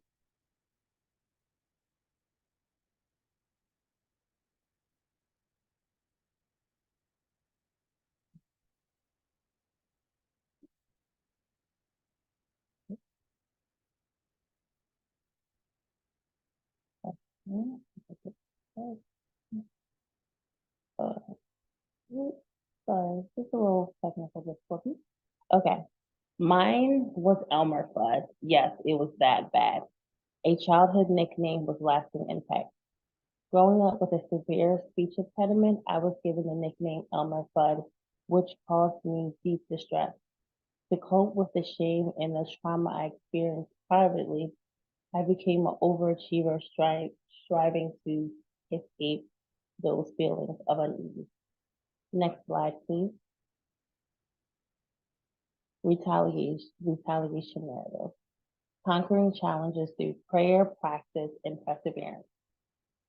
In the face of adversity, my grandfather was my biggest supporter.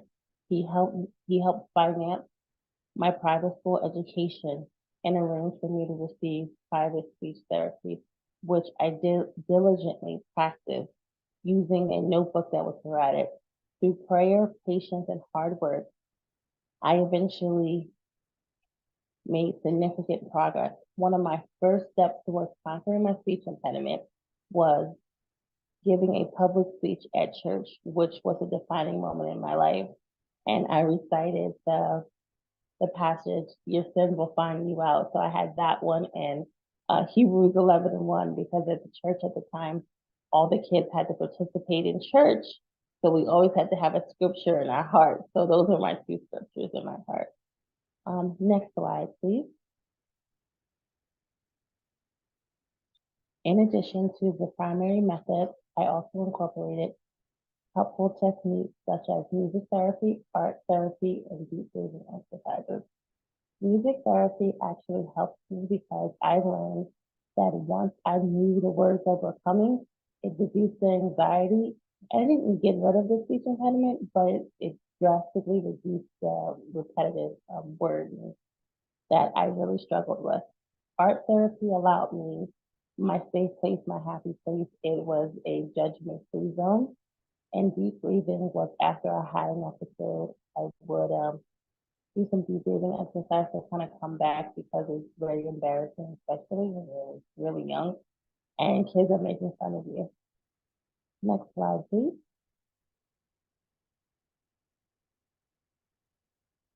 Retaliation narrative continues. Discovered my voice through writing and the importance of a space for so friends.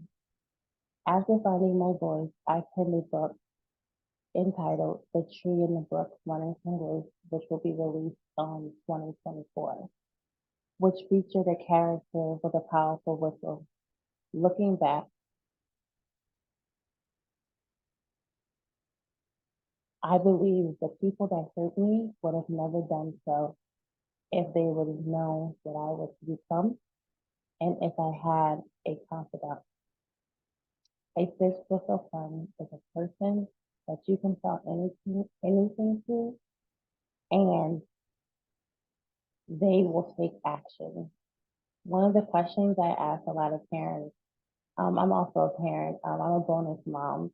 So one thing I always ask when I'm talking about my book is, do you know your child's safe whistle friend?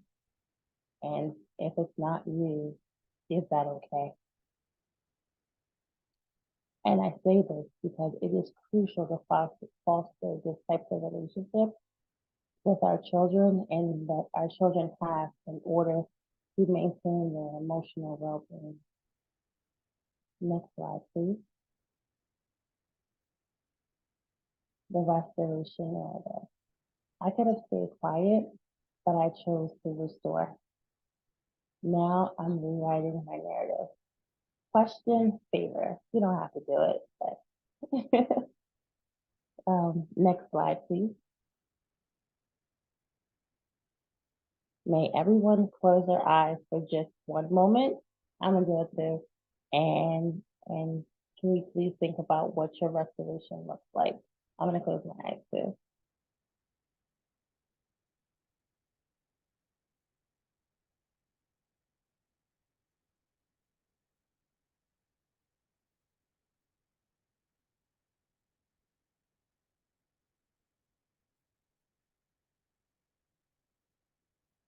May everyone open their eyes, and may I have the next slide, please?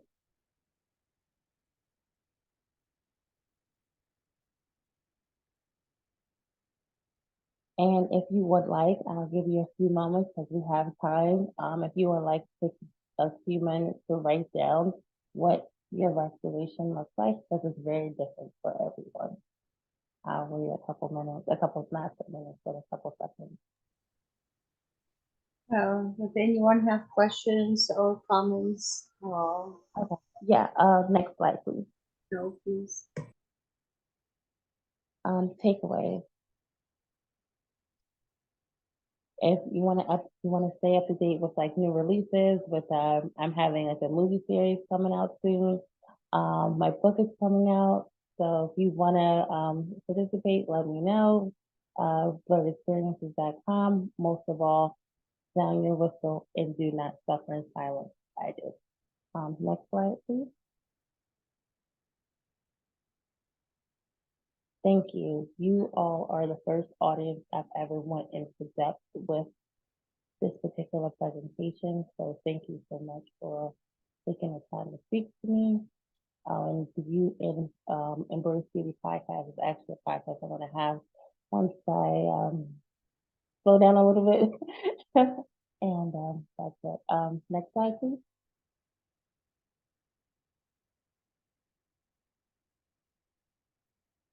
And that's just a trigger warning again. You can go to the next slide. Questions. Does anybody have any questions? Anyone have questions, or let me see if there's any comments on the chat. Okay. Hey, hi. No, I don't see anything. Me Any either. comments from anyone? I do thank you very much, Ms. Jute. I'm sorry I mispronounced your name. It's okay. Everyone does. It's all right. You can call me Jay. It's easy.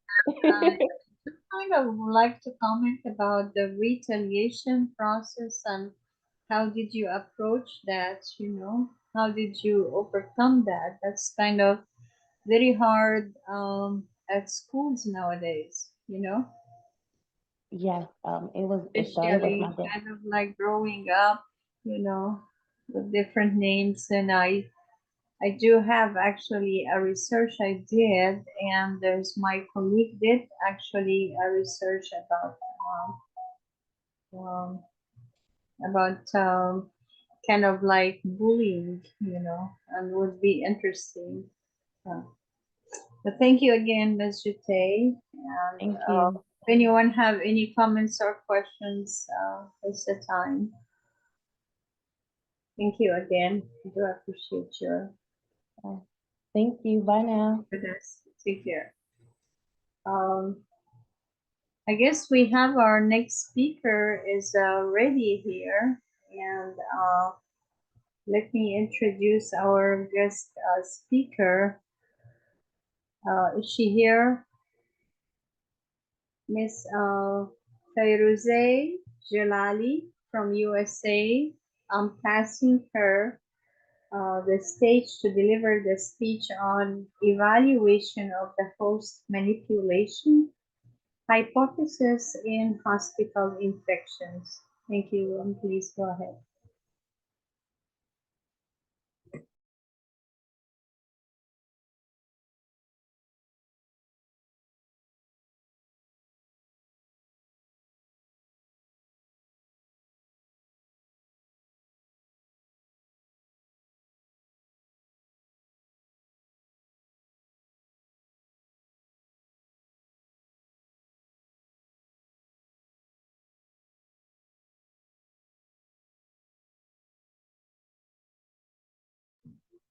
I guess I saw Miss Fairuze before, but I wonder if she here.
So I guess what we have here is a recorded presentation, and the speakers who are not able to present today, they will provide us with the recorded presentation. It is about toxoplasma definition and prevalence. In the same time, it's actually a YouTube channel. It will be actually uploaded on YouTube channel, so everyone can access the session. Thank you.